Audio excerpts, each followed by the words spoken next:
Chapter 3434, To Ruin Her Happiness. Will you try to slap my brother again after I let you go? Said Leng Xiaoyao coldly. That's because your nephew pushed my sister first. It's fair to some extent. Even so you can't slap them, Leng Xiaoyao said. If this woman stopped making trouble, she wouldn't pursue it any further. After all, Tang Xing had also pushed the boy. However, if this woman wanted to make trouble, Leng Xiaoyao wouldn't be the one at a disadvantage. So what if my nephew pushed her? It's her honor to be pushed by my nephew. Do you know who my brother-in-law is? If you offend us, my brother-in-law won't let you go. The woman threatened angrily and arrogantly. Ridiculous. Leng Xiaoyao couldn't help but sneer. Why do so many people like to bully others with power these days? No matter what your status is, it doesn't work here. I will only talk about reason here. Don't think that you can act recklessly just because your family has some influence. Even with power, you can't afford to provoke everyone. Saying that, Leng Xiaoyao let go of the woman's hand, but used enough force to make the woman almost lose her balance. The woman was extremely angry, but also wary because of Leng Xiaoyao's words. If this girl dared to say something like that, she must have some power. Was that all? The woman wasn't willing to give up. Don't you care about your nephew? You haven't even helped him up. You only know how to bully others and be arrogant. Leng Xiaoyao mocked. This woman's actions showed that she didn't care about her nephew at all. She was simply used to bullying others. Many people were watching. When they heard Leng Xiaoyao's words, they looked at the woman with disdain. The woman also realized that and immediately helped her nephew up. Auntie, he pushed me. Can you beat him for me? Beat him, the boy who was helped up immediately complained. Chang, don't worry, Auntie will definitely get justice for you. The woman comforted him, then looked at Tang Xing angrily and scolded.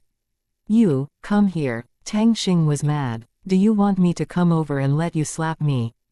Of course. Don't you see my nephew crying? As long as you come over and let me slap you to vent my nephew's anger, I won't pursue it today, the woman said, taking it for granted that he would agree. Onlookers, however, were all shocked. This woman was too shameless. How could she say something like that? It was obvious that her nephew pushed the girl down first. He was only pushed back. In terms of reason and morality, it was fair. This woman had no right to blame Tang Xing for it. My sister is crying because of you too. Should I beat your nephew until my sister is satisfied? Leng Xiaoyao sneered. This woman was really shameless. No way. Your sister is nobody compared to my nephew, the woman said, looking down on Leng Xiaoyao. Yeah, she's shameless. It's obviously fair. She can't slap the boy. That's right. This kind of woman isn't just a troublemaker at home, they also cause trouble everywhere outside. She's just arousing hatred. Shut up, all of you shut up. The woman was furious at being criticized by everyone. Although she was thick-skinned, she wasn't completely shameless. Being judged like that made her feel embarrassed. The woman's nephew, seeing that his aunt still hadn't taken action, cried out again, Auntie, slap him, slap him. If you don't slap him, I'll tell my mom that you slept with my dad. Hearing that, everyone was surprised and looked at the woman with accusatory eyes. They didn't expect that this woman was having an affair with her brother-in-law. The woman panicked and immediately covered her nephew's mouth, explaining to everyone. That's not true. Don't believe a word he said, however, it was the truth. She did have an affair with her brother-in-law, and she even wanted to take her sister's place. So last week, she had deliberately caused her sister to fall and have a miscarriage. Her sister was currently in the hospital. Therefore, besides the nanny, there was only her brother-in-law, and the kid at home. As a result, they slept together secretly at night. One time, the kid saw her coming out of the master bedroom, but she had fooled him with an excuse that she went inside to get something. The kid was also scolded and warned by her brother-in-law not to say anything. The kid was afraid of his father, so he didn't dare to say anything, but at this moment, he blurted it out. Although the woman said it wasn't true, no one believed her. Not only because it was what the child said, but also because her guilty attitude was obvious. It turns out that this woman is so shameless and cheap. She even slept with her brother-in-law. Her brother-in-law is also a terrible person. He slept with his sister-in-law. Her sister is really unlucky for having such a sister. It's disgusting, you shameless person. Aren't you afraid of karma? She will be paid back for what she's done. The curses continued, making the woman unable to stay there any longer. She hugged her nephew and ran away. She didn't study as well as her sister, wasn't as pretty as her sister, and didn't marry as well as her sister. Her sister had her own son, while she had divorced because of a miscarriage years ago. She didn't want her sister to live happily. She wanted to ruin her happiness.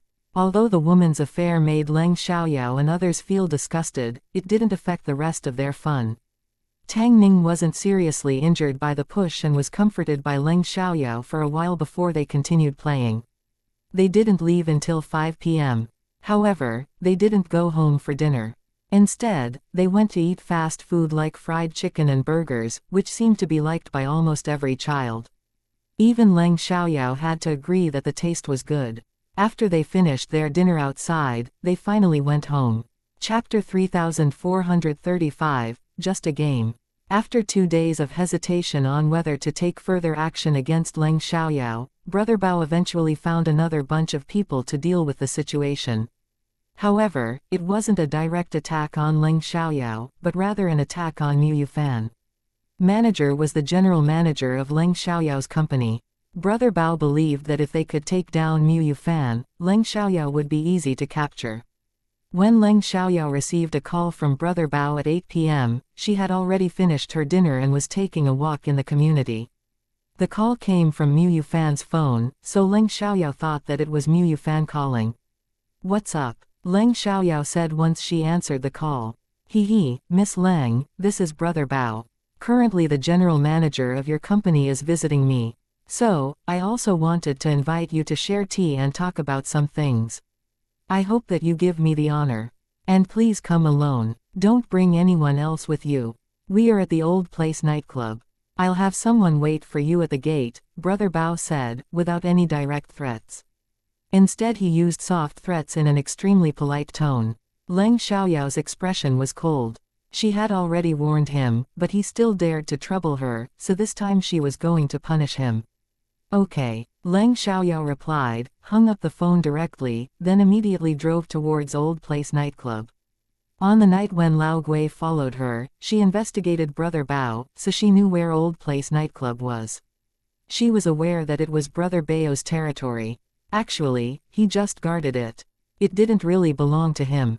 Brother Bao was a gangster, and generally he wouldn't give up easily for what he wanted. Therefore, after Leng Xiaoyao received a call from Brother Bao, although she was angry, she wasn't surprised. Brother Bao, however, was surprised that Leng Xiaoyao agreed so readily, but he was happy about it. He was worried that she would refuse. In one of the private rooms at the nightclub, Brother Bao sat in the middle of the sofa with 5 bodyguards on each side, totaling 11 people. Mu Yufan was tied to a chair in the corner of the room with his mouth gagged. No matter how he struggled, he couldn't get free. He was angry because he knew he was being used to lure his boss over. He didn't blame Leng Xiaoyao for getting him in trouble, but was angry that Brother Bao dared to cause trouble for his boss. He was also angry at himself for being so careless and letting them catch him. He knew that Leng Xiaoyao was very skilled, but he still worried. After all, this was Brother Bao's territory, and his men were everywhere. Hee, it seems like you have a lot of importance in your boss's eyes. She agreed to come so willingly. Brother Bao teased Mu Yufan. He wasn't worried that Leng Xiaoyao would dare to call for backup because this was his territory. Mu Yufan glared at Brother Bao, wishing that he could kill him. Brother Bao wasn't angry and didn't even take him seriously. He didn't even hit him because he wanted to talk to Leng Xiaoyao first. If he used violence from the beginning and completely angered Leng Xiaoyao, he might not have a chance to negotiate. What he didn't know was that no matter what he did, Leng Xiaoyao wouldn't give him a chance to negotiate because she was so angry that she decided to destroy the Old Place nightclub.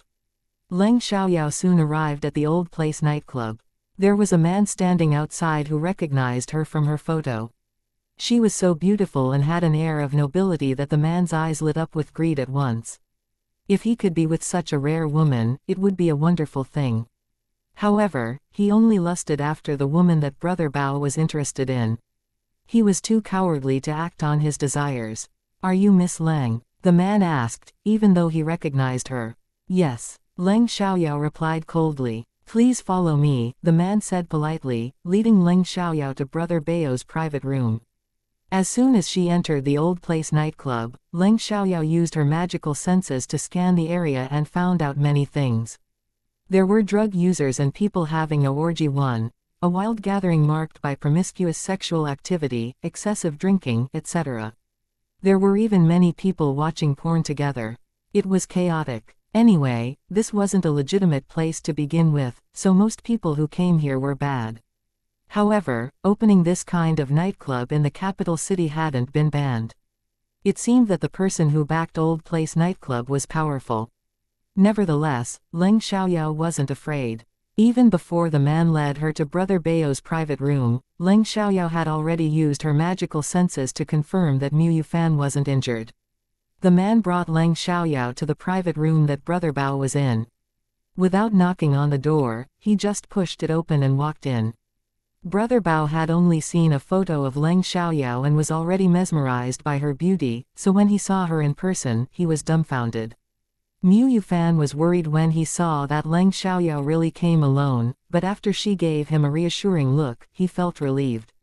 He knew that his boss wasn't reckless and must have a way of handling things if she came alone. I didn't expect Miss Leng to be even more beautiful in person. You truly are stunning. Brother Bao was ecstatic. If this woman became his, it would be a great thing. Please have a seat, Miss Leng, Brother Bao said politely.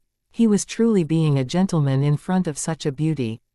Leng Xiaoyao didn't sit down. She just looked at Brother Bao coolly and asked, "What do you mean by this invitation, Brother Bao? Is this all you wanted?" As she said that, she looked towards Mu Yufan. Brother Bao was taken aback and quickly said, "Hee. It's just a misunderstanding. I just wanted to play a game with Mr. Mu." He then turned to his men and ordered them to release Mu Yufan.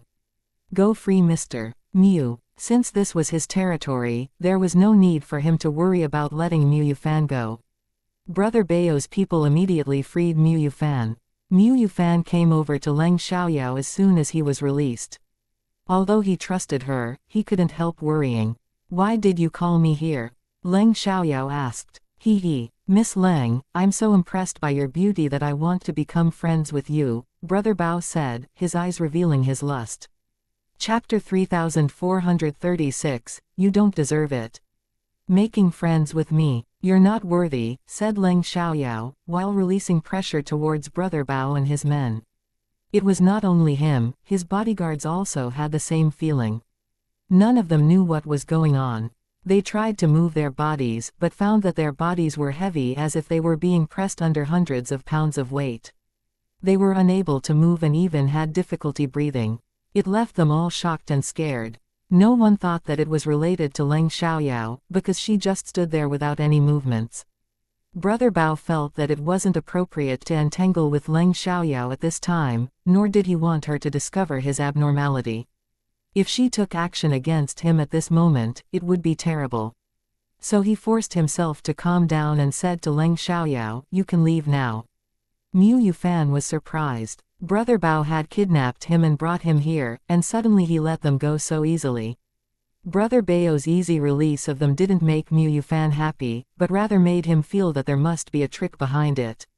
He looked at Leng Xiaoyao and said, "Boss, it took so much effort for you to get me here. Why would you let us leave so easily? Are you fooling me?" Leng Xiaoyao said, pretending to be displeased. Brother Bao opened his mouth, but was unable to say anything. It was very difficult for him to even utter a word. This time, Mu Yufan noticed that something was wrong with Brother Bao and his men. He was the first to wonder if it had something to do with his boss. Mu Yufan gave Leng Xiaoyao a glance, but said nothing. "I had your henchman, Lao Gui, tell you that if you dare to target me again, you won't be able to bear the consequences. Do you really think a teenage girl can run a company in the capital city without any backing? However, I don't even need to alarm the people behind me. I can deal with you myself," said Leng Xiaoyao. Brother Bao was completely panicked.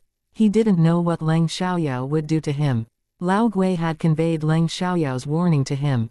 He was initially afraid. However, after thinking about it, he still couldn't let it go, so he ordered people to kidnap Leng Xiaoyao's subordinate and he called her over.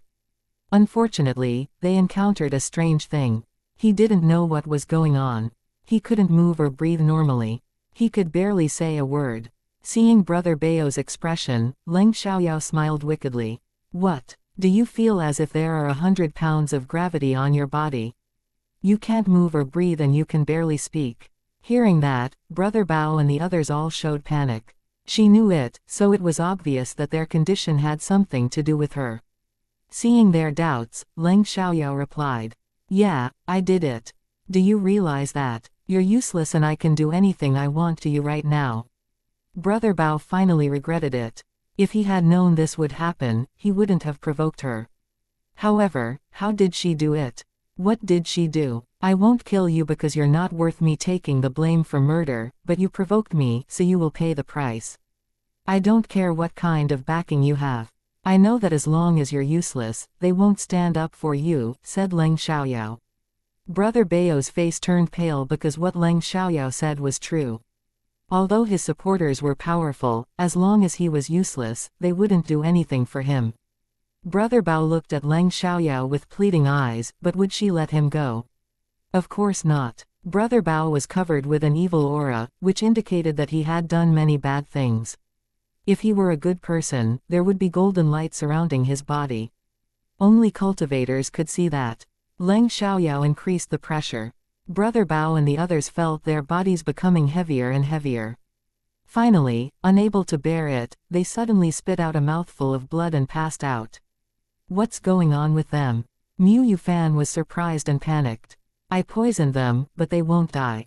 Let's go, Leng Xiaoyao said. She couldn't tell him the truth. They wouldn't die, but their bodies would no longer be healthy. All their internal organs were damaged, leaving them with weak bodies. Leng Xiaoyao and Mu Yufan left. Leng Xiaoyao first sent Mu Yufan back to his apartment building. She made sure that he got home, then drove away. After leaving, Leng Xiaoyao immediately went home, but the revenge against Brother Bao didn't end yet. She changed her appearance and left home quietly. She didn't drive, but took a taxi directly to Old Place nightclub. Old Place nightclub wasn't a members-only club, so she easily got in. Leng Xiaoyao found that the rooms where people smoked drugs and engaged in promiscuous activities were all equipped with cameras.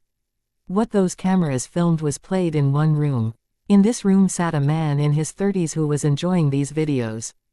Because Leng Xiaoyao had investigated Old Place nightclub, she knew that this man was a high-level member of the club named Gao Fei. She didn't investigate Gao Fei because she had no grudges against him. The only person she wanted to deal with was Brother Bao. However, she did want to cause some trouble at Old Place nightclub. Without delay, Leng Xiaoyao walked towards the room where Gao Fei was. When she arrived at the door, she used her magical power to immobilize him before entering. The door to Gao Fei's room was locked, but it was nothing for a cultivator. She could easily open it with her magical powers. He was angry because Leng Xiaoyao had entered without his permission, but he was also happy because someone had come in and discovered his problem and could help him. However, when he saw that the person who came in was wearing a mask, he became nervous. Obviously, she didn't come to help him. How did she get in? Gao Fei was very frightened. Was this person here to assassinate him? If so, wouldn't he have no chance to resist? After Leng Xiaoyao entered, she closed the door and took out her phone to take some pictures of Gao Fei watching those videos. Chapter 3437 Can't keep it a secret any longer. Gao Fei knew that she came here to collect evidence, and he was very afraid. Unfortunately, he could do nothing. This time, he was really doomed. After taking the pictures, Leng Xiaoyao quickly removed the memory card of those videos, not only the ones that Gao Fei had just watched, but also the ones from before. Gao Fei was terrified. This time, not only was he doomed, but so was Old Place nightclub. How could things have turned out this way? After collecting the evidence, Leng Xiaoyao immediately made a call to the police from Gao Fei's office, reporting the situation at Old Place nightclub. When Gao Fei heard Leng Xiaoyao report the situation to the police, he felt even more hopeless. After calling the police, Leng Xiaoyao left Gao Fei's office without harming him. The pressure she exerted on him only made him unable to move or speak, but didn't cause any physical harm. He just felt uncomfortable for a while. After Leng Xiaoyao left, Gao Fei's body gradually regained its mobility. However, due to the shock he had just experienced, he was unable to stand up. After taking a long time to recover, he immediately called his boss and told him what had happened at Old Place nightclub. When the boss behind Old Place nightclub found out about it, he was furious and anxious. He wasn't worried about the police because he had connections. He was worried that these videos would be exposed. So he immediately sent people to investigate who was behind all of it. After leaving Old Place nightclub, Leng Xiaoyao didn't immediately go home. Instead, she observed it in secret. After waiting for half an hour without seeing any police officers arrive, she realized what was going on.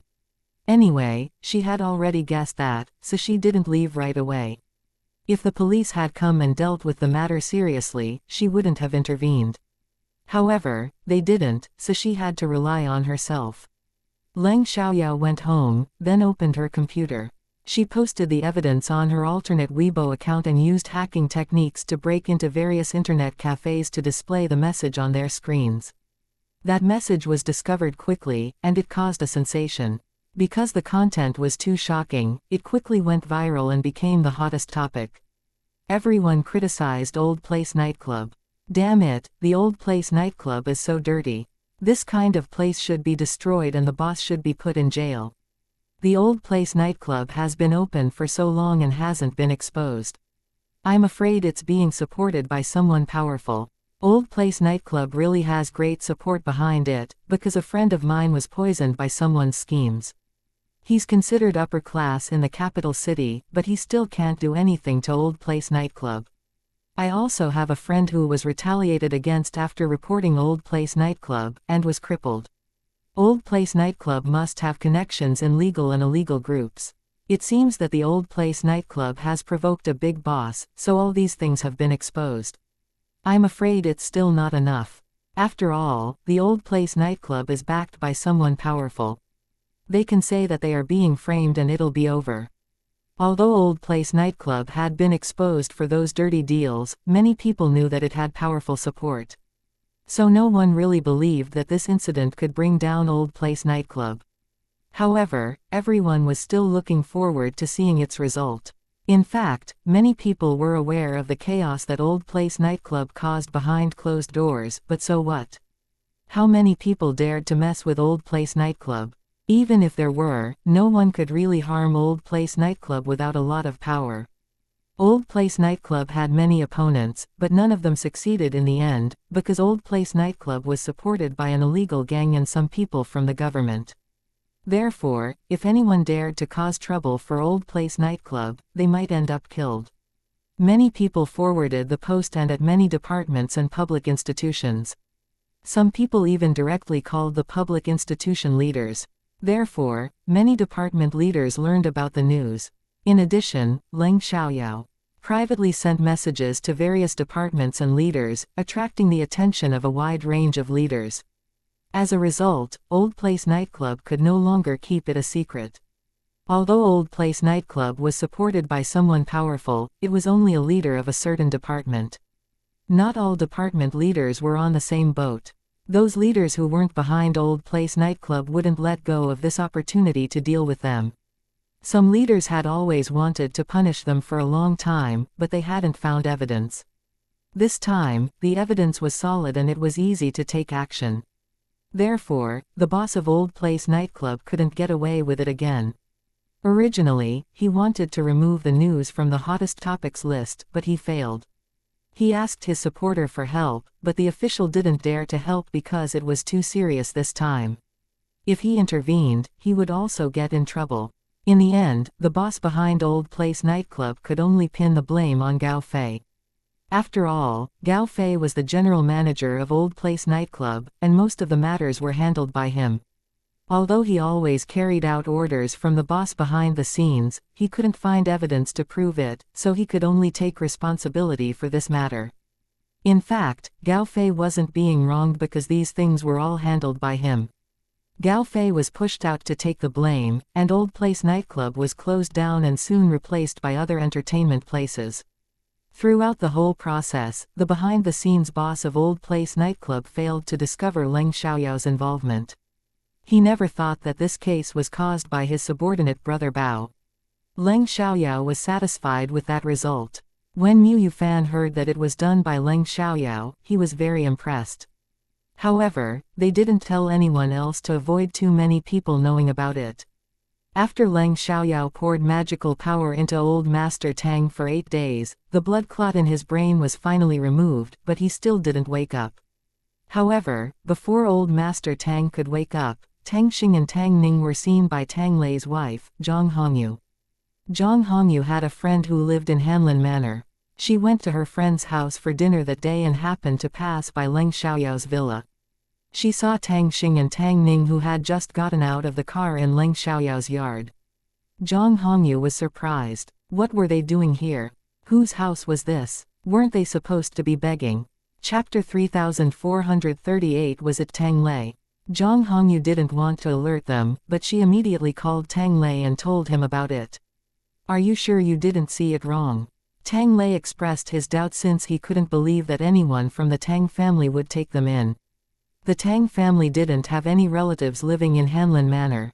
Could it be Tang Heng's friend? Those who lived in Hanlin Manor were either rich or noble. If it was Tang Heng's friend who took them in, would they investigate the situation for Tang Heng? Although Tang Lei thought that he had hidden his dirty secrets well, he was still worried because he had done something wrong. I didn't see it wrong. It's really them, Zhang Hongyu said. She also hoped that she had seen it wrong, but she hadn't. They weren't afraid of the 2 children, but they were afraid of the people behind them. Therefore, after learning about it, Tang Lei instructed his wife to not alarm anyone and said that he would go to investigate personally. As the chairman of a large corporation, investigating the owner of a property was easy for Tang Lei. Investigating a person like Leng Xiaoyao was even easier. After finding out Leng Xiaoyao's identity, Tang Lei didn't pay much attention to her. He thought that Leng Xiaoyao had simply done a good deed by adopting Tang Xing and Tang Ning and wasn't Tang Heng's friend. However, he still couldn't bear to see Tang Xing and Tang Ning living a good life, so he decided to do something.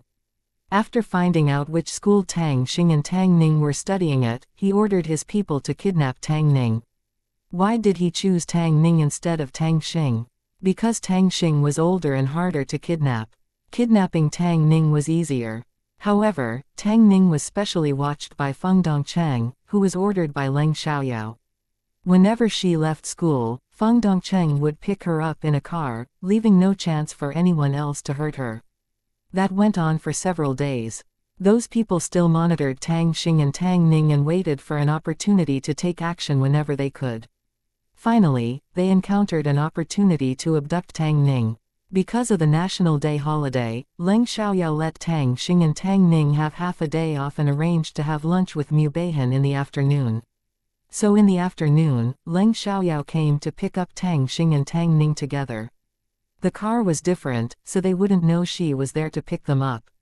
Instead of directly taking away Tang Ning, when she came out, a man holding snakes would deliberately throw down a few to cause chaos, then take advantage of the chaos to kidnap Tang Ning. However, before the man could act, Leng Xiaoyao discovered them because she noticed the snakes. Therefore, she fixed her gaze on these 2 men who looked suspicious. Knowing that they weren't friendly, she released her magical power towards those snakes in order to scare them off. Soon the snakes died, but the man didn't know. Leng Xiaoyao didn't put pressure on the man because she wanted to know what he was up to. If she didn't catch them today, those who were being watched by them would still be in danger. By catching them today, it would also serve as a warning for everyone to be more careful in the future. When Tang Ning came out, the man holding snakes opened the bag and threw the snakes on the ground. At this time, he hadn't noticed that the snakes had died. Even if they had died, it would still cause chaos. Snakes. The crowd was in chaos, and everyone was so frightened by the snakes that no one noticed that the snakes were already dead. In the midst of this chaos, another man ran to pick Tang Ning up. Only then did Leng Xiaoyao realize that the two of them were after Tang Ning. Was it Tang Lei? The only one who would deal with Tang Xing and Tang Ning was Tang Lei. When the man picked Tang Ning up and was about to run away, he was blocked by Leng Xiaoyao. The man didn't recognize Leng Xiaoyao and thought that she just happened to be blocking his way. He planned to go around her and leave. However, the next moment, his hands were empty and the crying Tang Ning was already in Leng Xiaoyao's arms. Then he felt a pain in his abdomen and fell to the ground. The man didn't know what was going on. Why did she take Tang Ning away from him? Did she know something? Sister, there are snakes, Tang Ning immediately cried out when she saw Leng Xiaoyao, then she hugged her tightly as if afraid of being bitten by the snakes. She had no idea that she had almost been stolen by someone else. She just thought that someone else had carried her away from the snakes. Seeing that, the man realized that their plan was exposed. The other man tried to run away, but Leng Xiaoyao grabbed him and kicked his calf. It was broken and the man screamed in pain. She then threw him onto the first man. It immediately caught everyone's attention, and they also discovered that the snakes were actually dead. The chaos subsided, and everyone wondered what was going on. At this moment, Leng Xiaoyao questioned, "Tell me, why did you release snakes to cause chaos and try to kidnap my sister?"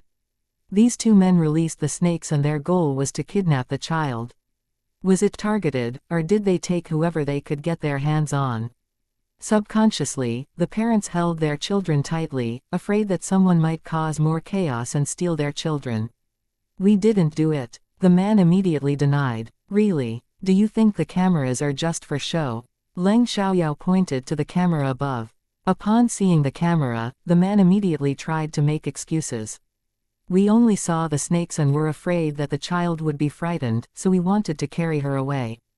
Onlookers began to doubt. Could it really be true? Leng Xiaoyao sneered. "I already said there's a camera. It must have captured you releasing the snakes. Stop lying." The two men were at a loss for words and didn't know how to defend themselves. The crowd believed that they were the ones who did it and got angry. "Call the police." These two people came to the school gate to kidnap the kid. It's despicable. Right, they must be human traffickers. Who knows how many children they have abducted. These people should be locked up for life.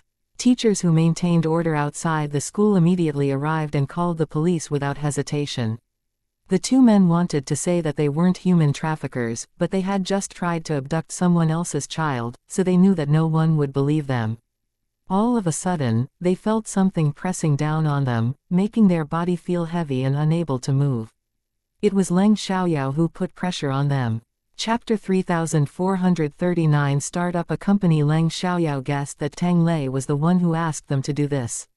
Even if it wasn't, she would investigate and find out who was behind the scenes through these two people. So at the moment, she didn't plan to interrogate them to make them tell her the truth. Because Leng Xiaoyao didn't want to alert the mastermind, she would let Tang Lei think that she couldn't find out. However, she would be more vigilant in the future. She planned to remind Tang Xing and Tang Ning to be careful. She would order a bodyguard to pick up Tang Ning at the school gate and another one to pick up Tang Xing until she solved the problem caused by Tang Lei. She still needed Li Mochen's help this time because he had a security company under his name. It should be easy for him to arrange for bodyguards to do something. However, Li Mochen wasn't in the capital city, so she could only wait for him to come back. Soon, the police came and took the two people away after understanding the situation and watching the surveillance video. Leng Xiaoyao and the others, who were involved, went along. When the police came, Tang Xing also came out, so they went together. It didn't take much time to go to the police station to make a statement. Leng Xiaoyao and the others left after that. As for what the police would do after the interrogation, Leng Xiaoyao didn't care because even if they found out through interrogation, Tang Lei would suppress it. He would never let this news be exposed. When they got home, Leng Xiaoyao immediately investigated. It turned out that those two people were indeed arranged by Tang Lei. The next day, she received a call from the police. The police said that the two men were human traffickers, but this was the first time they had done this kind of thing. They didn't target anyone, they just picked one up at random while taking advantage of the chaos. Therefore, their crime would be judged in accordance with the law. Leng Xiaoyao understood that the two men would pay for what they had done, so she didn't say anything else. Today, Leng Xiaoyao invited Mu Beihan and the others to her house for dinner. It happened that the Ning siblings also planned to invite Leng Xiaoyao for dinner to express their gratitude for what she did for Ning Muqing last time. However, because Leng Xiaoyao invited Mu Beihan and the others, she couldn't agree to their invitation. Instead, Leng Xiaoyao invited Ning Muqing to her house for dinner. Since they were all girls and it was at home, Leng Xiaoyao didn't invite Ning Guanji. Ning Muqing readily agreed. She wanted to make friends with Leng Xiaoyao, so naturally she wouldn't miss the opportunity to get closer to her. Although Leng Xiaoyao invited them to have dinner, Mu Beihan and the others came at noon after having lunch. Mu Beihan, and Chenmeng, and Shang Mengxin had been to Leng Xiaoyao's house before, but Song Xinyue was here for the first time. After seeing Leng Xiaoyao's house, she was stunned. She knew that Leng Xiaoyao was rich, but it seemed that Leng Xiaoyao was richer than she had imagined. The house that Leng Xiaoyao lived in wasn't only high-end, but also extremely big. She was very envious, and also felt a little jealous, but this kind of jealousy had no malicious intentions. It just made her feel inferior. When Mu Beihan and the others arrived, they prepared gifts for Tang Xing and Tang Ning. They also sympathized with them because they were too thin. Although they had been eating and drinking well at Leng Xiaoyao's place recently, half a month wasn't enough time to make up for their malnutrition. Fortunately, apart from malnutrition, they didn't have any ailments. Their physical fitness had also improved due to exercise. Although it wasn't very noticeable, they could still see it. "Boss, there is one more week until the National Day holiday. Are you going home?" Shang Mengxin asked. If she went home, they could go together. "I'm not sure yet because there are still things to do. If I finish it before the National Day, I will go home. Otherwise, I won't be able to," Leng Xiaoyao said. Old Master Tang hadn't woken up yet. She could only stay in the capital city so that she could know immediately if anything happened there. Fine. Shang Mengxin felt a little depressed. They were the same age, but she felt that the gap between them was getting bigger because Leng Xiaoyao had her own business while she had nothing. She suddenly felt stressed. Should she try to catch up with Leng Xiaoyao's footsteps? Even if she couldn't catch up with her, she couldn't let the gap between them be too big. She was afraid that they would have less in common in their conversations. Thinking of that, Shang Mengxin suddenly had an idea and blurted it out. "Boss, I suddenly want to start a business. What do you think I should do?" Everyone looked at Shang Mengxin in surprise, apparently not expecting her to have such an idea. "Little panda, why do you suddenly want to start a business?" And Chenmeng asked, looking horrified, as if it was unthinkable for Shang Mengxin to say such a thing. "We are all the same age, studying in our first year of college, but Xiaoyao already has her own company, while we are just like ordinary college students. We're studying and playing every day. Compared to Xiaoyao, I feel that the gap between us is getting bigger and bigger. I'm afraid that one day we'll no longer have common interests and topics. So I want to start a business. I'm not saying that I want to be as successful as Xiaoyao, but at least I want to have a career, to prove that I'm not just about studying and playing. College studies aren't that stressful. We have the energy to do it. After all, we don't have to do everything by ourselves. We just need to be hands-on at the beginning. If there is something suitable, why not do it?" Shang Mengxin seemed to have grasped the great truth of life and said with great insight and reason. And Chenmeng, who only knew how to have fun, suddenly became enlightened after hearing her words. "It's like hearing a wise saying that's worth 10 years of reading. Your words have inspired me and aroused my interest," said Chenmeng. As someone from a wealthy family who never lacked money, she never thought about making her own money and only knew how to have fun all day long. Fortunately, she was still interested in learning, so her grades were good. As for starting a business, she never even thought about it, even though she admired how Leng Xiaoyao started her own company. However, at this moment, she felt that she should do something different. Leng Xiaoyao had her own company and no longer had as much time to hang out with them. If they continued like this, the gap between them and Leng Xiaoyao would only get bigger and bigger. Before they even realized it, they might no longer have common interests and topics. That wasn't what she wanted. If friends didn't have common interests and topics, their friendship wouldn't last long. So at this moment, she also had the idea of starting a business.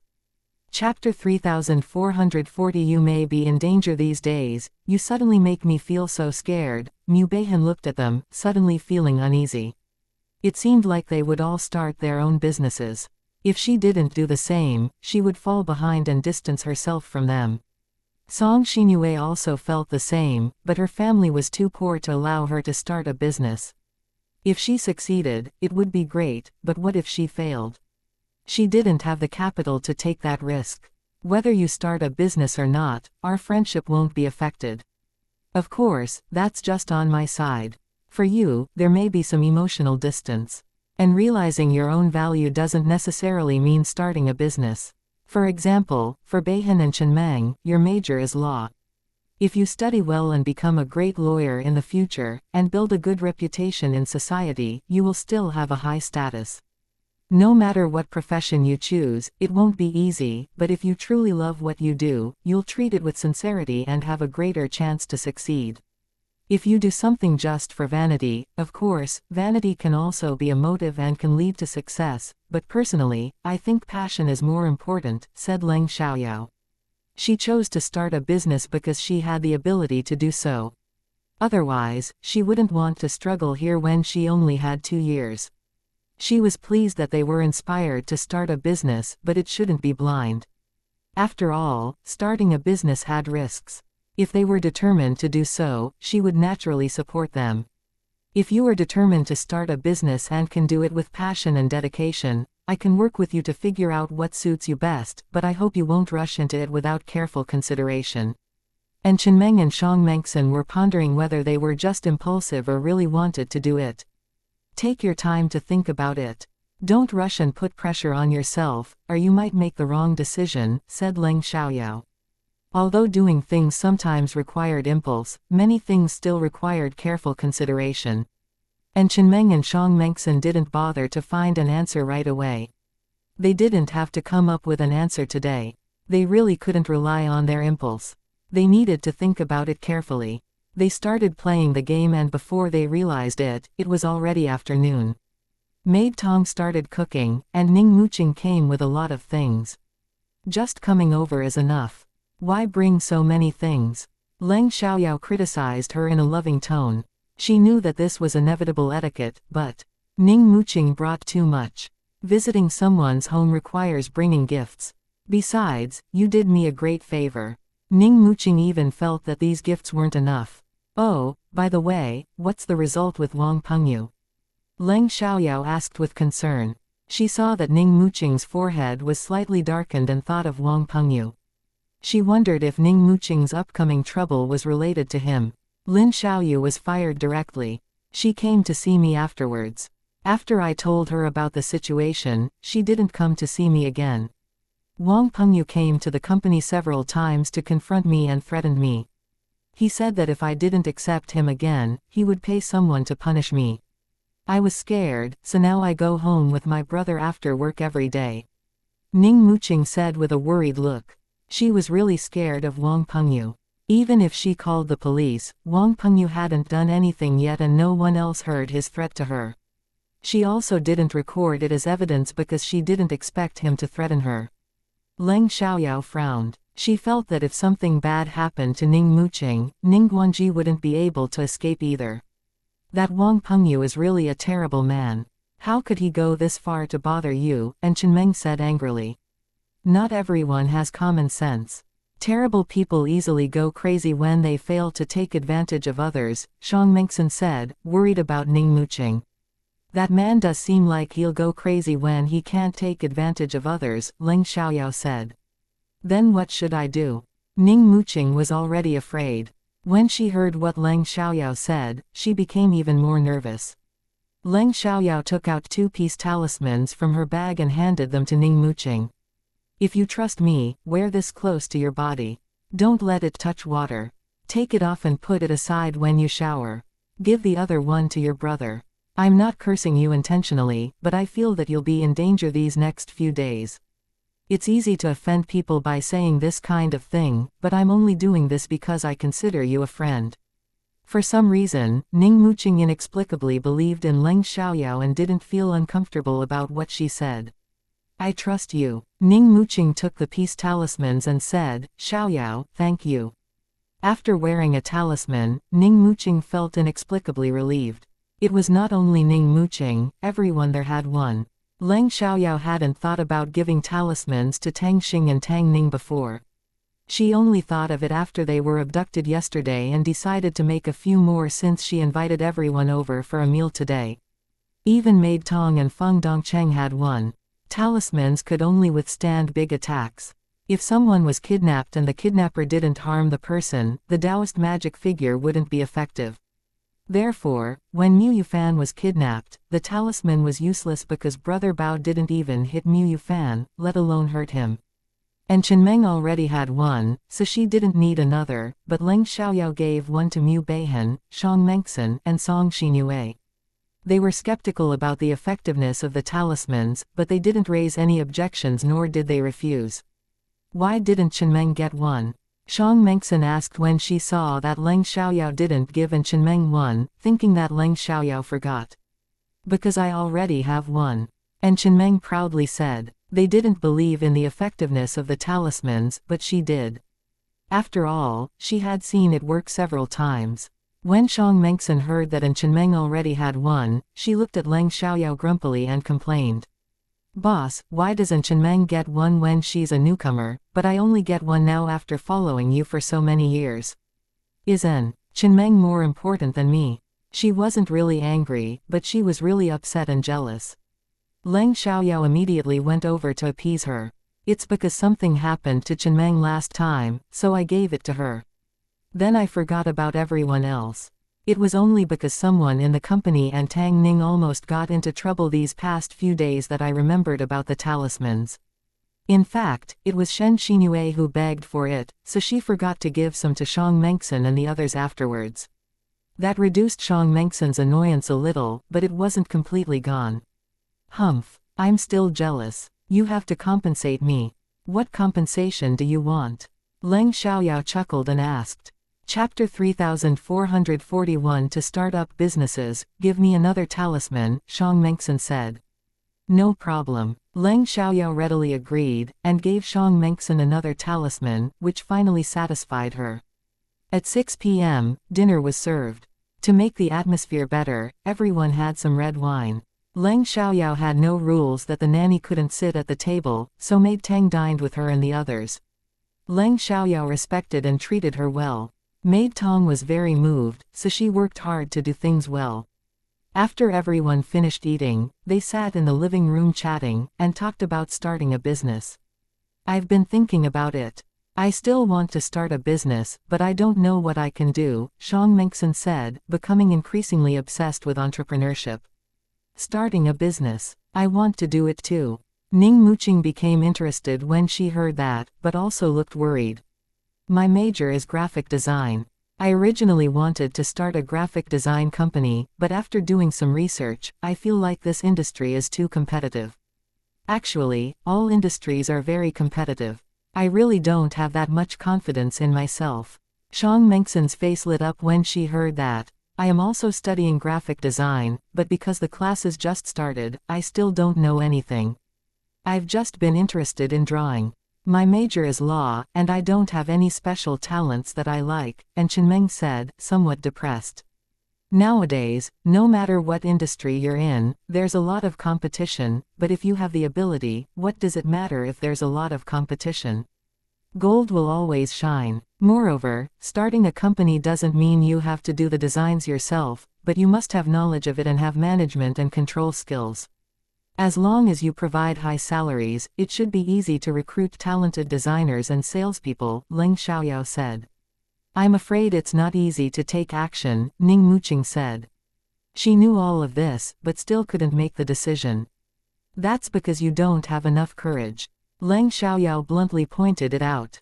Ning Muqing was taken aback and felt that Leng Xiaoyao was right. She really didn't have enough courage, even though her parents supported her. Right, I really don't have the courage because I'm afraid of failure.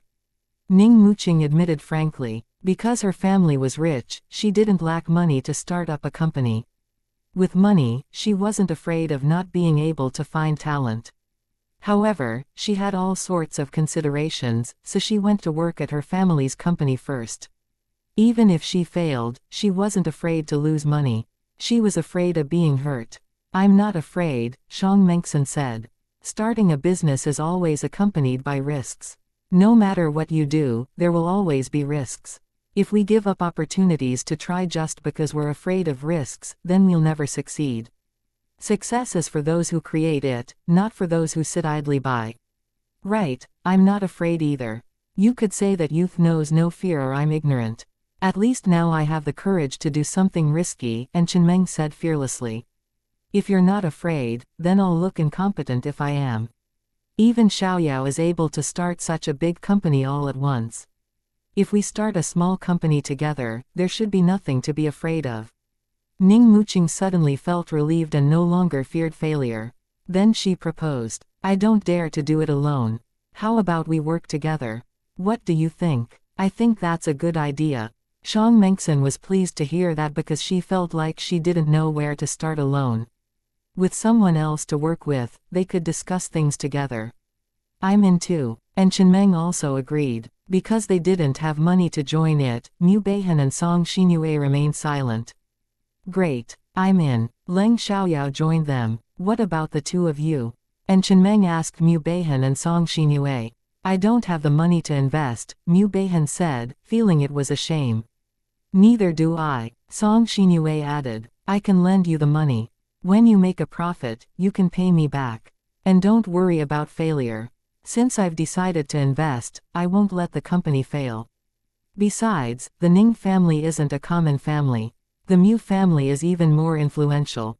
Some people will do you favors, whether it's helping you with the business or forming connections. Of course, we need to prove our abilities. With abilities and connections, we can achieve something by ourselves.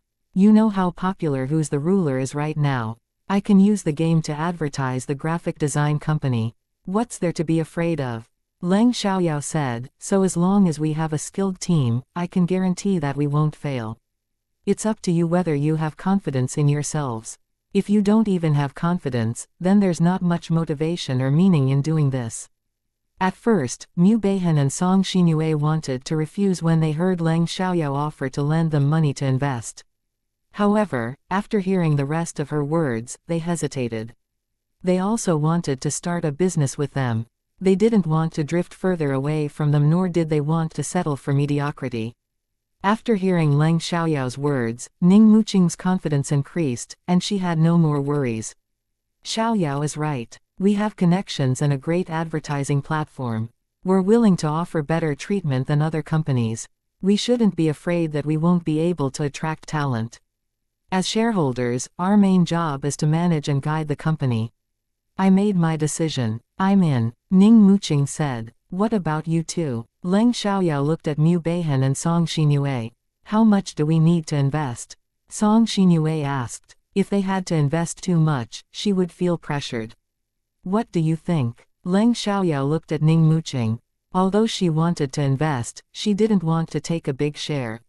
She just wanted to help them out. After the company stabilized, she would withdraw her investment. Otherwise, when her 2-year period was up and she disappeared, but her share remained, it would cause them a lot of inconvenience.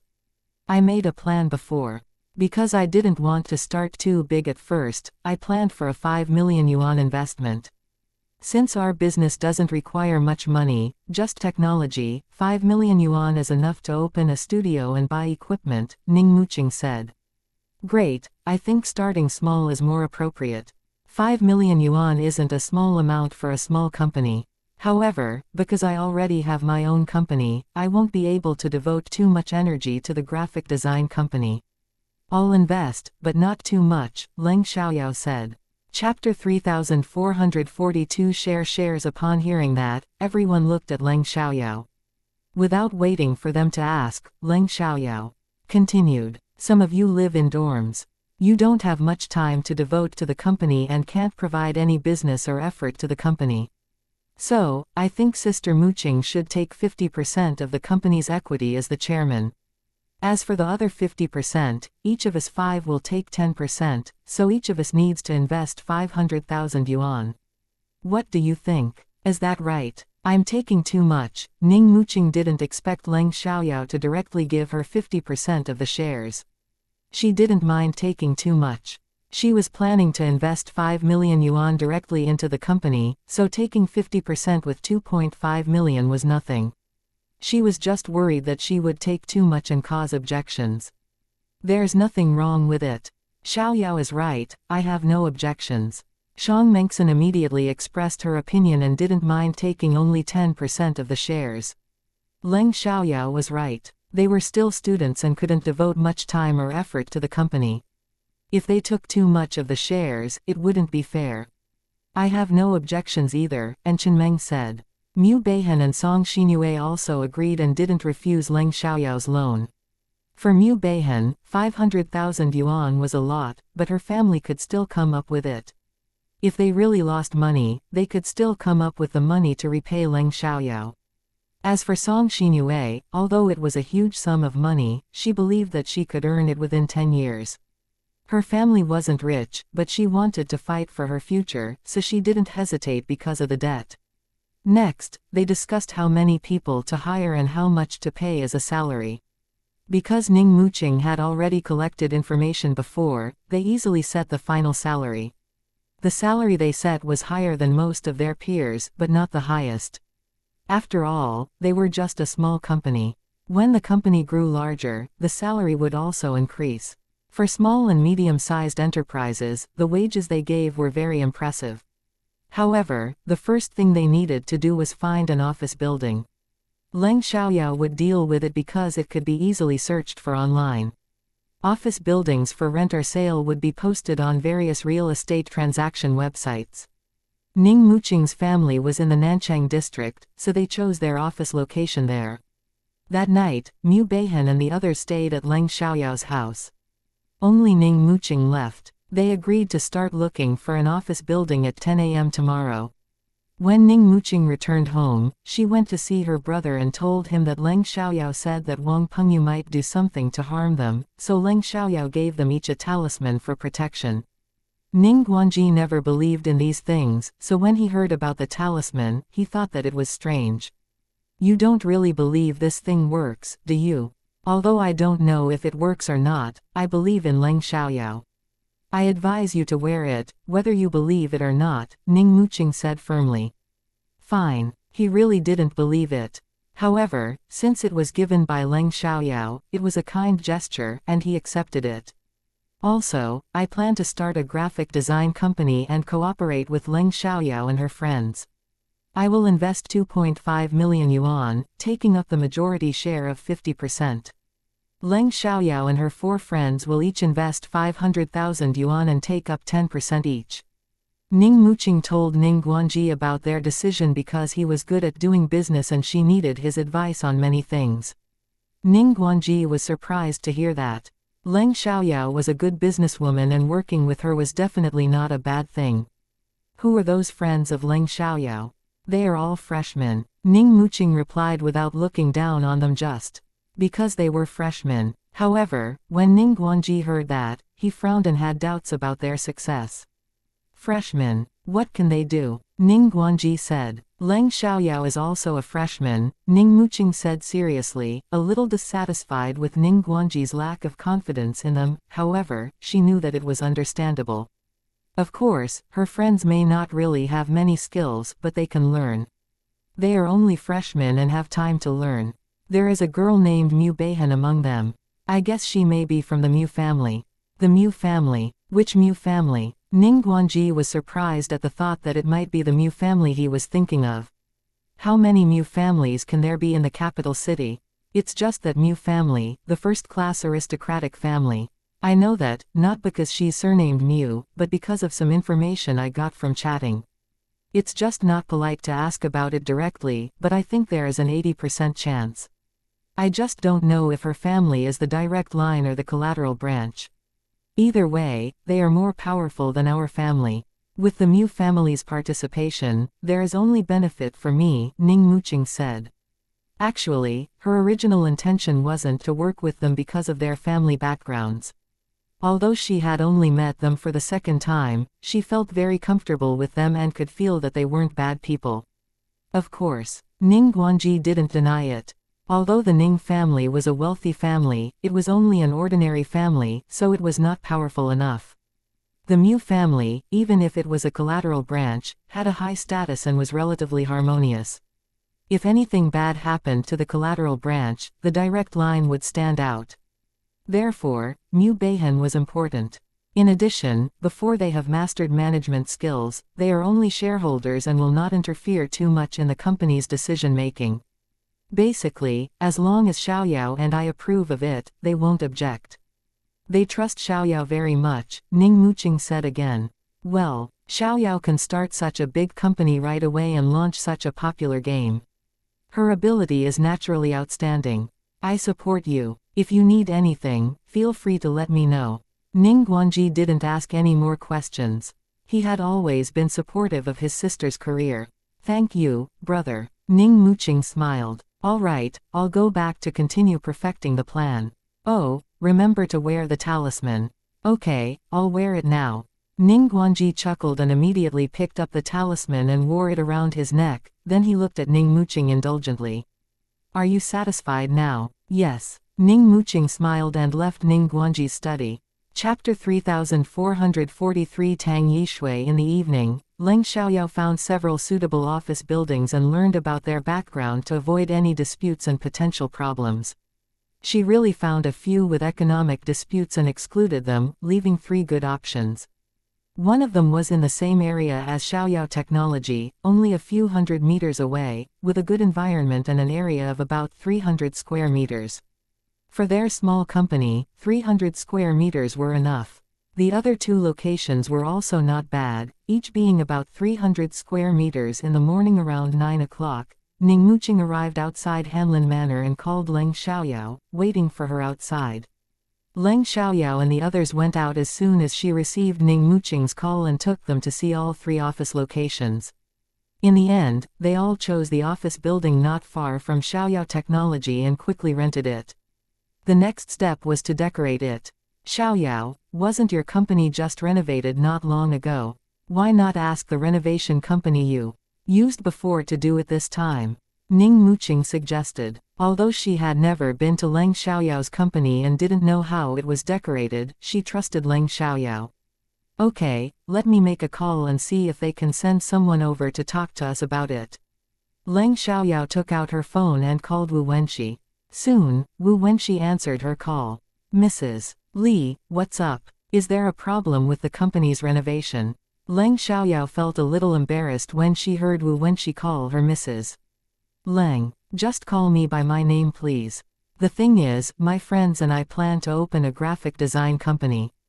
We have already rented a floor of offices and want to renovate it, that is why I'm calling you. Can you arrange for someone to come over and talk to us about it? Leng Xiaoyao didn't directly let Wu Wenxi come over since he was the boss. Last time, he personally designed it for Li Mochen Sake. Oh, I can arrange it right away. Where are you guys? Wu Wenxi asked. Leng Xiaoyao told Wu Wenxi the address. About an hour later, Wu Wenxi arrived with a few people. When Wu Wenxi arrived, Ning Muqing recognized him, but she didn't know if Wu Wenxi remembered her. Therefore, she didn't greet him first. If he had a misunderstanding about her behavior, it wouldn't be good. However, Wu Wenxi remembered her and took the initiative to greet her. Hi, Miss Ning. Ning Muqing was surprised that he still remembered her and responded jokingly. Mr. Wu, I thought you didn't remember me, so I didn't dare to say hello. How could I forget you? Wu Wenxi smiled. They only met twice, and both times were at a party with many people, but Ning Muqing gave him a special feeling, so he paid special attention to her. I thought you would just send someone over. You came in person, Leng Xiaoyao said. How could I not come in person? If Li Mochen finds out, he will blame me. Wu Wenxi showed a cautious expression. He wasn't really afraid of anything, but since his close brother's girlfriend asked him to do something and he had nothing else to do, he came in person. It also showed that he valued his brother's girlfriend. The others didn't understand the renovation of a company, so Leng Xiaoyao and Ning Muqing talked to Wu Wenxi. After 2 hours of discussion, they finally settled on a plan. It was time for dinner, so they invited Wu Wenxi to dine with them. Wu Wenxi didn't refuse, but let his employees go back first and followed Leng Xiaoyao out. Unfortunately, as soon as they entered the restaurant, they met an acquaintance of Ning Muqing and Wu Wenxi, a woman who was about the same age as Ning Muqing. When she saw Ning Muqing and Wu Wenxi walking together, jealousy flashed in her eyes. She then put on a fake smile and walked over to greet them. "Hey, Muqing, Wenxi, what are you doing together?" Ning Muqing remained polite, but kept her distance away from her. "Oh, it's Yishui. I'm here to talk to Mr. Wu about business." "I see. Do you mind if I join you guys? I had plans with my friend, but she had something come up last minute and couldn't make it. I was just about to leave when I ran into you guys," Tang Yishui said, but her gaze kept unintentionally drifting towards Wu Wenxi. It was clear that she was interested in him. Although this was the first time Leng Xiaoyao had met Tang Yishui, she recognized her at a glance. Tang Yishui was the daughter of Uncle Tang from the Tang family, and was her mother Tang Yu's cousin. "I'm sorry, Yishui, I need to treat my friends. I'm afraid I won't be able to spend time with you. How about I invite you to dinner next time?" Ning Muqing refused. She was just saying it and wouldn't really invite Tang Yishui to a meal. Although Tang Yishui was a friend of her friend, Ning Muqing didn't like her at all. She was too fake. Hearing Ning Muqing's refusal, Tang Yishui was displeased, but still forced a smile. "We're all friends here. You don't need to personally treat me. I can even help you treat your friends." It seemed as if Tang Yishui didn't want to leave. Ning Muqing wanted to refuse, but didn't know how to say it. Left with no choice, she turned to look at Leng Xiaoyao for help. "Muqing, we're all friends. We don't need anyone else to treat us, but since this young lady insists on having dinner with us, let's invite her along." "It's just a meal, no big deal," Leng Xiaoyao said deliberately, emphasizing the word, insist. It indicated that Tang Yishui was imposing herself on them and just looking for a free meal. "Ha ha," and Chenmeng and the others couldn't help but burst out laughing. They could easily see through Tang Yishui. She wasn't here for the food, but Wu Wenxi. Tang Yishui was extremely displeased. If it were any other time, she would have lashed out at them. However, due to Wu Wenxi's presence, she held back. However, she didn't want to suffer this kind of injustice either. She put on a pitiful look and explained, "You've misunderstood me. I just don't want to eat alone. If you mind, I can treat you guys. It's just a meal. I can afford it." Chapter 3444 affected Tang Yishui. She was born in the Tang family. A meal that cost thousands of yuan was nothing to her. "Today is my treat. You don't need to treat me. Let's go together then." Ning Muqing didn't want to embarrass Tang Yishui, so she wouldn't refuse again now that it had come to this. Tang Yishui felt a little better, then she walked over to Wu Wenxi pretending to be casual. She smiled sweetly at him. "Mr. Wu, long time no see. Xiaoyu told me that you haven't been home in a long time. Have you been busy recently?" Wu Xiaoyu was Wu Wenxi's cousin, who had a good relationship with Tang Yishui and had even been trying to set her up with Wu Wenxi. However, Wu Wenxi didn't like Tang Yishui and even hated her. However, his upbringing prevented him from doing anything rude, so he just replied politely but distantly to Tang Yishui. "Yeah, I've been busy lately." Actually, he wasn't that busy. He just didn't want to go home. His family was either urging him to find a partner or introducing him to potential partners, which annoyed him very much. He believed that one should find their own partner and only then could it be long-lasting. "Muqing, what business are you discussing with Mr. Wu? Is it your family's business?" Tang Yishui asked Ning Muqing. "Yeah." Ning Muqing didn't want to say much to Tang Yishui, so she just gave a perfunctory answer. "By the way, I heard that you and Wang Pengyu broke up. What happened? Weren't you two getting along well?" You were even planning to get married? Tang Yishui asked with a concerned tone. She knew the answer, but she still asked to let Wu Wenxi know. Although she didn't think that Wu Wenxi would be interested in Ning Muqing, she wanted to completely stop it from happening. When Ning Muqing heard Wang Pengyu's name, she was immediately displeased, but she didn't avoid the question. We never planned to get married, but we did break up. He betrayed me with my good friend. Why would I want him around? Men like him should die and stay as far away from me as possible. They had just broken up, so Ning Muqing hadn't completely gotten over it yet. Because it was due to betrayal, her anger and disgust towards Wang Pengyu were greater than her sadness. Therefore, she wasn't that sad about it. Tang Yishui didn't expect Ning Muqing to be so straightforward and thought that she would try to hide it. When he heard that Ning Muqing became single, Wu Wenxi felt a little happy and echoed Ning Muqing's words. Yeah, what's the point of having such a terrible man around? Miss Ning will find someone better. Of course. Ning Muqing half seriously and half jokingly replied. She had been blind once before, so she would be more careful when looking for a boyfriend in the future. It was also fortunate that she hadn't had sex with Wang Pengyu. Otherwise, she would have been really disgusted. In that regard, she was still quite traditional. She wouldn't easily sleep with a man until the engagement stage. Although she knew that if a man and a woman were in a romantic relationship for too long without having sex, most men would start to have thoughts of cheating and look for other women outside. However, if a man couldn't even resist this temptation, what would happen when she got pregnant? She couldn't bear for her man to cheat on her both physically and emotionally. It was fine if she didn't find out, but once she found out, even if she was pregnant, she wouldn't endure it for the sake of the child. Her family could afford to support her and her child, and she wasn't the kind of person who relied on others for support. When Wu Wenxi spoke up for Ning Muqing, Tang Yishui didn't know what to say anymore and could only agree with them. Yeah, I didn't expect Wang Pengyu to be such a terrible person. Don't worry, there are plenty of men pursuing you. You can definitely choose a better man than Wang Pengyu. There were plenty of men pursuing her. She could choose among them. It seemed correct, but it made Wu Wenxi feel uncomfortable. Muqing is beautiful and naturally attracts the attention of many men, but Muqing is a person who values affection. She doesn't choose a boyfriend from among her admirers, but she wants real love and mutual understanding. So those who she doesn't like won't be her choice. It's impossible for her to choose from among them just because she broke up. Isn't that treating them as backups? Muqing isn't that kind of person. So in the future, Muqing will meet the right person. Leng Xiaoyao denied Tang Yishui's words. Tang Yishui secretly resented Leng Xiaoyao because she talked too much. However, due to Wu Wenxi's presence, she certainly wouldn't argue with Leng Xiaoyao. Instead, she agreed. That's right. By the way, may I know your name, Miss?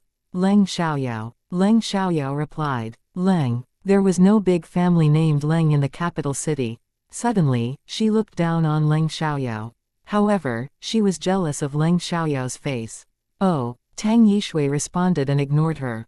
Leng Xiaoyao didn't care. However, Ning Muqing was displeased and deliberately snubbed Tang Yishui and talked to Leng Xiaoyao more often. Even Wu Wenxi talked to Leng Xiaoyao. Mu Beihan and the others ignored Tang Yishui as well, which made her very angry. Anyway, she couldn't vent her anger and could only interrupt their conversation. Unfortunately, the responses she received were all indifferent. Oh, Mr. Wu, I heard that you and Tongyu have been getting close lately. Is there going to be good news? Tang Yishui joked. Pan Tongyu was also one of Tang Yishui's friends, but they weren't really good friends. In private, they were all competing and jealous of each other. Pan Tongyu liked Wu Wenxi, so Tang Yishui was deeply jealous and hostile to her. Tang Yishui had tried to damage Pan Tongyu's reputation many times. What she just said wasn't what Pan Tongyu told her, but what she deliberately made up to make Wu Wenxi dislike Pan Tongyu and make Pan Tongyu lose the opportunity to catch Wu Wenxi's eye. Wu Wenxi frowned slightly, obviously displeased. I didn't get close to Miss Pan at all. Please don't spread rumors, Miss Tang. Ah, Tang Yishui pretended to look surprised, then acted regretful. That isn't what I said. It was said by Tongyu. I didn't know she was lying. I thought, Wu Wenxi didn't see Tang Yishui's intentions, but the others did and disliked her even more. However, they didn't point it out because it was unnecessary. Mr. Wu, is there any woman you're interested in right now? Xiao Yu has many friends around her. All of them are from noble or wealthy families, and have good looks and an education. Haven't any of them caught your eye? Tang Yishui still joked. Chapter 3445 Tang Lei wants old Master Tang to be dead. I'm looking for a partner, but I don't care about her family background or appearance. The most important thing is the chemistry between us. If the person I like doesn't like me the same way, I won't force her to accept me. Similarly, if someone likes me but I don't feel the same, I won't accept her either, Wu Wenxi said, indirectly rejecting Tang Yishui. Tang Yishui understood his implication and was upset as she realized that she had no chance with Wu Wenxi. Suddenly, she didn't know what to say. Was it impossible for her to get together with Wu Wenxi? She really liked Wu Wenxi, and felt very resentful that he didn't feel the same way. Tang Yishui was unwilling to give up. She wanted to ask him directly what was wrong with her, and why he couldn't like her the same way. However, she was too embarrassed to do so. They went to a private room and ordered food. Because the food wasn't ready yet and Tang Yishui was here, they didn't want to talk about work, so Chunmeng suggested playing Who's the Ruler. Song Xinyue wasn't interested in the game, so she didn't join them. Leng Xiaoyao saw that Wu Wenxi didn't like Tang Yishui, and didn't want to leave him alone with her, otherwise Tang Yishui would continue to bother him. Therefore, she suggested that Wu Wenxi and Ning Muqing join Chunmeng's team to play Who's the Ruler, a game they were familiar with. Wu Wenxi and Ning Muqing were also playing the game, Who's the Ruler, so they knew how to play it. When it came to playing games, they were also happy to join them. Leng Xiaoyao only talked to Song Xinyue, so Tang Yishui was completely left out. No one thought there was anything wrong, because Tang Yishui asked to come herself. Tang Yishui was mad, but couldn't argue with them. In order to not let them see her embarrassment, she took out her phone to play on it. When the food was ready, they stopped playing and started eating. After eating, Tang Yishui said, "Let's go to a club for fun." My treat. She was never generous even when she was happy. However, there was a man she liked, so she was willing to pay the bill. "I'm sorry, we have other things to do." Ning Muqing refused. They could finally get rid of Tang Yishui, so they wouldn't go out with her again. "What about you, Mr. Wu?" Tang Yishui looked at Wu Wenxi. She didn't really want to invite Ning Muqing and the others. She just wanted to invite Wu Wenxi. "I have something else to do too, so I can't go." Wu Wenxi also refused. He wouldn't go out with a woman who clearly had feelings for him. Fine. Tang Yishui felt disappointed, but she didn't want to force him to accept. After they left the restaurant, Leng Xiaoyao and the other girls left first. Wu Wenxi was planning to leave when Tang Yishui stopped him. Tang Yishui deliberately stayed until all the other girls were gone. "Mr. Wu, I didn't drive here today. Can you give me a ride home?" Tang Yishui said pitifully. She actually drove herself here, but she wanted Wu Wenxi to drive her home and made up an excuse. Even the excuse about meeting a friend who cancelled at the last minute was fake. In fact, she cancelled on her friend after meeting Wu Wenxi. Although she knew that Wu Wenxi wasn't interested in her, she didn't want to give up so easily.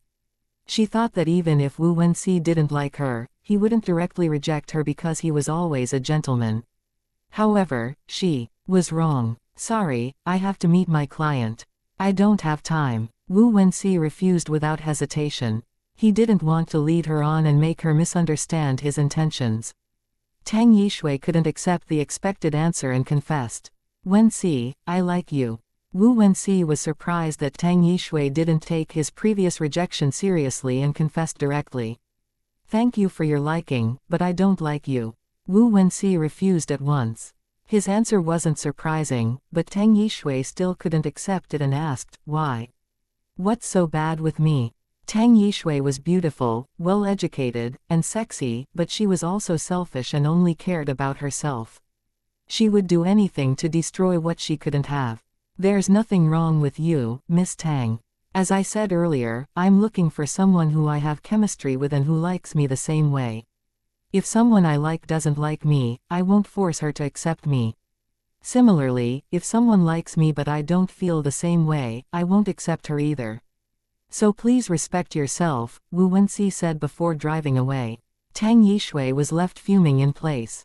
Leng Xiaoyao dropped off and Chenmeng and the others at school before heading home. Around 10 p.m., Leng Xiaoyao received a call from Li Mochen. He said that he would return to the capital city tomorrow morning and had something to give her. As for what it was, Li Mochen didn't tell her, and Leng Xiaoyao didn't ask. Oh, by the way, can you help me find a bodyguard? The day before yesterday, Leng Xiaoyao told Li Mochen what had happened to Tang Ning that day. No problem, I'll handle it, Li Mochen said. The next morning, before Leng Xiaoyao went out, the bodyguard had already arrived. Leng Xiaoyao gave him some instructions and asked him to get to know Feng Dongcheng, Tang Xing, and Tang Ning, and exchange phone numbers with one another. Leng Xiaoyao could finally be relieved. At noon, Tang Lei came to the hospital to see old Master Tang. He didn't want to come, but since he was playing a role, he had to do the whole act. When he had time, he would come and take a look. Tang Lei looked at old Master Tang lying on the hospital bed with cold eyes, without any emotion other than resentment. Dad, you've been lying here for 3 years. Why don't you just die? Tang Lei really wanted old Master Tang to die, but he didn't dare to do it himself.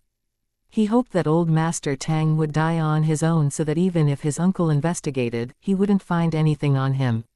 If you die, everything will be over. I killed your son and daughter-in-law several years ago. If you can't bear to part with your grandchildren, when there's a chance, I'll let them meet you too. I have to say that your grandchildren are lucky. They were beggars for 3 years, but they were taken in by kind people. I originally sent some people to catch them but failed. Tang Lei thought that no one could hear what he said, so he dared to be honest. Little did he know that although old Master Tang hadn't woken up yet, he had regained some consciousness and could hear what Tang Lei said. He was so angry that his whole soul was trembling. Not only did old Master Tang hear it, the people who were assigned by Li Mochen to protect and watch old Master Tang also heard and even saw it. They had installed a pinhole camera in old Master Tang's room and were in the next ward. Chapter 3446 Old Master Tang wakes up. Perhaps because Tang Lei's words angered old Master Tang, old Master Tang's fingers finally moved, which scared Tang Lei. Damn it, this old man had a reaction. Did that mean that he was going to wake up? Tang Lei didn't alert the doctor because he didn't want old Master Tang to wake up. He immediately made a phone call to have someone bring medicine that would prevent old Master Tang from waking up and planned to inject it into him. Leng Xiaoyao's people who saw all of that immediately called her. Because it was lunch break, Leng Xiaoyao answered the call quickly. After learning about the situation at the hospital, she was angry but also quite happy. She was angry that Tang Lei was trying to harm old Master Tang. She was happy because old Master Tang's fingers moved, which meant that he was close to waking up. Leng Xiaoyao immediately asked for leave from her head teacher and said that her grandfather had some medical issues that she needed to deal with right away. Her head teacher was considerate and allowed her to go. Before Leng Xiaoyao arrived, Tang Lei's requested items arrived. However, when the person entered old Master Tang's ward, the man sent over by Li Mochen followed along, disguised as a doctor in a white coat. Tang Lei and his secretary were surprised to see the doctor follow them in. I'm here to check on the patient. The patient's condition has been improving recently. There is a high chance that he'll wake up soon, the fake doctor said. Since Tang Lei had already noticed that old Master Tang's fingers moved, he mentioned it straightforwardly. Tang Lei was taken aback and was secretly angry. However, he put on a happy face and said, "There's a high chance that he'll wake up soon." Really? Now that the doctor had said that, he could no longer harm old Master Tang. If he did anything at this moment, he would be caught. Yeah, so now we are paying close attention to him. As soon as he wakes up, we'll notify his family, the fake doctor said. That's great, Tang Lei said with a happy expression, but his smile was uglier than crying.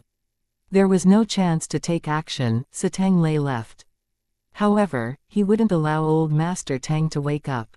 Tang Lei bet that old Master Tang wouldn't wake up so quickly, so he would go find a reliable person to pretend to be a nurse and inject medicine into old Master Tang after he left. Shortly after Tang Lei left, Leng Xiaoyao came. As soon as Leng Xiaoyao arrived, she immediately used her magical senses to check old Master Tang's body and found that there was no problem with it. However, he still hadn't woken up. She then poured magical power into his body and talked to him because she knew that old Master Tang could hear people talking to him now. "Grandpa, I'm your granddaughter. I'm Tang Yu's daughter, Leng Xiaoyao. I'm 19 years old this year and a freshman at the capital university. I also got the highest score in the liberal arts category in this year's college entrance examination. I always thought that my mother was an orphan until I met Tang Xing and Tang Ning a few days ago. I found out that my mother wasn't an orphan and that she had a father. Unfortunately, my mother died young, and my father died with her when I was young. Grandpa Cheng Yuan and Uncle Yecheng raised me afterwards, and they were both very nice to me. Do you know Tang Lei turned you into a vegetable to steal the Tang family's assets? He then framed Uncle Tang Heng and said that he was the one who harmed you. Uncle Tang Heng was driven out of the Tang family and had to live in the old house. Not only that, but Tang Lei also had someone burn down the old house. Uncle Tang Heng and Aunt Tang both died in the fire, leaving behind Tang Xing and Tang Ning. For the past few years, they had been living like beggars and were often bullied. Tang Ning almost died of illness and would have if they didn't meet me. I have adopted Tang Xing and Tang Ning now, so you don't have to worry, but you need to wake up quickly. We need to expose Tang Lei's true face and take back what belongs to Tang Xing and Tang Ning. Tang Lei was treated well by the Tang family as an adopted son, but he has no gratitude and has turned against the Tang family. I already have some evidence of his crimes, but we need you to wake up before we can handle the situation with the Tang family. You have great prestige in the Tang family's company, so if I handle it myself, they won't accept it. Actually, I suspect that both my mother's disappearance and my uncle's death are related to Tang Lei, but it's just a suspicion. I haven't found any evidence yet because it has been more than 20 years since those accidents happened. Old Master Tang listened to what she said and was emotional, disappointed, and angry. He was emotional because he finally had news about his daughter. He was disappointed because she had already passed away, but he was also relieved that she left behind a granddaughter who was talented. His granddaughter was outstanding, having been admitted to the capital university with the highest score in the National Liberal Arts exam. However, Tang Lei's mistreatment of Tang Heng, Tang Xing, and Tang Ning made him angry, even though he had just heard Tang Lei's confession. He was grateful that Tang Xing and Tang Ning had met Leng Xiaoyao, or he couldn't imagine what would have happened. Old Master Tang struggled to wake up. Finally, he opened his eyes. "Grandpa, you're awake." Leng Xiaoyao was delighted to see Old Master Tang wake up. Old Master Tang looked at Leng Xiaoyao in a daze and exclaimed with joy. "Why, you are Yueyu's daughter." Thanks to the nourishment of Leng Xiaoyao's magical power recently, Old Master Tang's physical condition and mental state were both excellent. Even though he just woken up, his body wasn't weak, and he could talk without any difficulties. "Yes, I'm Tang Yu's daughter, your granddaughter," Leng Xiaoyao said with a smile. Old Master Tang stared at Leng Xiaoyao. He did see some resemblance between her and Tang Yu. He also felt a sense of intimacy when facing Leng Xiaoyao. "Grandpa, did you hear what I said just now?" Leng Xiaoyao knew that Old Master Tang had heard, but still wanted to confirm it. "I heard it all," Old Master Tang replied. Thinking about what he had heard made him feel sad and angry. Tang Lei is really despicable. Old Master Tang was really full of regret. He didn't regret adopting Tang Lei, but regretted treating him as his own son, giving him shares in the company, letting him work in the company, and even letting him live in the Tang family's house after he got married. If he had known the result, he would have given him some money after he graduated from university and let him start his own business and live on his own. In that case, these tragedies wouldn't have happened. However, it was too late to regret. "I heard you suspect that your mother's and your youngest uncle's deaths are related to Tang Lei?" Old Master Tang asked. He had never doubted it before waking up, but after learning about Tang Lei's true face, he started to suspect it. Chapter 3447. Old Master Tang leaves the hospital. Yes, but I'm just suspicious. It could also be someone else who has a grudge against the Tang family, said Leng Xiaoyao. Without evidence, she couldn't conclude that it was related to Tang Lei. She could only say that he was the prime suspect. Whether it was related to Tang Lei or not, what he did was enough to get him imprisoned for life, or even sentenced to death. Grandpa, it's not safe for you to stay in the hospital any longer. It's even more dangerous to go back to the Tang family's house. You're fine now, so let's just leave the hospital and you can come to my house with me. Tang Xing and Tang Ning will be very happy to see you, Leng Xiaoyao said. Although she arranged for protection and surveillance, Tang Lei might bribe the attending physician to tamper with his medication. Old Master Tang was indeed fine, and there was no need to continue to be hospitalized. Great, great, I'll ask to be discharged from the hospital and go with you. Old Master Tang also knew that he was no longer safe in the hospital, because he just heard that Tang Lei was going to inject him with medicine to prevent him from waking up. Anyway, Old Master Tang was energetic and not at all like someone who had been in a coma for years. He might need some time to walk again, though. Leng Xiaoyao immediately called for the attending physician. She had investigated this physician beforehand and knew that he wasn't affiliated with Tang Lei, so there was no need to be so cautious. The attending physician was amazed when he saw Old Master Tang wake up. He exclaimed that it was a miracle. Was it really a miracle? Of course not. Without Leng Xiaoyao's help, Old Master Tang might never have woken up. Since Old Master Tang said that he wanted to leave the hospital, and that his mind was clear and his body had no problems, the physician immediately processed his discharge formalities and didn't bother informing Tang Lei. Because he hadn't walked in years, Old Master Tang had to leave in a wheelchair. After leaving the hospital, Leng Xiaoyao took Old Master Tang directly to Hanlin Manor. The two bodyguards' mission wasn't over yet, but Leng Xiaoyao transferred them to her home. She was worried that Tang Lei would investigate and find out that Old Master Tang was here, and secretly send someone to attack him.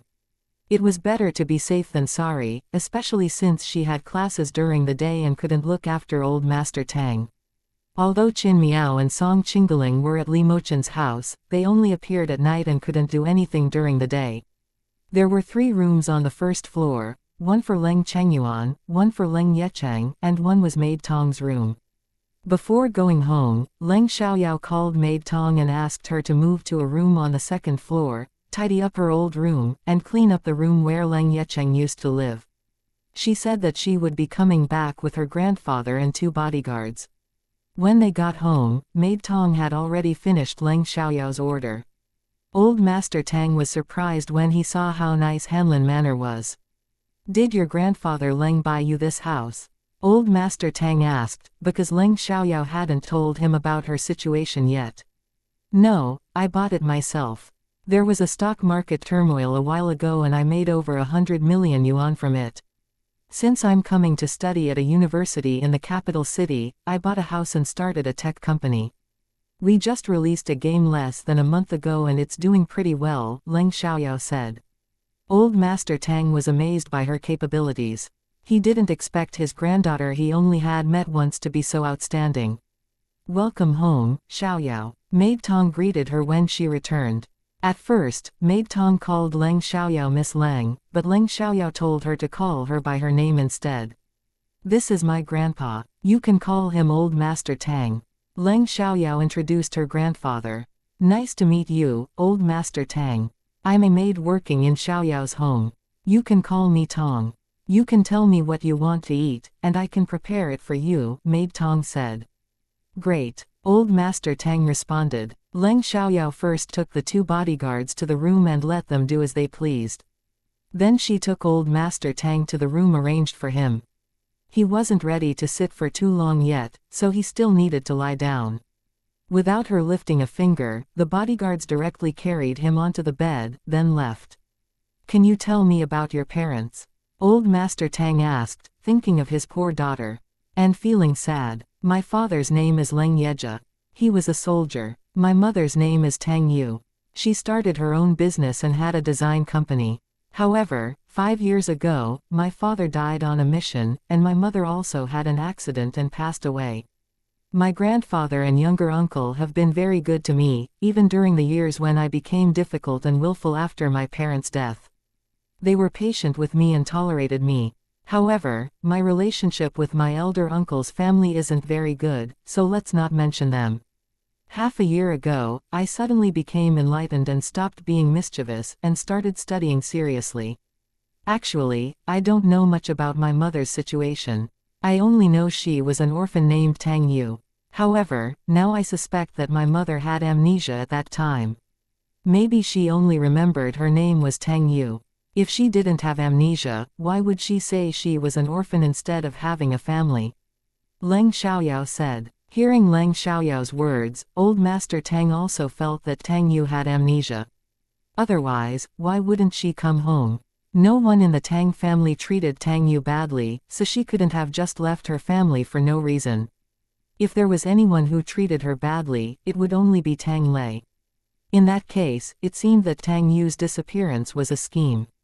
Later on, the accident involving his third child was probably not just an accident, but also part of the conspiracy. Grandpa, are there any trustworthy shareholders left in the Tang Corporation? Leng Xiaoyao asked. If there were still trustworthy shareholders, things would be easier to handle. If not, Old Master Tang would have trouble regaining control of the Tang Corporation. Although she had learned about all the shareholders of the Tang Corporation and knew some details, she still needed Old Master Tang's confirmation. There are only 10 shareholders in the Tang Corporation. I hold 50% of the shares, followed by my third brother Tang Kengwei with 10%, and Tang Lei with 10%. The rest are only a few percentage points each. Among them, xianxia and He Ming each hold 5%, and they have always been loyal to me. Of course, I can't be 100% sure they still remain loyal to me now, so we need to make sure of it before we approach them, Old Master Tang said. Given what Leng Xiaoyao learned, xianxia and He Ming did maintain neutrality and didn't lean towards either Tang Kengwei or Tang Lei. However, the others had already split into 2 factions. Chapter 3448 Storage Ring. I've actually already investigated it. What you said about xianxia and He Ming is true. They have always remained neutral and prioritized the company's interests. They have not gotten close to Tang Lei or Tang Kengwei. As for the others, they are basically divided into 2 factions.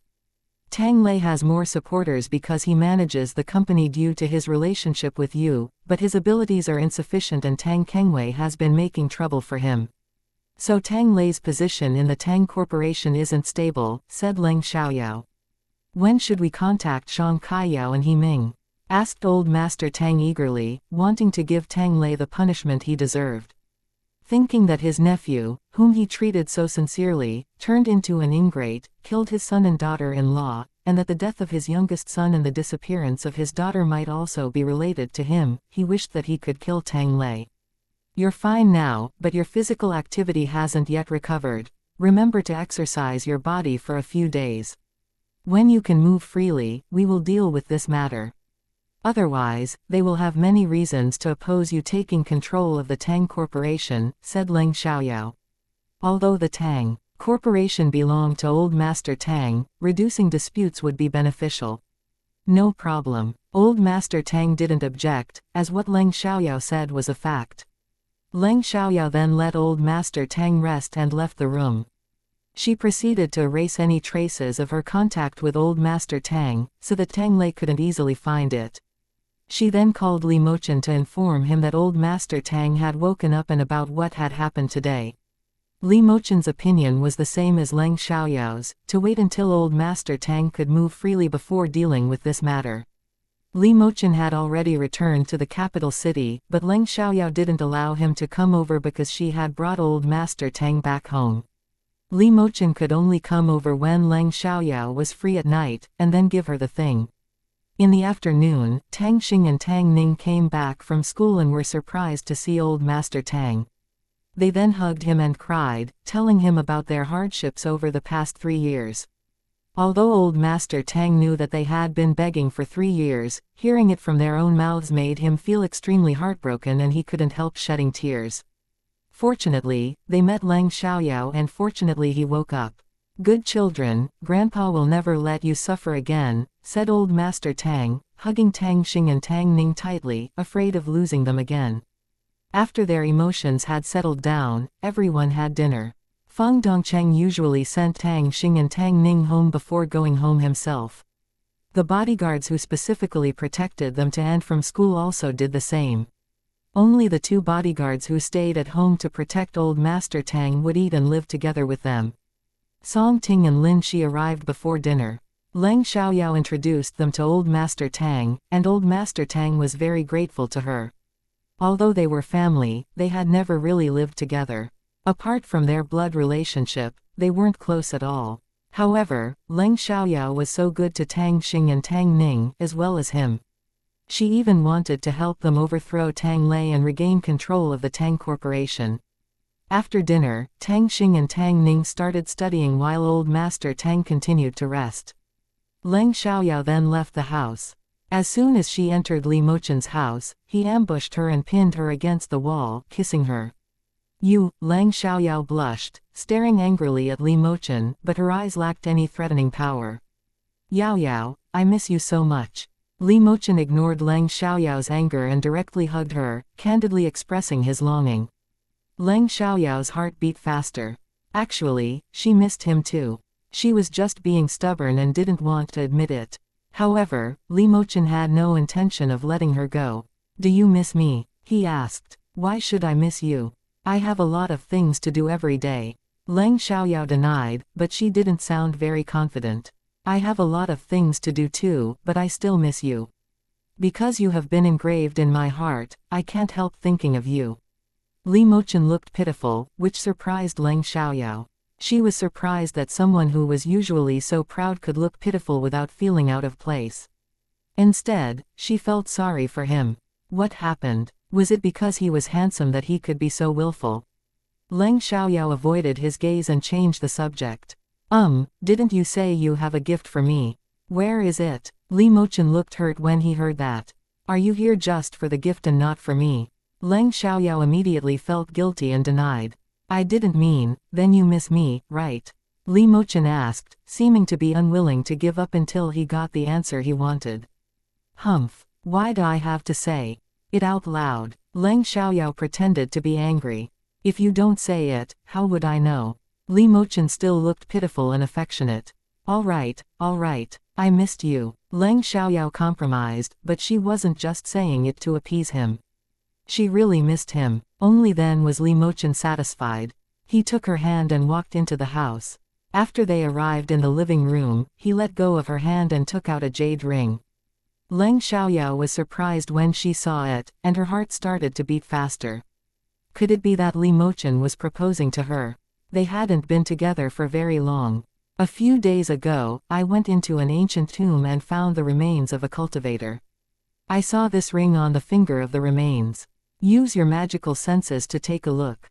Li Mochen said. Leng Xiaoyao realized that Li Mochen wasn't proposing to her. She then followed Li Mochen's instructions and used her magical senses to observe the ring.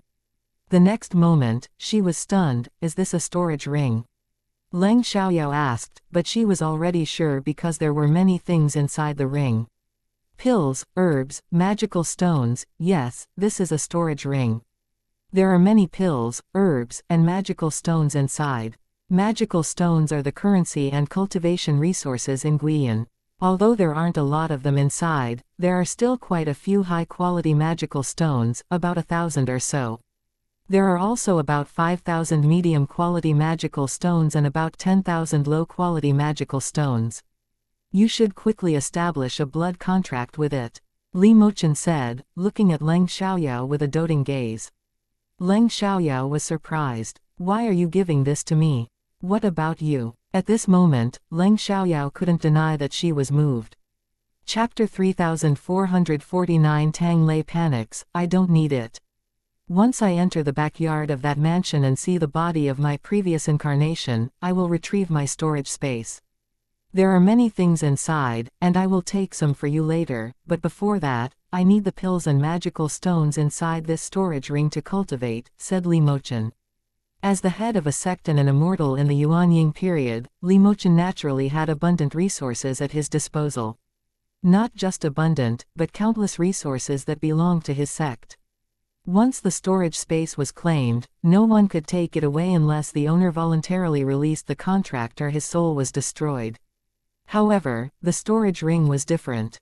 As long as the owner died, the contract of the storage ring would become invalid, and anyone could claim and use it. Great. With that, there was nothing more for Leng Xiaoyao to say.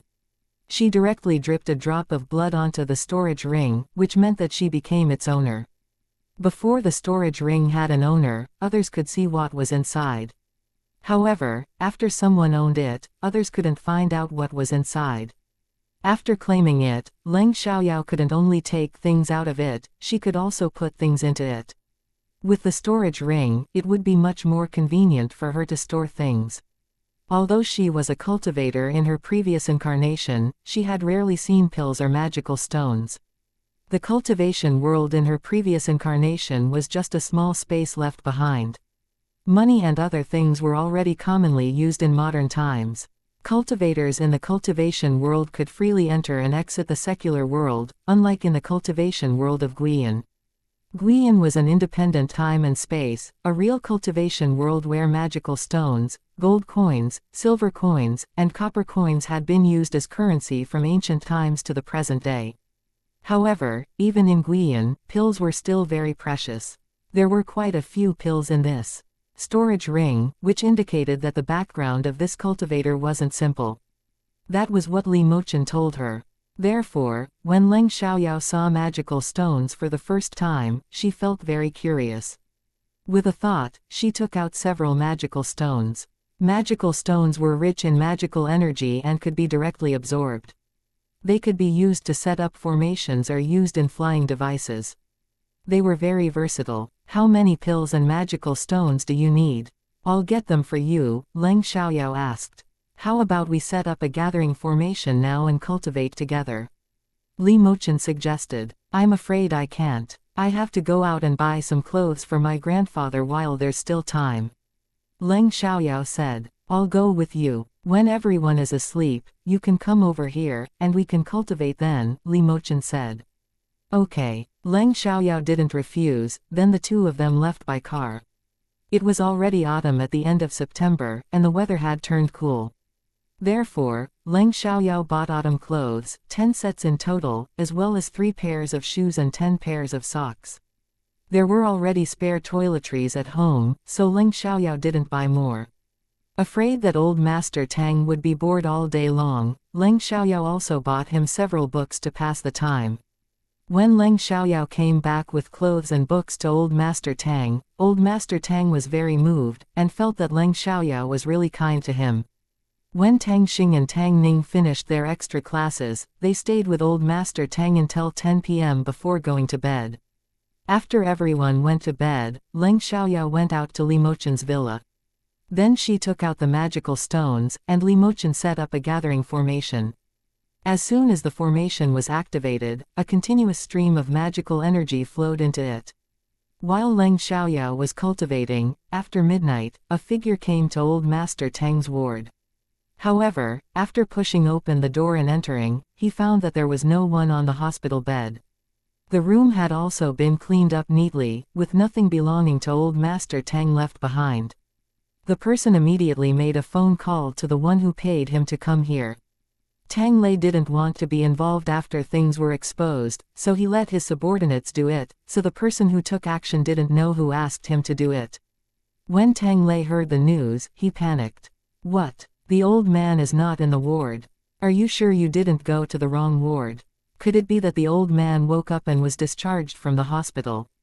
If the old Master Tang woke up, why didn't anyone notify him?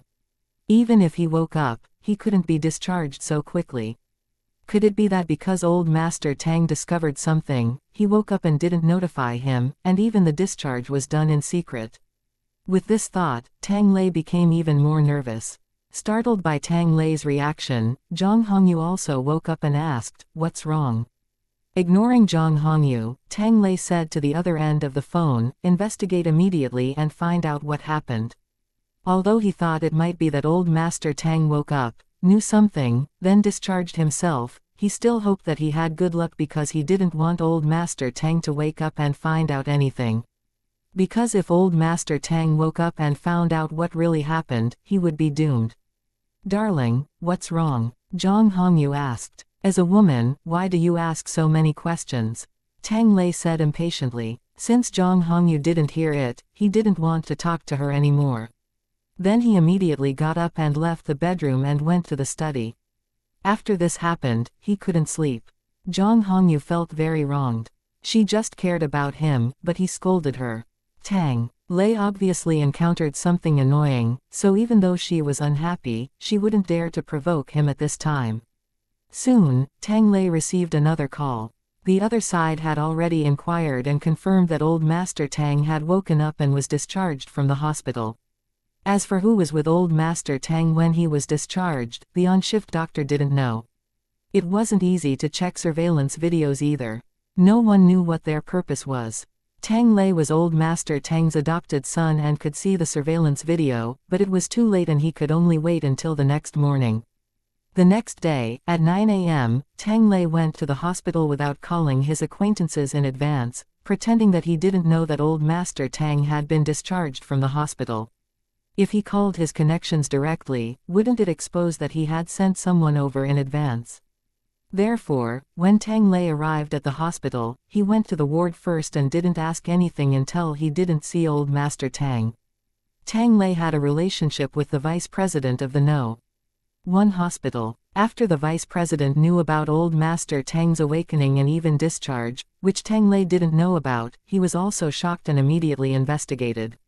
First, they asked old Master Tang's attending physician. The attending physician said that old Master Tang did wake up, and because his condition was very good after waking up, he handled the discharge procedures on his own. Chapter 3450 Ning Muqing encounters trouble at that time. There were 2 men and a woman beside him, but he didn't know what their relationship was. Old Master Tang's discharge wasn't forced. Tang Lei knew that it was impossible for someone to force him. That was the most terrifying thing. The vice president checked the surveillance cameras, but found that they were broken. It was unknown who took old Master Tang away. Tang Lei had to immediately send someone to investigate. He didn't tell anyone in the Tang family about that because he didn't want them to know that old Master Tang had awakened, as he wanted to do something to old Master Tang secretly. He wouldn't allow old Master Tang to return to the Tang Corporation. He suspected Tang Kangwei, Shang Kaiyao, He Ming, and was even suspicious of Leng Xiaoyao, who adopted Tang Xing and Tang Ning, because he thought that those people were more likely to take old Master Tang away. In addition to investigating old Master Tang's whereabouts, Tang Lei sent someone to kidnap Tang Xing or Tang Ning again. It would ensure that after old Master Tang appeared, Tang Lei could still control him by holding Tang Ning and Tang Xing hostage. Therefore, that afternoon, Tang Xing and Tang Ning were targeted again. Fortunately, Leng Xiaoyao had already sent someone to protect them, so those people who targeted them didn't have the opportunity to make a move. When Leng Xiaoyao returned home in the afternoon, she found someone was spying on her. She guessed that Tang Lei had suspected her and that the person was sent by him. Tang Lei's suspicion didn't surprise Leng Xiaoyao at all. After all, after investigating Tang Xing and Tang Ning, it was easy to find her. Fortunately, Leng Xiaoyao had already taken precautions and told old Master Tang in the morning not to go out for the time being. If he wanted to exercise, he could just walk around the house. She also instructed the 2 bodyguards not to allow any strangers into the yard. If they found any suspicious characters lingering outside the villa, they should expel them. The person who was spying on her home didn't approach, so the bodyguards didn't notice him. It was just that as a cultivator, she had acute senses and easily noticed him. Although old Master Tang didn't go out, she didn't like being watched like this, so she went straight to the person who was spying on her. The man saw Leng Xiaoyao coming and became flustered. He realized he had been discovered, but didn't run away directly. If he ran away directly, he would be exposed. Even if Leng Xiaoyao was suspicious of him, he wouldn't admit it. "Why are you staring at my house?" Leng Xiaoyao walked up to the man and asked angrily. "I'm staring at your house." The man pretended to be surprised when he heard that. Why do you say I'm staring at your house? I'm just walking around here. How does that become staring at your house? However, the man felt guilty. This woman was too sensitive. She easily noticed that he was staring at her house. However, he couldn't admit it. I said you're staring at my house, so you're staring at my house. Tell me, are you trying to steal something from my house? Leng Xiaoyao said with a domineering attitude. The man was angry. What kind of nonsense are you talking about? I'm so far away from your house. Why would I want to steal something from your house? I don't think you're a good person. If you keep staring at my house, I'll call the police. Leng Xiaoyao took out her phone and acted like she was going to call the police. The man was angry and guilty.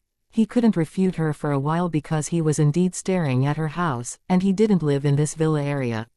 If Leng Xiaoyao really called the police, it would really be troublesome. You're unreasonable. I don't want to argue with you, crazy woman. The man pretended to be indignant and left. Leng Xiaoyao couldn't directly attack him, so she could only scare him away. When Leng Xiaoyao returned home, she told old Master Tang about what happened. I think Tang Lei will go after Tang Xing or Tang Ning next as a threat against me. Old Master Tang looked serious and worried. Uncle Feng is a retired soldier and is good at fighting. I have also added another bodyguard who is good at fighting.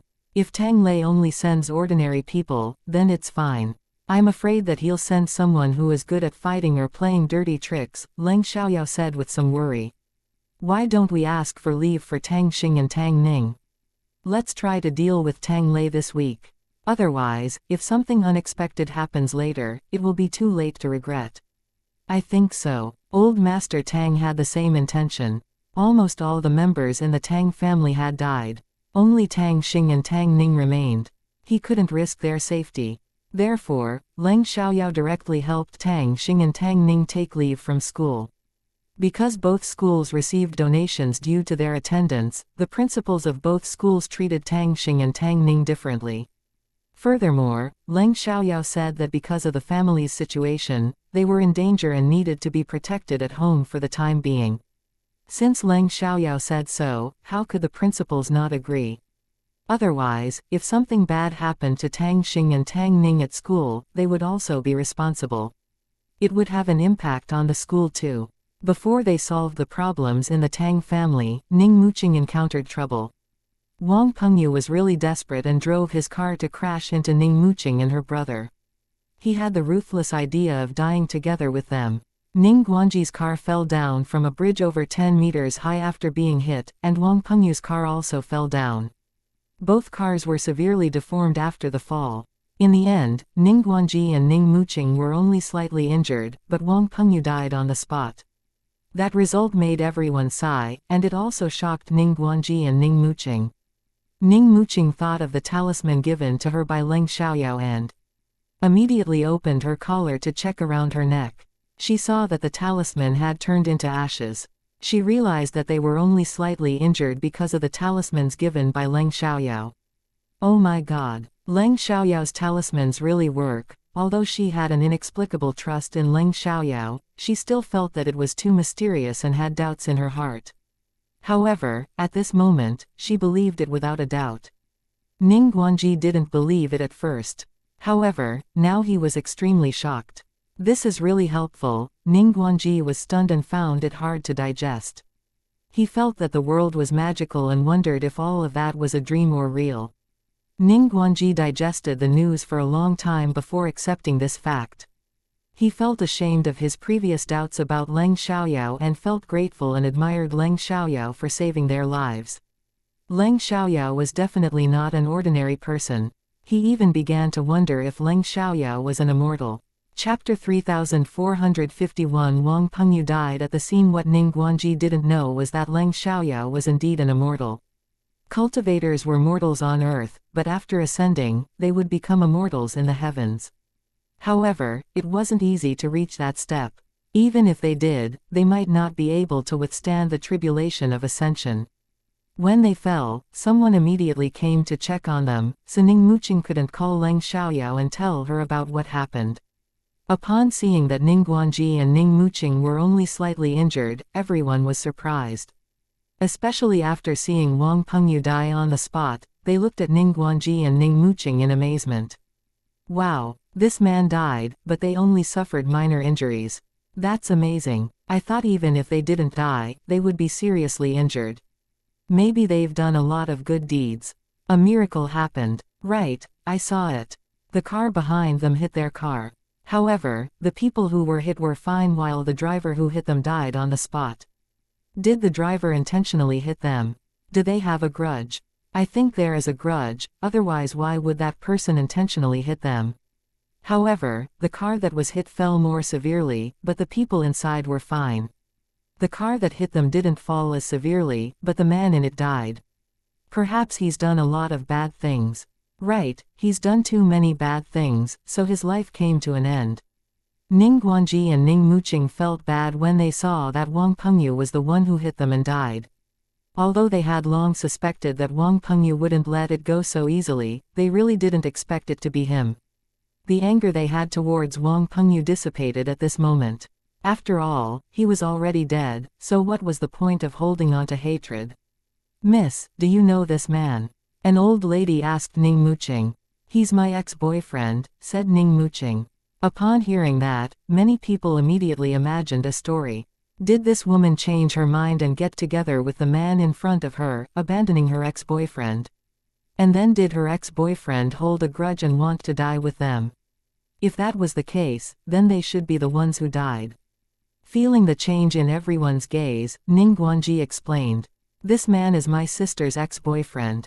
He's dead, and we shouldn't expose his dirty secrets, but in order to avoid misunderstandings, I think it's necessary for me to explain it. Our family is a prominent family in the capital city, but we didn't despise this man because of his ordinary background. However, he betrayed my sister with her good friend and wanted to cheat my sister out of her money. He was exposed after being discovered. Despite that, my sister only broke up with him and didn't do anything else to him. However, he felt that he didn't get what he deserved and tried to reconcile with my sister several times. We never thought that his mentality was so twisted that he would want to destroy everything when he couldn't get it. Everyone felt sorry for Ning Muqing.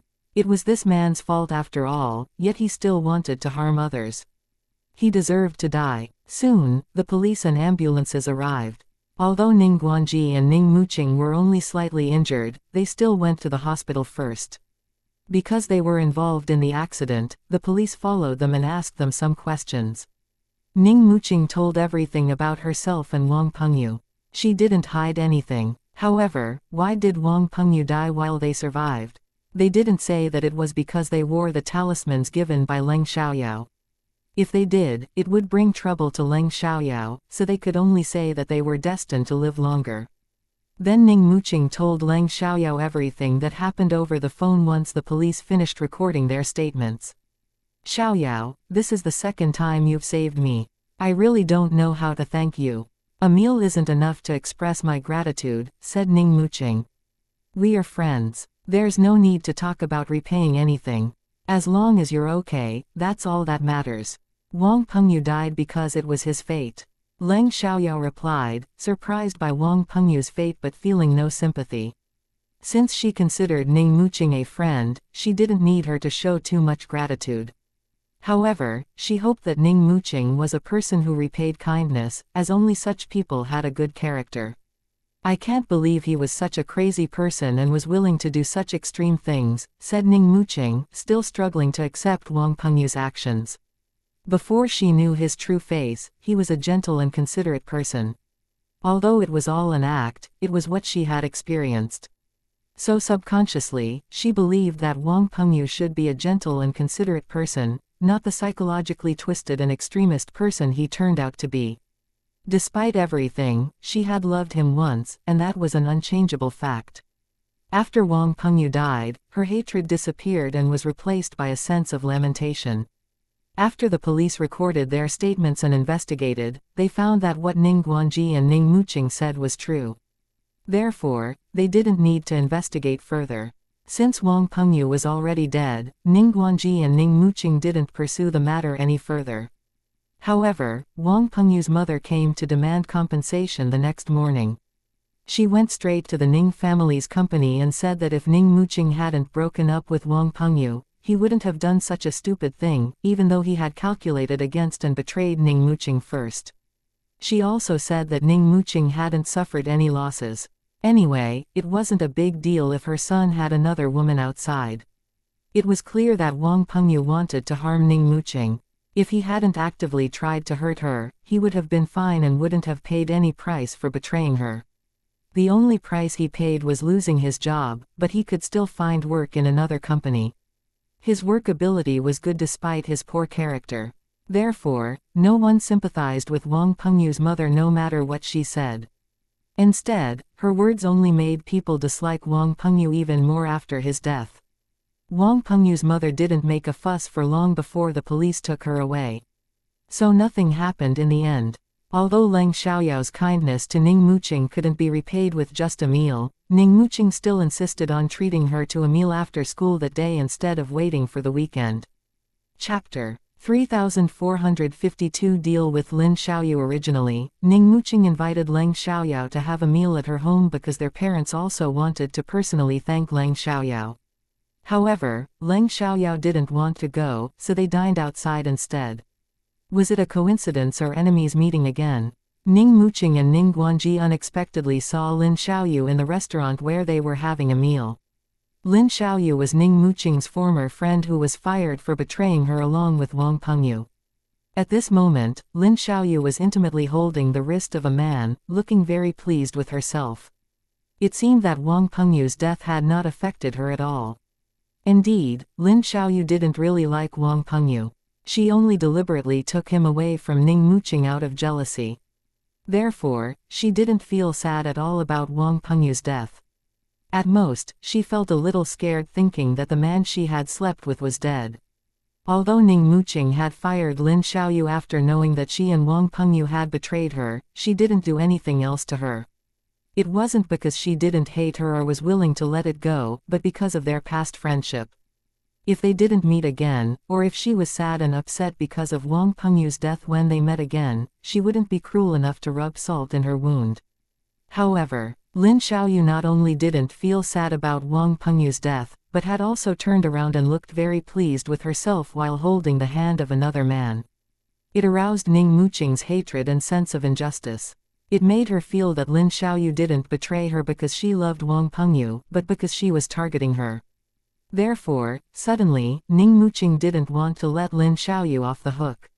Ning Muqing walked directly to Lin Xiaoyu. With a vague smile, she pretended to be friendly as she greeted her. "Hi, Xiaoyu, what a coincidence. Who is this?" When Lin Xiaoyu saw Ning Muqing, she instinctively let go of the man's hand.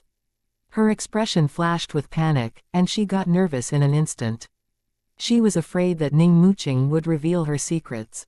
The man didn't think much of it when Lin Xiaoyu suddenly let go of his hand. He thought that she was just embarrassed. Before Lin Xiaoyu said anything again, he opened his mouth first.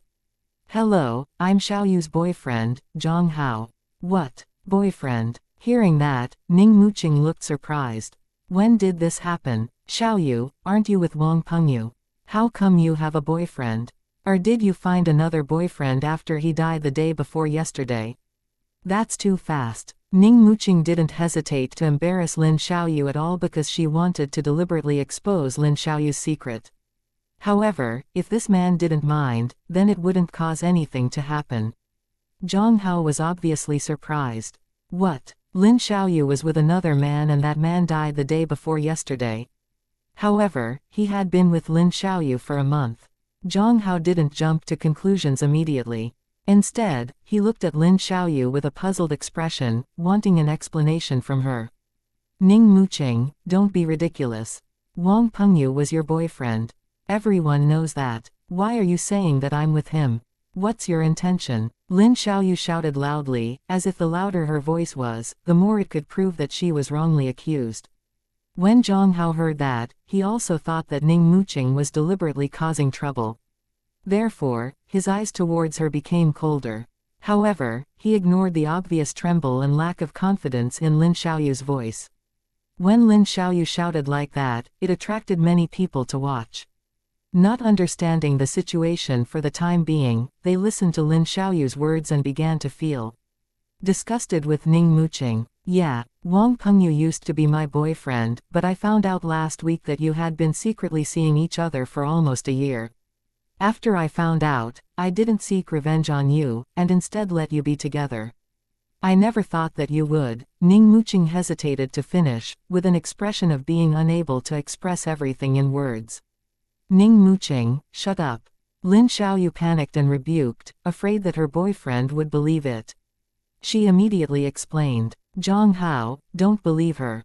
She's talking nonsense. Wang Pengyu liked me, but I don't like him. Ning Muqing is just jealous and is saying ridiculous things about me. Although Lin Xiaoyu explained that it wasn't true, her panicked emotions, evasive gaze, and lack of confidence revealed her guilt. Zhang Hao didn't really believe Ning Muqing because he didn't know her and naturally couldn't trust someone he didn't know. However, Lin Xiaoyu's reaction instantly shattered his doubts about Ning Muqing and his trust in Lin Xiaoyu. He was angry that Lin Xiaoyu was such a person who lied to him, jealous of you. What is there for me to be jealous of? My family background is better than yours, and I look better than you. What do I need to be jealous of you for? Isn't it because I'm more self-loving and you're more promiscuous that you easily stole Wang Pengyu? Otherwise, would he let go of a rich girl and go for an ordinary woman like you? Ning Muqing sneered. Right. Since Ning Muqing's family background was better than hers and she was also prettier than her, what was there for Ning Muqing to be jealous of? Most men who weren't dumb would choose a woman who had a better background and looks. However, some men couldn't control their desire and were prone to doing inappropriate things. As soon as those things were mentioned, Lin Xiaoyu's expression couldn't help showing jealousy, and it was a kind of twisted jealousy. Lin Xiaoyu, I wanted to trust you at first, but your reaction is just trying to cover up. How can you make me believe you? Zhang Hao asked angrily. Even the onlookers had to suspect that Lin Xiaoyu was exactly what Ning Muqing said, and everyone looked at Lin Xiaoyu with different feelings. No, it's not like that. It's not true. Lin Xiaoyu wanted to explain, but she couldn't explain it, because it was all true. So what's the truth? Although he believed Ning Muqing's words, he still needed an explanation from Lin Xiaoyu. However, Lin Xiaoyu opened her mouth, but didn't know how to explain. It happened too suddenly. How could she organize her words? In Zhang Hao's eyes, Lin Xiaoyu's reaction was an admission of guilt. He became even angrier and said, Lin Xiaoyu, you terrify me.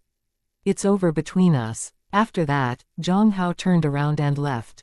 Zhang Hao. Lin Xiaoyu panicked and immediately went to grab him, but Zhang Hao pushed her away, almost causing Lin Xiaoyu to fall. Chapter 3453 Have interest in Lin Xiaoyu. Lin Xiaoyu knew Zhang Hao's character. Since he was so decisive, there was basically no room for negotiation. However, she blamed Ning Muqing for it. As a result, Lin Xiaoyu immediately looked at Ning Muqing with resentment and rushed towards her, baring her teeth and claws. Ning Muqing, why did you ruin my happiness? Ning Guanji had been silent the whole time, but it didn't mean that he would allow Lin Xiaoyu to harm Ning Muqing. So before Lin Xiaoyu could even touch Ning Muqing, he blocked her and pushed her away without hesitation, causing Lin Xiaoyu to lose her balance and fall to the ground. Why did you ruin Muqing's happiness then? Ning Guanji asked in return, his eyes full of anger. If it hadn't been for his sister's words about not retaliating against Lin Xiaoyu earlier, he wouldn't have let Lin Xiaoyu get away with ruining Ning Muqing's relationship. Without waiting for Lin Xiaoyu to say anything, Ning Guanji continued. Muqing treated you as a good friend. Your work ethic was not good, but she still let you work in my family's company and gave you a good salary, but what did you do? You repaid her kindness by stealing her boyfriend. Of course, the man who was stolen away wasn't worth Muqing's love, but the person who stole him away couldn't be you. Hearing Ning Guanji's words, onlookers couldn't help but angrily scold Lin Xiaoyu. This woman is shameless. They helped her so much, yet she still stole her friend's boyfriend. Even if she's stolen him, they're not even together. She didn't do it out of love, but out of jealousy towards her friend. That's even more despicable. That's right. It's obvious that she deliberately stole her friend's boyfriend out of jealousy. She's really shameless, considering how much her friend has helped her. Lin Xiaoyu felt extremely embarrassed and wished she could find a hole to hide in. She was very unwilling and wanted to argue with Ning Muqing, but she had no confidence left and could only leave dejectedly. At this point, Lin Xiaoyu regretted everything. She regretted seducing Wang Pengyu and betraying Ning Muqing. What was so good about Wang Pengyu? He was just an ordinary man from an ordinary family. On the other hand, she and Ning Muqing were good friends and were doing well in the Ning family's business. She even had a boyfriend like Zhang Hao. Although Zhang Hao's family background was also ordinary, he had a house and a car in the capital city and earned nearly 500,000 to 600,000 yuan a year.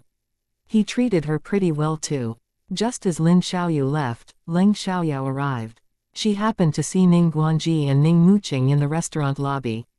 As soon as Ning Muqing saw Leng Xiaoyao, she told her about what had just happened, feeling relieved. Perhaps only at this moment could Ning Muqing truly let go of everything. Although she didn't pursue Lin Xiaoyu too much before, Lin Xiaoyu had deeply hurt her. If she didn't teach her a lesson, she would keep holding a grudge in her heart. After teaching her a lesson, she would naturally feel much better. Seeing Leng Xiaoyao again, Ning Guanji not only felt grateful, he also had different thoughts. Leng Xiaoyao wasn't only beautiful, she was also capable. Such a woman would easily make men fall for her. Therefore, Ning Guanji became unusually enthusiastic towards Leng Xiaoyao. However, he wouldn't be too excessive and let people see through his intentions. Leng Xiaoyao couldn't tell because she didn't know Ning Guanji well. She had just saved their lives, so she thought that Ning Guanji's warmth and politeness towards her were understandable. However, as Ning Guanji's younger sister, Ning Muqing knew Ning Guanji's character well and could see that he was behaving differently towards Leng Xiaoyao. However, since Ning Muqing knew that Leng Xiaoyao already had a boyfriend, she knew that her brother was destined to fail. Although she didn't know who Leng Xiaoyao's boyfriend was, she knew that the man was a friend of Wu Wenxi. Since he was Wu Wenxi's friend, his background shouldn't be simple. Most importantly, anyone who caught Leng Xiaoyao's eye must not be simple either. After eating and parting ways, Ning Muqing directly asked Ning Guanji, "Brother, do you have feelings for Leng Xiaoyao?" "Don't be ridiculous." Ning Guanji didn't admit it because he thought it wasn't time to do so. Ning Muqing didn't believe it, but she didn't point it out and just said, "That's good." After all, Leng Xiaoyao already has a boyfriend. What? Leng Xiaoyao has a boyfriend? Didn't she just come to the capital city? Ning Guanji couldn't accept it. He thought that Leng Xiaoyao had just arrived in the capital city and hadn't even been in class for a month. It was impossible for her to have a boyfriend so quickly. He never thought that Leng Xiaoyao already had a boyfriend. Could it be that her boyfriend also came to the capital city from City Chong after the exam? 1 second earlier he still denied it, but the next second he gave himself away. "I don't know about that, but I do know that Leng Xiaoyao's boyfriend is friends with Wu Wenxi," Ning Muqing said. If the man was friends with Wu Wenxi, then Leng Xiaoyao's boyfriend couldn't be a student who came to the capital city with her. Instead, Leng Xiaoyao's boyfriend might be someone with a powerful background. It made sense. Leng Xiaoyao was outstanding, and anyone who could be with her wouldn't be ordinary either. Ning Guanji was instantly discouraged. Regardless of whether Leng Xiaoyao's boyfriend was important or not, he didn't have a chance because he wouldn't pursue a girl with a boyfriend. His values wouldn't allow him to do so. Fortunately, his feelings for her weren't deep yet, so he could still back off. Ning Muqing knew that her brother was rational, so she didn't say anything else. After a few days of exercise, old Master Tang's limbs could move flexibly again. He still needed a crutch to walk, but his physical condition was still good and strong. It surprised old Master Tang very much. He thought that it was a miracle. What he didn't know was that it was all thanks to Leng Xiaoyao's input of magical power. Otherwise, he wouldn't have recovered so quickly. Now that old Master Tang had recovered, it was time for him to pay Tang Lei back. Tang Lei had arranged for someone to spy on Leng Xiaoyao's villa for the past few days. He hadn't given up even after being discovered last time. After discovering that Tang Xing and Tang Ning had taken leave, he became even more suspicious that old Master Tang might have been taken away by Leng Xiaoyao. However, after spying on them for a few days, nothing was found because Old Master Tang, Tang Xing and Tang Ning hadn't left the house.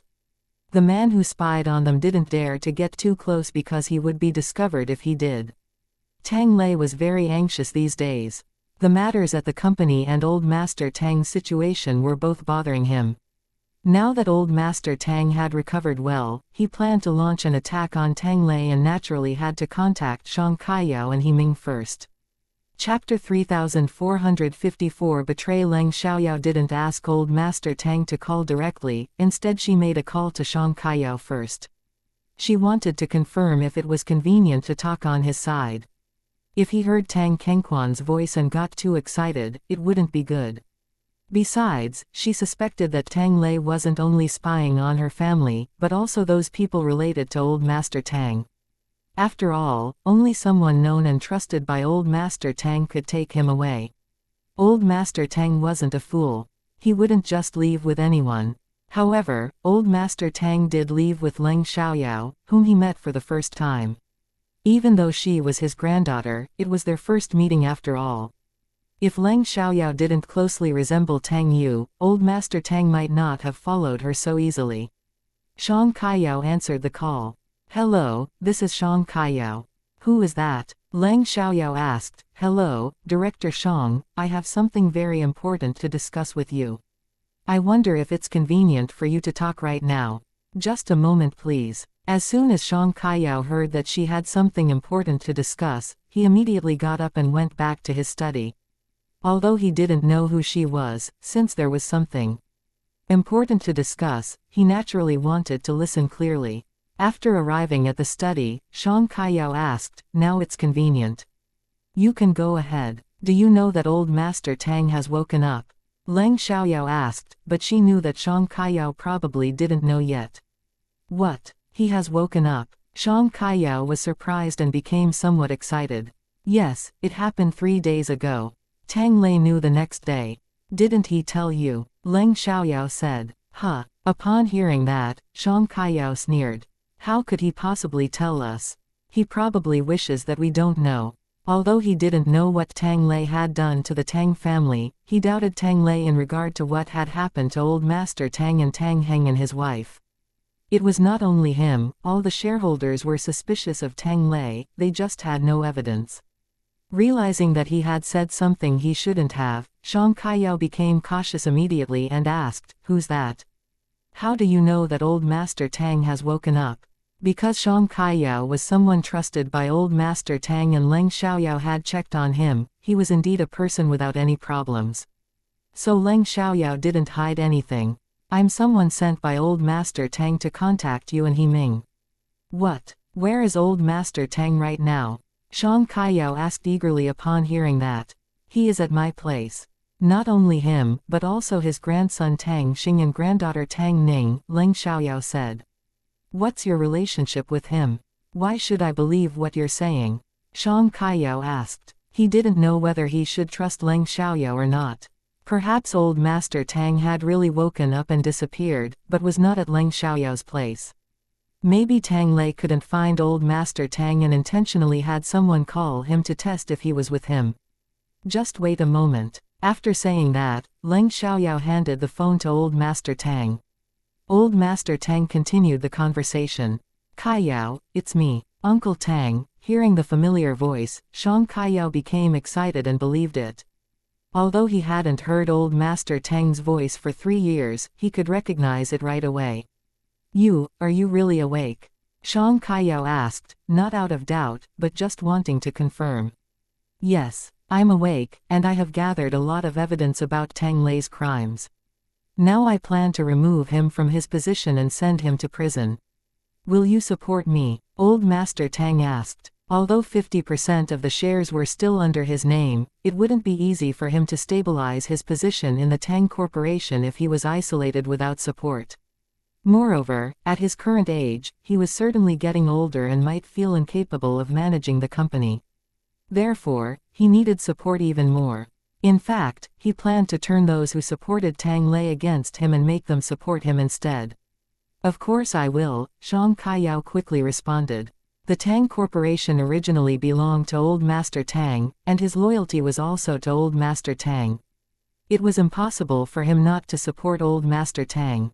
Great, next I'll call He Ming.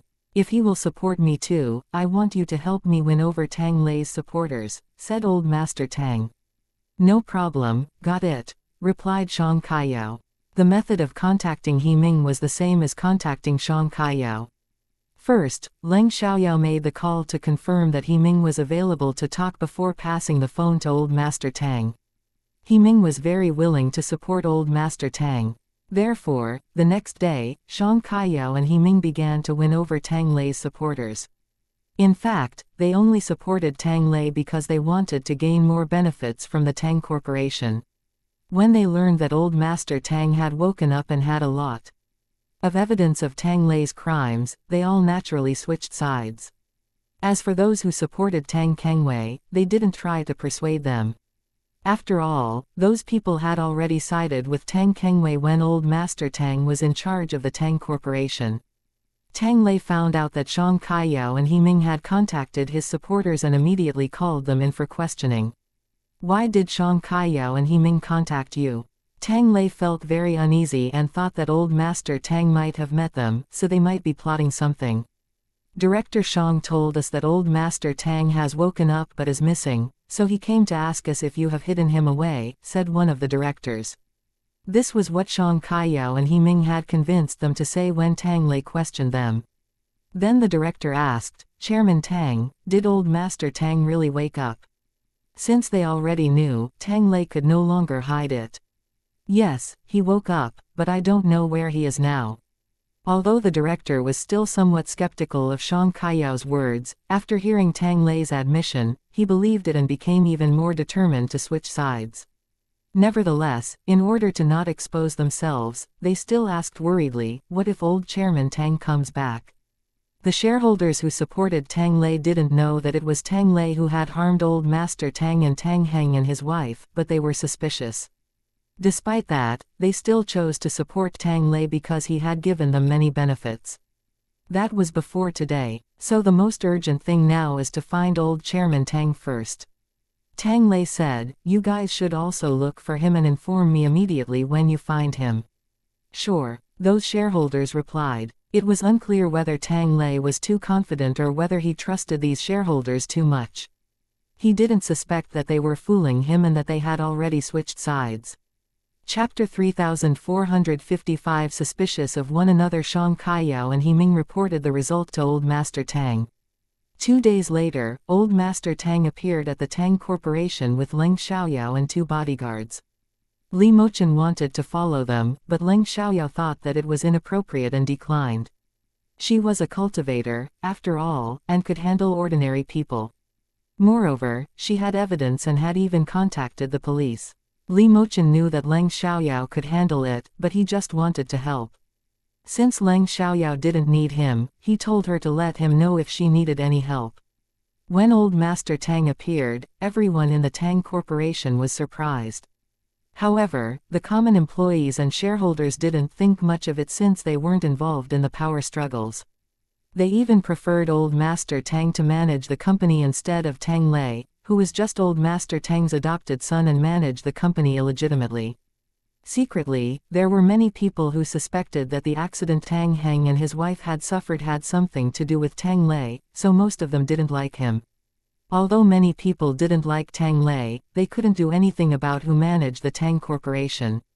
They didn't care about it since it didn't affect them. If they had a choice, they would rather have Old Master Tang in charge of the Tang Corporation.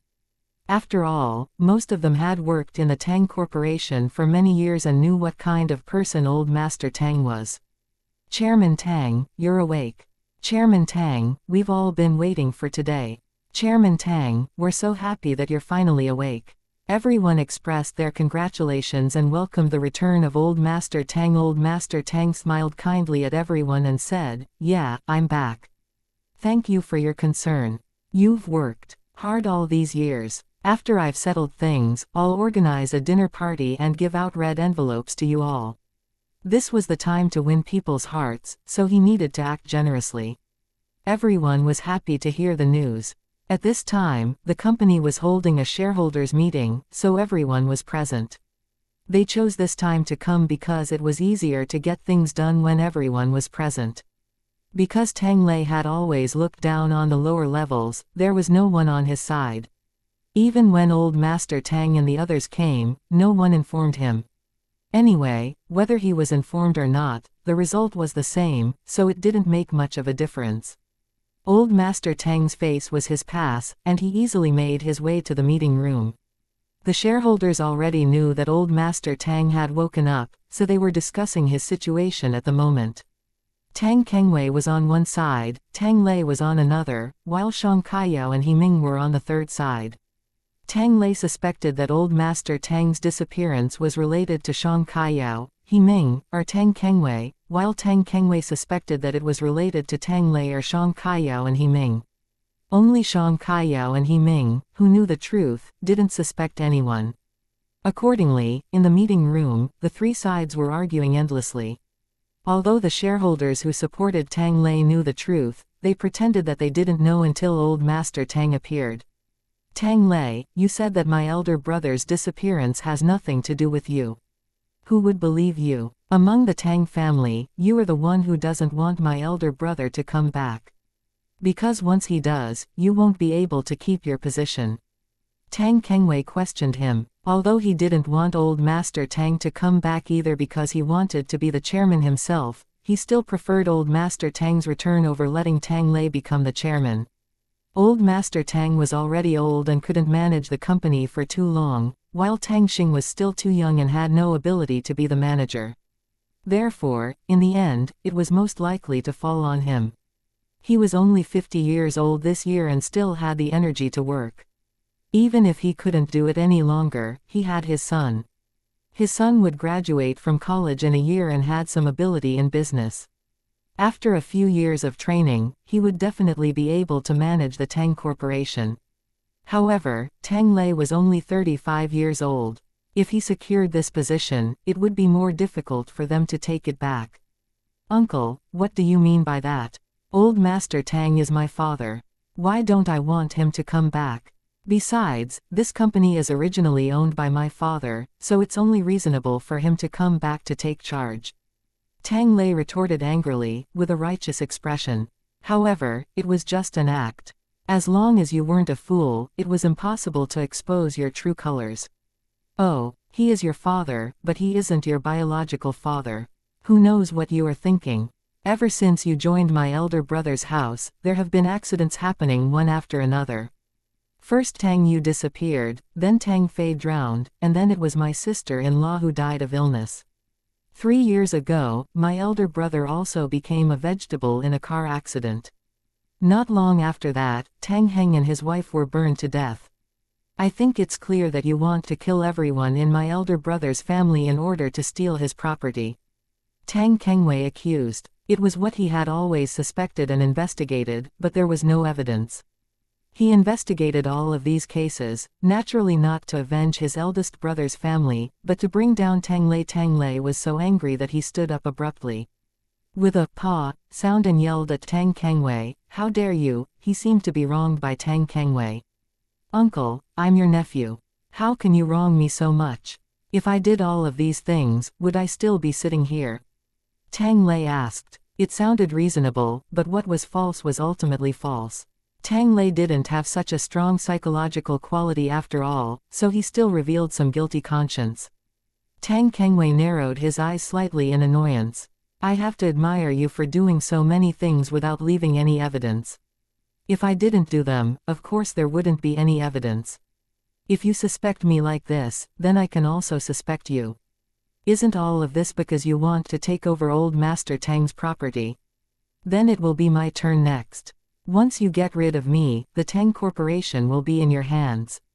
Tang Lei argued. Upon hearing that, a shareholder who supported Tang Kengwei also had doubts because they knew that Tang Kengwei did want to take over the Tang Corporation, so this wasn't an impossible thing. However, those who knew the truth wouldn't doubt Tang Kengwei. Being questioned like that, Tang Kengwei didn't have as big of a reaction as Tang Lei did. He just sneered. The wheels of justice turn slowly but surely. It's not that justice won't come. It's just late. Chapter 3456 shouldn't work. Although he wasn't a just person and wanted to steal his elder brother's property, he never thought of using murder to take it all because he was also afraid. Tang Kengwei's words made Tang Lei inexplicably uneasy. He was also afraid because he didn't know where Old Master Tang was. He was afraid that what he said that day was overheard by Old Master Tang, so he was hiding and looking for evidence. Although he might not be able to find evidence, once Old Master Tang woke up, he would no longer be able to hold his position. Despite that, he pretended to be calm on the surface. Humph, I didn't do any of those things. What should I be afraid of? Although the soundproofing effect of the conference room was good, Old Master Tang could still hear their conversation clearly because he and others were standing outside the door. As soon as he heard Tang Lei's voice, Old Master Tang became so angry that he almost fainted several times if it hadn't been for Leng Xiaoyao giving him magical power. Knock, knock. At this time, Leng Xiaoyao walked forward and knocked on the door. As soon as they heard the knocking sound, xianxia and Himing knew that Old Master Tang had come. They knew that Old Master Tang had woken up and had talked to him, but they hadn't seen Tang Lao after he woke up. At this moment, they were a little excited. Because they were loyal to Old Master Tang, they had always been suppressed by Tang Lei. They also felt very depressed. When Old Master Tang regained control of the Tang Corporation, they would be like a phoenix rising from the ashes. Come in. Tang Lei opened his mouth, thinking that it was his subordinate who had something to say. After all, no one dared to interrupt the meeting without a reason. As soon as the door opened, they first saw Leng Xiaoyao's stunning face, which impressed everyone. Although Tang Lei had seen Leng Xiaoyao's photo, he didn't recognize her at first sight. Seeing a stranger, he immediately became angry and vented his anger at her. Who are you? You can't come in here. Why didn't anyone stop her? Because no one dares to stop me. Leng Xiaoyao coldly smiled, then walked in. Everyone was stunned by Leng Xiaoyao's arrogance. Before Tang Lei could get angry again, they saw the person who came in behind Leng Xiaoyao and everyone was stunned. Wasn't it Old Master Tang? Shang Kaiyao and Himing immediately stood up to greet him. Chairman Tang, you're back. Other people also stood up one after another with mixed emotions.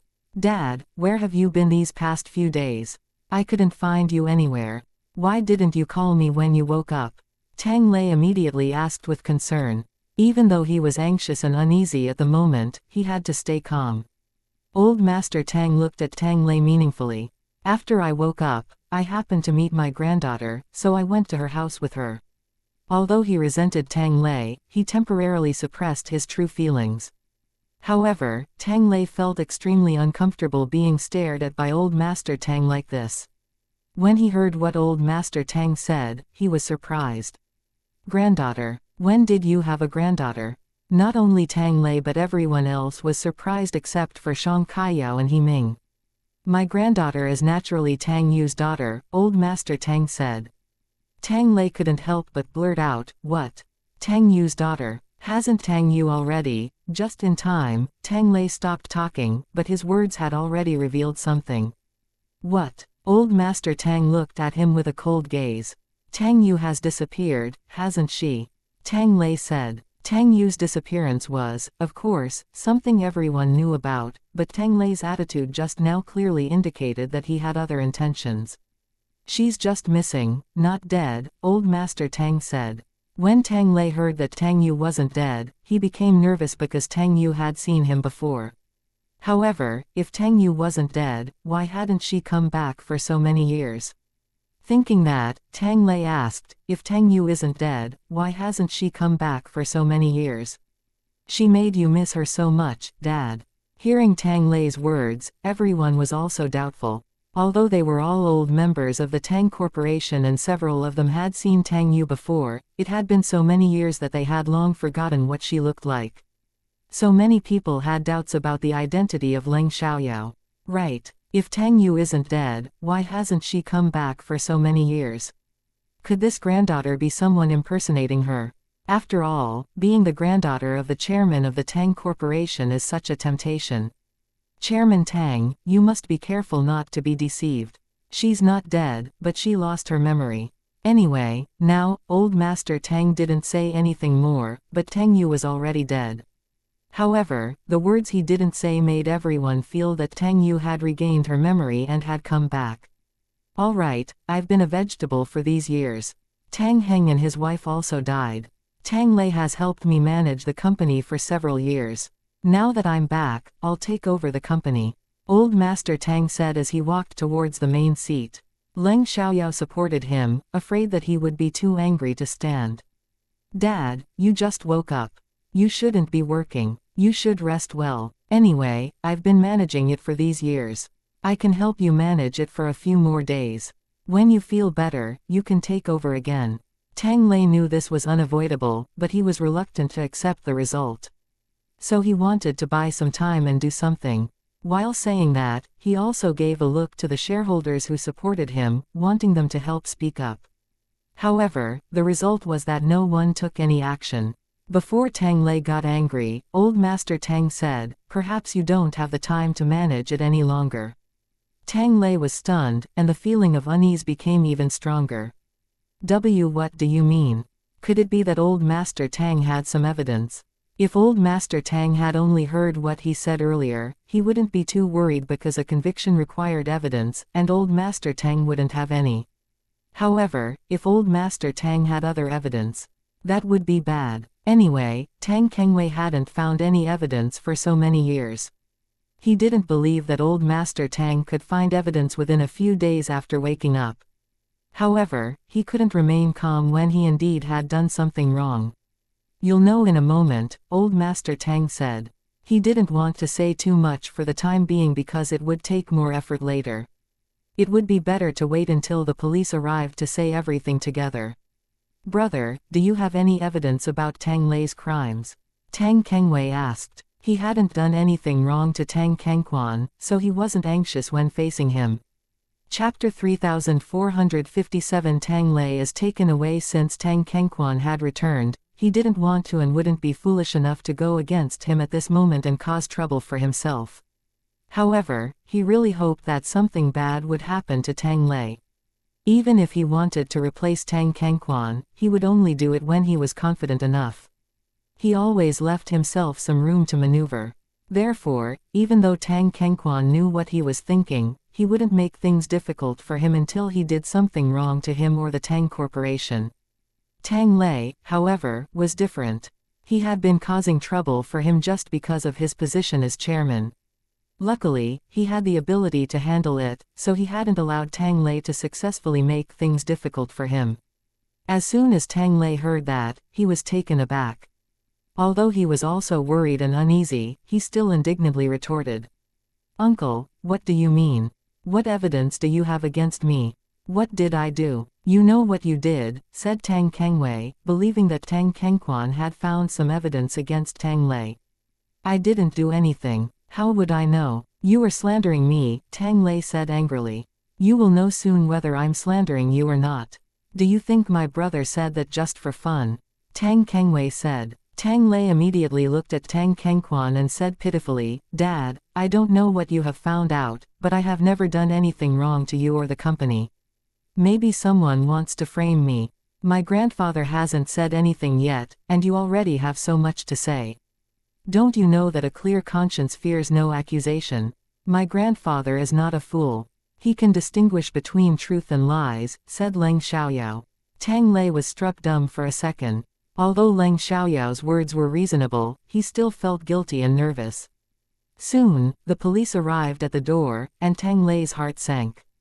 "We received a report that Mr. Tang Lei, the acting chairman of the Tang Corporation, is suspected of bribery and murder.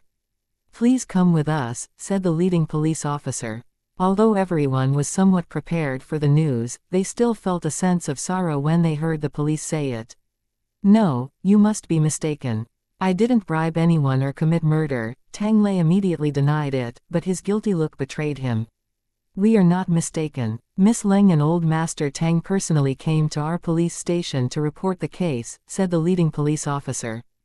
Tang Lei abruptly turned to look at Leng Xiaoyao and Tang Kengquan with resentment in his eyes. "Since you accuse me of bribery and murder, you must have evidence." If there is no evidence, then it's all a false accusation. We have evidence. Leng Xiaoyao said coldly, if you want evidence, I'll give it to you. Leng Xiaoyao took the computer from a bodyguard. After some operation, the video of Tang Lei in front of old Master Tang's hospital bed appeared on the projection in the conference room. Seeing that, Tang Lei trembled all over. Why was there a surveillance video of the ward? Subconsciously, Tang Lei wanted to rush over and stop Leng Xiaoyao from playing it. However, before he could get close to her, he was stopped by 2 bodyguards. He couldn't break free no matter how hard he struggled. Then Tang Lei's voice sounded from the projection. If you can't bear to part with your grandchildren, when there's a chance, I'll let them meet you. I originally sent some people to catch them, but failed. Everyone had always suspected that Tang Heng and his wife's death was related to Tang Lei, but because there was no evidence, it couldn't be confirmed. So when Tang Lei admitted it himself, it was still a surprise. In the video, they saw old Master Tang's fingers move a little, but then Tang Lei asked for medicine to make sure that he would never wake up again. However, he was unsuccessful because a doctor happened to come in. Although he didn't succeed, he couldn't escape the charge of attempted murder. Moreover, he admitted that he killed Tang Heng and his wife, so he couldn't escape the charge of murder. No, none of this is true. Someone must have imitated my voice to record this conversation. It's not me who said it. It's not me, Tang Lei refused to admit it. By the way, there is also a ledger here that was taken out of your safe, said Leng Xiaoyao, taking out the ledger. Seeing the familiar ledger, Tang Lei collapsed on the ground. He was doomed. He was totally doomed this time. In the end, Tang Lei was taken away, and the police quickly froze all of his accounts and expelled Zhang Hongyu and her child from the Tang family's house. Since the Tang family's house originally belonged to old Master Tang, they could no longer stay there. Zhang Hongyu immediately went back to her own family's house for help, but her family didn't want to get involved for fear of getting into trouble. Zhang Hongyu had no choice but to turn to Tang Lei's friends in official circles. Most of them didn't want to get involved either, but a few came forward to help. However, the police had already been reminded by Li Mochen to take this case seriously, so it was useless for anyone to speak up for Tang Lei, especially since the evidence was conclusive. Old Master Tang still wanted to know if Tang Yu and Tang Fei's situation was also related to Tang Lei. So they needed to continue questioning him, and it would take some time to solve the case. After Tang Lei was arrested, old Master Tang made a short speech in the conference room. You are all old employees of the Tang Corporation. I know that everyone has his own ideas, goals and purposes, but since we are all shareholders of the Tang Corporation, I hope that you can truly care about the company. Only when the Tang Corporation is doing well can you receive returns. Invest as much as you want and get as much return as you deserve. Don't think about other things, because it's useless. Tang Lei is a good example of someone who's coveted what others have, and ends up losing everything. Is that what we want? We can't risk our lives to make money because even if we earn money, we won't be able to spend it if we're dead. After hearing Tang Kengquan's words, many people began to reflect. What were they fighting for? They couldn't go after the chairman position like Tang Lei did. First, they didn't have the right to do so. Second, they didn't have the courage. In fact, they formed factions privately just to get some benefits from those who wanted to win them over. However, if they lost more in exchange for these benefits, wouldn't it be a bad deal? After thinking about it, they decided to be loyal towards Tang Kengquan. Chapter 3458A Warning. Tang Kengquan continued. The 10% of Tang Lei's shares were a gift from me. Now I have the right to take them back and transfer them to my granddaughter, Leng Xiaoyao. Everyone was surprised, including Leng Xiaoyao. Grandpa, thank you, but I can't accept it. Leng Xiaoyao refused, which was even more surprising. 10% of the shares, billions of assets, and she actually said no. Did she really not want them? Or was she just pretending to refuse? Because if it were them, they would want it more than anyone else. Leng Xiaoyao didn't want it for 2 reasons. First, she didn't want to benefit without contributing. Second, she wouldn't be staying here for long, so it would be troublesome to take them. Why? Tang Kengquan was also surprised by Leng Xiaoyao's refusal. "Grandpa, I don't like getting something for nothing. I prefer to create my own wealth. Besides, I don't lack anything now. If you want to express your care for me, it would be better to give me a generous dowry when I get married in the future," Leng Xiaoyao said. She only said that to stop Tang Kengquan from giving her shares. By the time she got married, he probably wouldn't be around to see it. Just thinking about it made Leng Xiaoyao feel sad. In this lifetime, she had found many relatives, but their connection was so shallow. Tang Kengquan didn't insist anymore and said, "All right. Since that's the case, I'll give you a generous dowry when you get married." "Grandpa, may I have a few words with the shareholders?" Leng Xiaoyao asked. Although these people were currently behaving themselves, who knew if they would turn against her one day? Therefore, she wanted to give them a warning. "Say whatever you want to say," Tang Kengquan said. Actually, they had discussed it privately, so Tang Kengquan knew what Leng Xiaoyao wanted to say. "Shareholders, today I will say a few words that go beyond my age. I know I'm young and my words may not carry much weight, but today, I'll share with you about my background. I'm from City Chong. I'm the top scorer in the National College Entrance Examination this year and now I'm a freshman at the Capital University. I'm also a hacker and have started a technology company. The assets are not much, just around 1 billion yuan, but I'm confident that my company will thrive.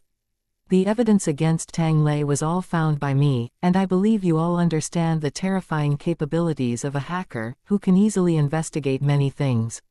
Of course, I didn't investigate any of you, nor will I easily investigate anyone, but now, I have to say something offensive. I hope everything goes well for the Tang Corporation and that everyone can live in harmony. If there is any crisis caused by shareholders or someone like Tang Lei, I won't hesitate to punish the person," Leng Xiaoyao said. Everyone was surprised when they heard Leng Xiaoyao say that she had found the evidence against Tang Lei. They became wary when they heard that she was a hacker. They were also shocked when they heard about her billion-yuan company and they were angry when they heard her threat. However, under their wariness, they didn't dare to directly insult Leng Xiaoyao because each of them had some shady dealings. If they angered Leng Xiaoyao and she investigated them, it wouldn't be good. Those who had rebellious thoughts became more obedient. Even Tang Kengwei began to reconsider his actions. After Old Master Tang had an accident, his original secretaries had been assigned to other subsidiaries by Tang Lei.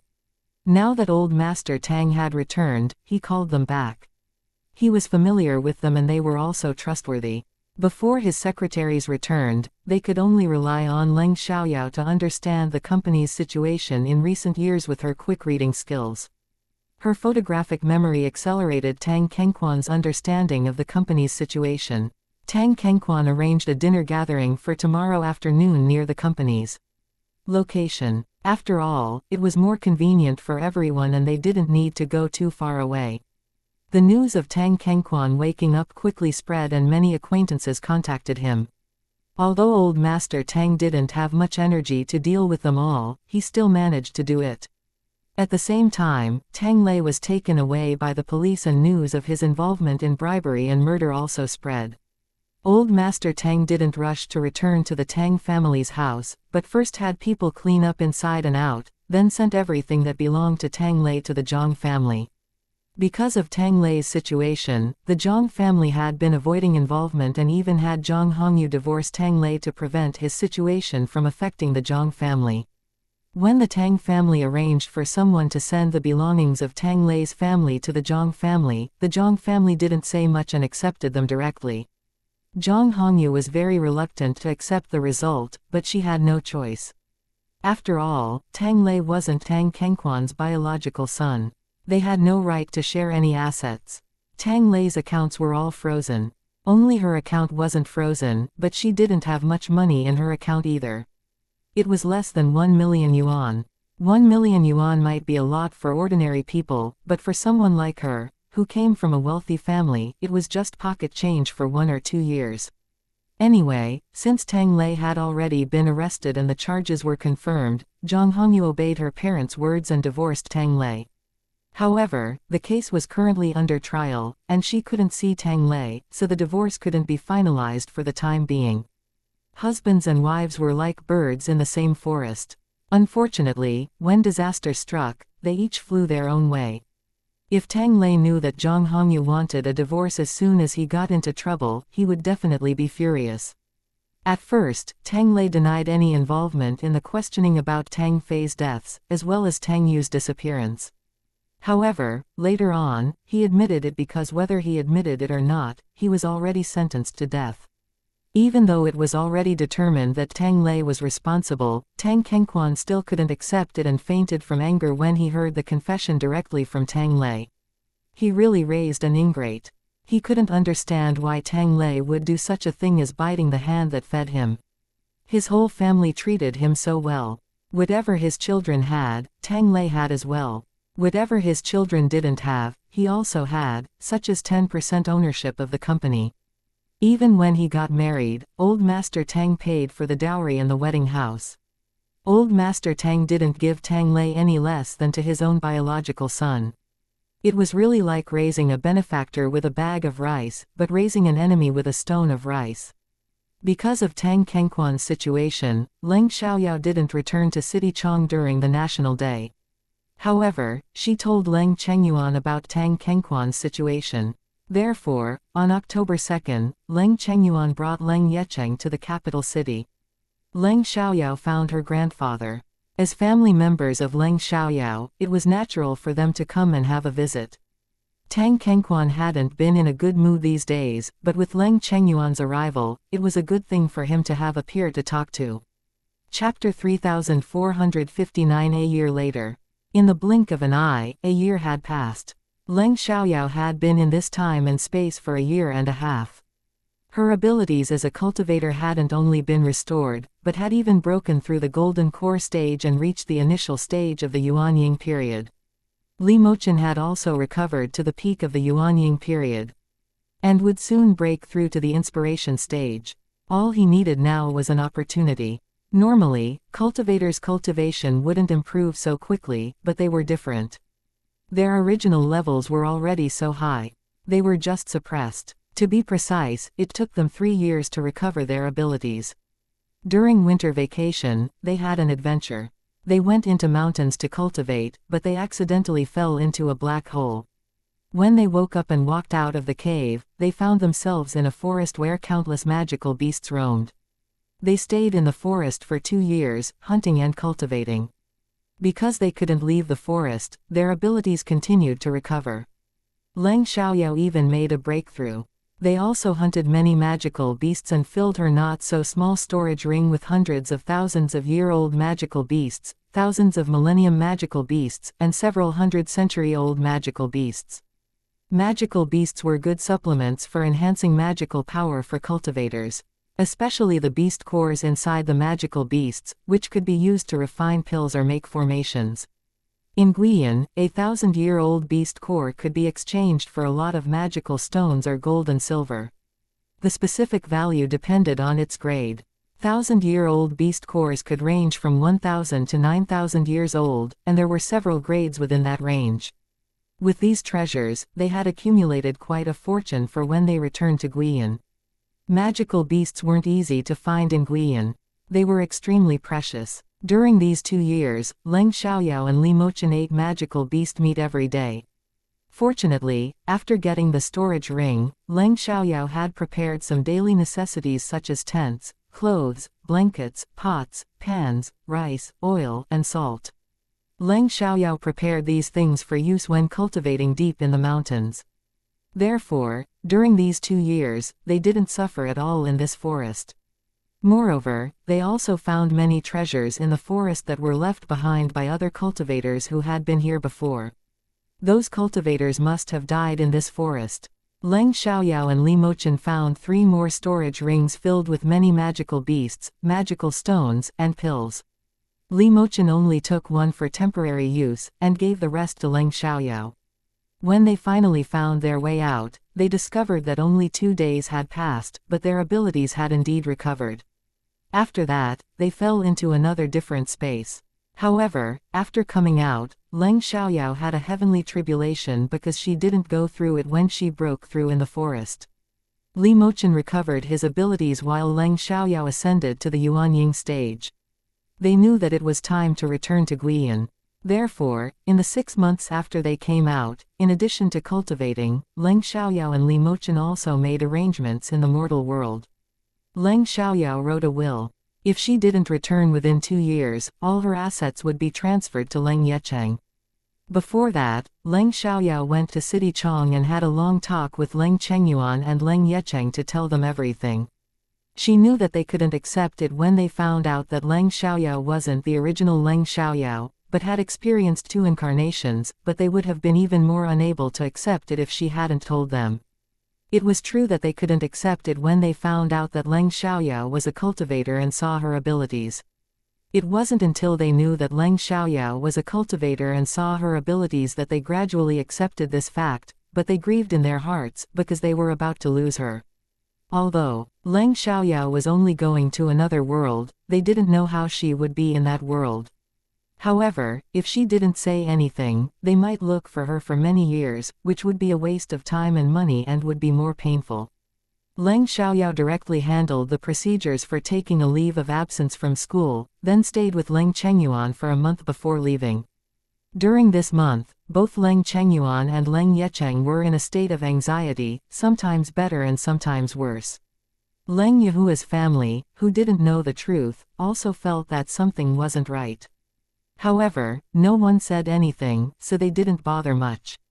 Before leaving, Leng Xiaoyao invited all her friends to dinner. She didn't mention that she was leaving, only that she was going abroad. After everything was arranged properly, Leng Xiaoyao went with Li Mochen to City Qin and that ancient mansion. When Leng Yan and the other ghosts saw Li Mochen again, they guessed that he had already regained his abilities. "Master, have you already regained your abilities?" Leng Yan asked. "Yes, I have already regained my abilities. Now, I can open the formation and enter the backyard," Li Mochen said. "Really?" Leng Yan and the other ghosts nodded excitedly, then they stopped outside the backyard gate. Li Mochen opened the formation with ease, then opened the gate to the backyard. Surprisingly, after 11 years had passed, there was no dust or damage in the backyard, it was just like before. Li Mochen went directly to the cultivation room. On the magical stone bed inside, a man sat cross-legged. The man wore a long purple gown and his black hair, which was like silk, was tied up high. His features were extraordinary and a few strands of his hair fluttered in the wind. This man was Li Mochen's real body, Chu Yin. Chu Yin was no less attractive than Li Mochen, but what was different was that Chu Yin exuded the temperament of a fallen immortal, while Li Mochen was cold and indifferent. Seeing this fallen immortal in front of her, Leng Xiaoyao couldn't help staring in awe for a moment. Li Mochen noticed her expression and was displeased. He immediately stood in front of Leng Xiaoyao and asked with jealousy, "Is he better looking than me?" "Ha ha." Hearing that, Leng Xiaoyao burst out laughing. "Li Mochen, that's you. Are you jealous of yourself?" "For me, he is myself, but not for you," Li Mochen said. Leng Xiaoyao looked up at the sky speechlessly. However, she thought of a very important question. "Since your real body is still here, are you using your current body or your real body?" It was Li Mochen whom she had feelings for, not Chu Yin. So naturally, she hoped that Li Mochen would continue to use his current body. However, there were still many things she didn't know, so she couldn't just break the rules that should be followed just because of her own wishes and cause trouble for Li Mochen. Chapter 3460 Become a Tao couple. Although I'm just a soul, now I have an independent body, so I don't have to return to my original body, but the fusion of the two is inevitable because only by merging can I have the appearance of my original body and return to the Tiancheng faction, said Li Mochen. Li Mochen had to return to the Tiancheng faction and confront Ling Feng. It was imperative. However, he had no intention of taking the position of the sect leader. Why didn't he want to be the sect leader after confronting Ling Feng? As a cultivator, he valued causality the most, and he had the responsibility to deal with the troubles caused by him. If he didn't seek justice for his subordinates and disciples who died because of him, he couldn't get over it, which would hinder his ascension during the tribulation. After hearing Li Mochen's explanation, Leng Xiaoyao was a bit excited. So, as long as the two merge, you can become either Li Mochen or Chu Yin. Li Mochen was unhappy. He gritted his teeth and said, "When I become Chu Yin, I won't have any intimate actions with you, so you'd better get rid of the thoughts in your mind now." Fine. Leng Xiaoyao felt that it was a shame, but didn't dwell on it. Next was Li Mochen's fusion with Chu Yin's body. After the two merged, a large amount of magical energy suddenly rushed towards Li Mochen. Li Mochen and Chu Yin both had an epiphany. The worries in Chu Yin's mind were gone after his body merged with Li Mochen's. An epiphany was the fastest way to improve one's cultivation level, but it was also the most dangerous time to be disturbed. Although there were only a few ghosts like Lang Yan outside the courtyard, just in case, Leng Xiaoyao immediately took out magical stones from the storage ring and set up a formation in the yard. She learned a lot about formations from Li Mochen. Leng Yan and the other ghosts were outside, but they felt excited when they sensed the surging magical energy around them. Then they realized that Li Mochen had an epiphany. Li Mochen was already at the peak of the Yuanying period, and after the epiphany, he would reach the out-of-body period. Even if immortal Ling Feng's cultivation had improved a lot in the past 10 years, it would be considered fast if he could reach the early stage of the out-of-body period. Maybe he was just at the peak of the Yuanying period. In order to prevent Li Mochen's epiphany from being disturbed by other things, Leng Yan, Qin Miao and Song Qingling immediately guarded the yard. Without surprise, because of the rich magical power, it attracted a lot of strange things. However, they were just a few unimportant ghosts and demons.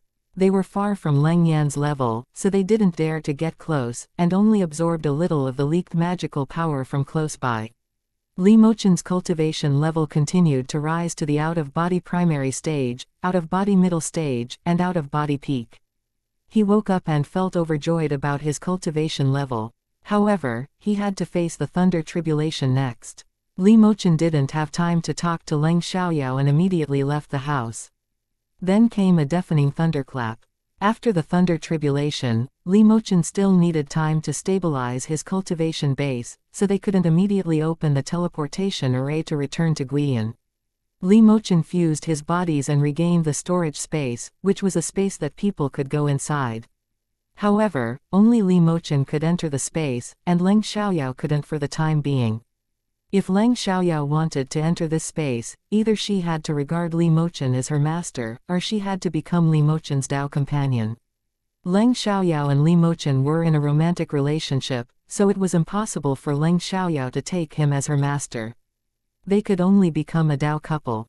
In Guiyan, cultivators didn't have to get married or have marriage certificates. As long as they became Dao couples, they were recognized by the heavens as a pair, and no one could destroy their relationship. After becoming Dao couples, their lives and death were tied together. If one died, the other couldn't survive. However, there were also many benefits. If one advanced in cultivation, the other would also advance. After Li Mochen told Leng Xiaoyao about that, Leng Xiaoyao had no objection to becoming his Dao partner. After becoming a Dao couple, Leng Xiaoyao felt that her cultivation level was rapidly increasing, from the early stage of the Yuanying period to the peak of the Yuanying period. It felt really good. However, Li Mochen then told Leng Xiaoyao the real meaning of being a Dao couple.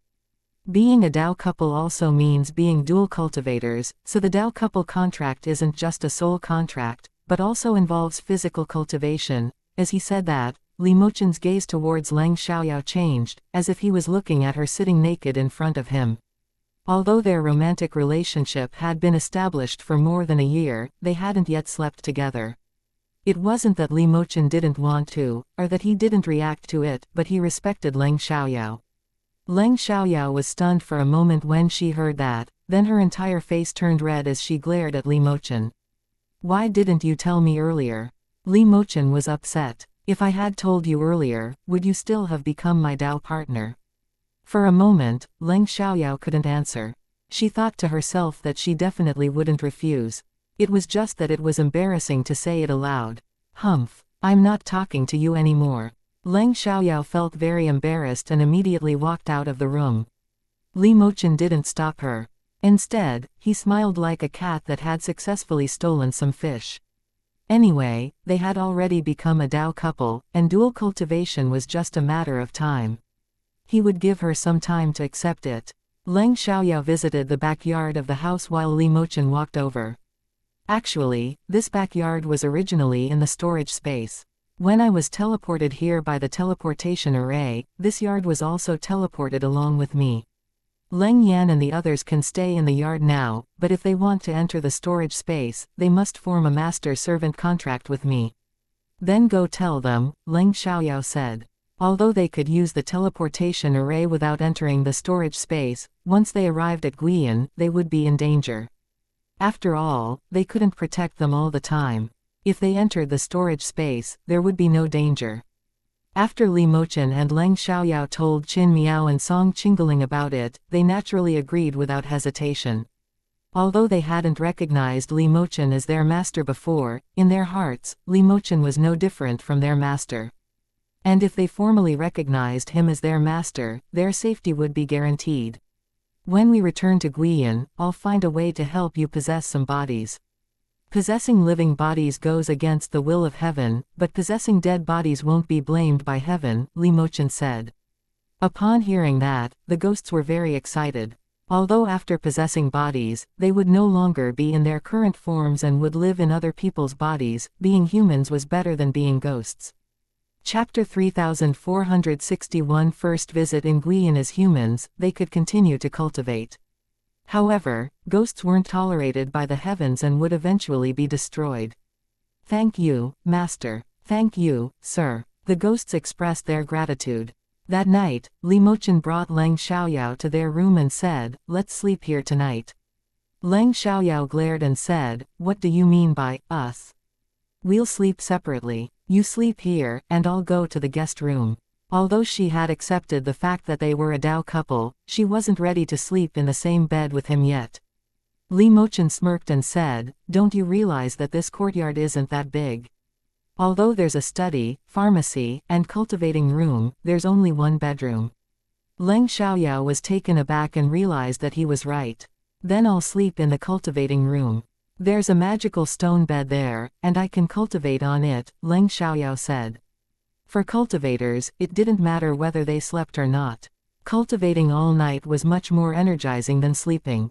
"I'll cultivate with you. You only have two choices, either we sleep together in the bedroom or cultivate together in the cultivating room," Li Mochen said domineeringly. Since Leng Xiaoyao wasn't ready yet, he wouldn't force her, but he didn't want to be separated from her either. To cultivate together. They were a Dao couple, so it meant that they would be naked together when they cultivated in the same room. Leng Xiaoyao wouldn't agree. "No, either you stay in the bedroom, and I'll go to the cultivating room, or I'll stay in the bedroom, and you go to the cultivating room. There's no other option," Leng Xiaoyao said firmly. Although Li Mochen didn't have the thought that Leng Xiaoyao just thought of, he had no choice other than to compromise since she insisted. He gave her the bedroom and went to the cultivating room. A month later, both Leng Xiaoyao and Li Mochen had control of their abilities. Then they opened the teleportation array and entered it. The teleportation array was activated, and the ancient mansion disappeared from the forest, causing the surrounding ghosts and monsters to flee in terror. Leng Xiaoyao and Li Mochen stood inside a formation with a diameter of less than 2 meters. They couldn't see anything outside the formation or feel any movement, making Leng Xiaoyao doubt whether they were still in the same place. "How long will it take?" Leng Xiaoyao asked. "I don't know because I lost consciousness when I was teleported here," Li Mochen said. "Will we go to where you disappeared or somewhere else?" Leng Xiaoyao asked again. "It's hard to say. We might go to a place randomly," Li Mochen said. After about 10 minutes, Leng Xiaoyao felt a force pulling her body down, and she fell into the water with a plop. When she regained her senses, she found herself in water without Li Mochen around. Leng Xiaoyao quickly got out of the water and looked around, but didn't see him anywhere. She was in a pool under a cliff, surrounded by a dark forest that seemed dangerous from afar. She hadn't entered yet, but she could feel the danger. Li Mochen wasn't with her. Perhaps they had fallen into different places. What made Leng Xiaoyao even more frustrated was that they could be separated like this instead of falling into the same place. Even Li Mochen didn't expect that there would be a problem with the teleportation array after entering the time and space of Guiyan. It caused them to separate and fall. Li Mochen didn't know where he was either, but they had already become a Dao couple, so they could directly locate each other through the contract. Li Mochen closed his eyes and located Leng Xiaoyao's position through their contract. He saw her taking out a tent from her storage ring and changing her clothes inside it. When he saw Leng Xiaoyao undressing and revealing her beautiful body, Li Mochen's cheeks turned red instantly and he was aroused. Leng Xiaoyao felt someone watching her, but didn't detect anyone through her magical senses. She couldn't even sense any cultivator's magical senses. Leng Xiaoyao felt a sense of discomfort and quickly changed clothes. The beautiful scene disappeared, which made Li Mochen feel a little disappointed. However, he thought that he could see it closely sooner or later and let it go. Leng Xiaoyao didn't know how to find Li Mochen through the contract. Therefore, after coming out, she called Li Mochen a few times, but didn't get a response, so she had to give up temporarily. However, her voice attracted a magical beast in the forest, a tiger. The tiger wasn't afraid of her because she had no air of a cultivator. In the eyes of the tiger, Leng Xiaoyao was just an ordinary person. Leng Xiaoyao wasn't afraid of it either. She was a cultivator at the Yuanying period. It couldn't be easier for her to deal with a magical beast. Besides, it was a magical beast that posed no threat to her. Leng Xiaoyao took out a sword from her storage ring. It was a magical weapon that allowed cultivators to fly. Leng Xiaoyao had already mastered flying with a sword. If she really encountered any danger, she could directly fly away with it. When the tiger saw the magical weapon, it paused for a moment, and its eyes showed vigilance. However, it didn't retreat. Instead, it quickly pounced forward, opened its mouth, and bit towards Leng Xiaoyao. Leng Xiaoyao swung her sword towards the tiger. The powerful magical power oppression made the tiger feel an instant sense of danger. It suddenly became scared and wanted to escape, but its body had already pounced in midair and couldn't change direction. As a result, it was hit in the neck by Leng Xiaoyao's sword. Blood spurted out, then it fell to the ground. After convulsing for a while, it died. Leng Xiaoyao put the tiger into her storage ring. She originally planned to fly away from this forest with her sword, but she thought that there must be many magical beasts inside, so she wanted to hunt some before leaving. Although there were many magical beasts in her storage ring, she wanted more if she could find them. Therefore, Leng Xiaoyao went straight into the forest. She didn't see more magical beasts, but she found many good herbs along the way. They were all hundreds of years old, such as ginseng, reishi mushroom, and so on. Leng Xiaoyao dug up about 10 plants in just half an hour. Although there were only a dozen or so herbs here, there were over 10 plants of herbs that were hundreds of years old. It was already quite rare. If someone knew that Leng Xiaoyao found so many precious herbs within such a short time, they would definitely be envious. Although Li Mochen knew where Leng Xiaoyao was, he was too far away from her, so he couldn't come over in a short while. After digging up herbs in this area, Leng Xiaoyao didn't see more around her and continued to walk inside. She could see herbs once in a while along the way. However, she hadn't yet seen any magical beasts.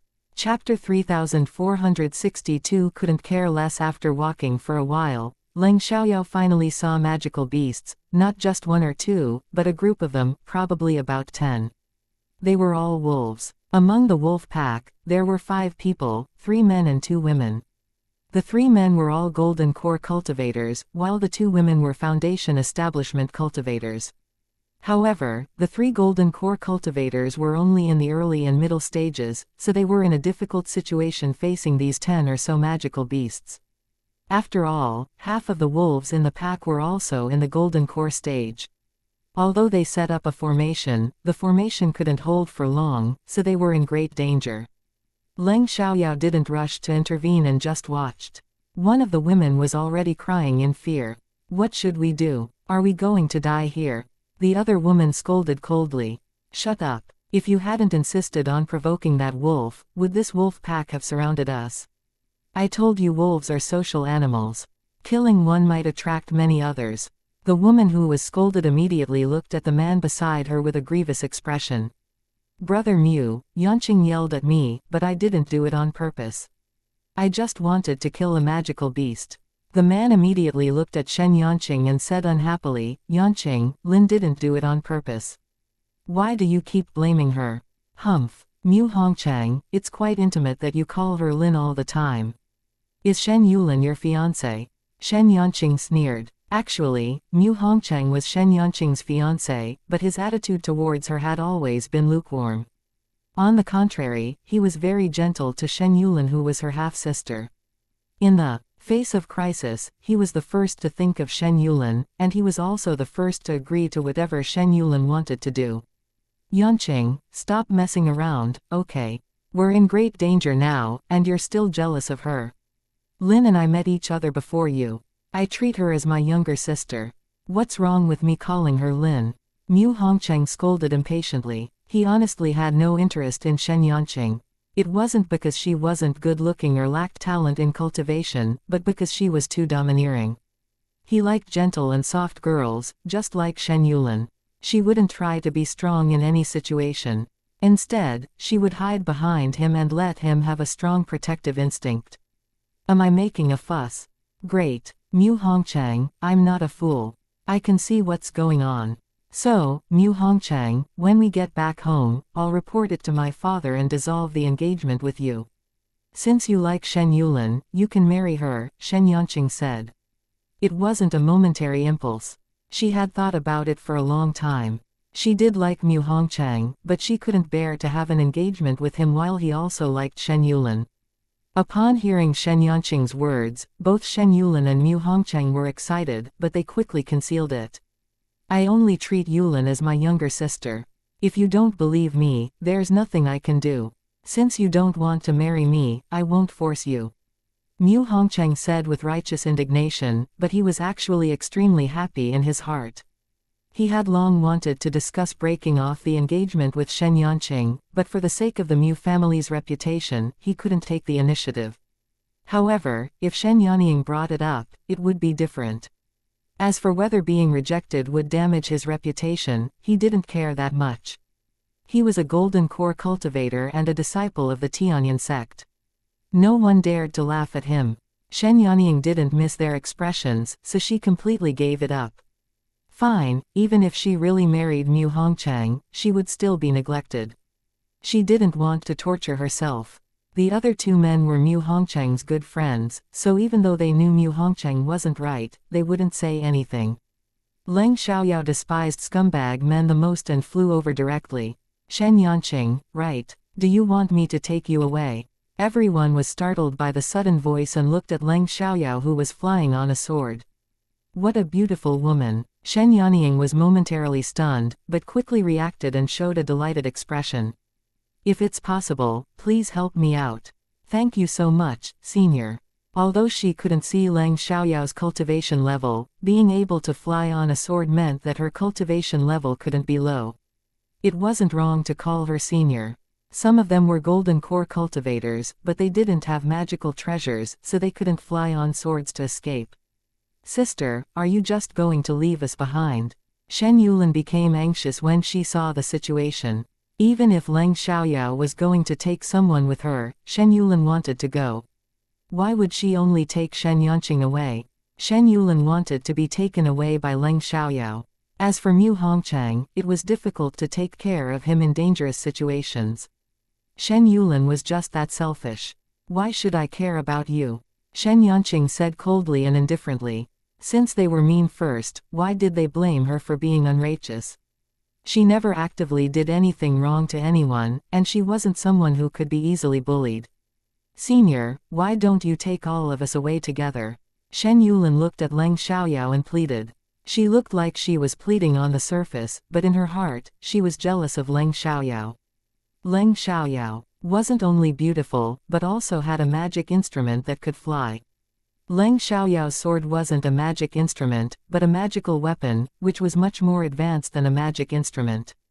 Above the magical weapon, there was also the divine weapon. I don't know you guys. Why should I take all of you with me?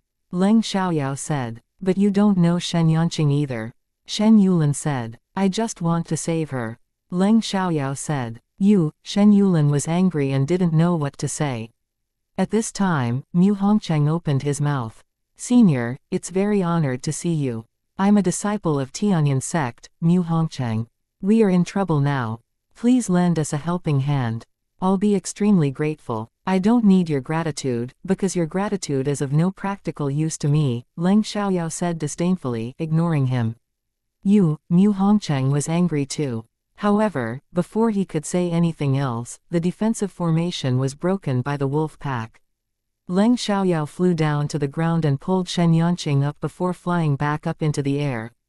Before leaving, she thought for a moment and said, "There are 12 magical beasts. We'll each take 2. Taoist friend Shen, please wait a moment. I'll get 4 for us and we'll each take 2 back." Saying that, Leng Xiaoyao flew down to the ground again. Leng Xiaoyao wanted magical beasts, so Shen Yanqing didn't say anything. Leng Xiaoyao's speed was very fast and she caught 4 of the highest level magical beasts. It wasn't that Leng Xiaoyao intentionally helped Shen Yanqing's group, but if she wanted something, she wanted the best. Only a fool would leave the best and go for something lower level. Do you have a storage bag? Leng Xiaoyao asked Shen Yanqing. Yes. Shen Yanqing nodded. Chapter 3463 Black Cloud City. The other people were also displeased at seeing Leng Xiaoyao killing 4 high-level magical beasts that they had discovered. Why did Leng Xiaoyao take them away when they were the ones who found them? However, they also realized that if Leng Xiaoyao hadn't killed those 4 magical beasts, it might have been them who died today. So they didn't say anything. After all, their lives were more important. Leng Xiaoyao put her 2 magical beasts into her storage ring and left 2 behind. You can take these 2. Shen Yanqing was taken aback and immediately declined. Senior, please take them all. You not only saved me, but also killed these magical beasts alone, so you should be the one to keep them. Shen Yanqing wasn't an ungrateful person. Leng Xiaoyao had saved her and she had nothing to repay her with. How could she take the magical beasts that Leng Xiaoyao had killed? When others heard that, they secretly cursed Shen Yanqing. If she didn't want them, she could give them to them. They wanted them. Just take them. I have plenty of magical beasts. I don't need these 2. Shen Yanqing's reaction made Leng Xiaoyao more willing to give them to her. If Shen Yanqing had accepted them readily, Leng Xiaoyao might have had a bad impression of her. Although she gave them voluntarily, there would still be a difference in attitude. Thank you, Senior. Shen Yanqing thanked her and accepted the magical beasts.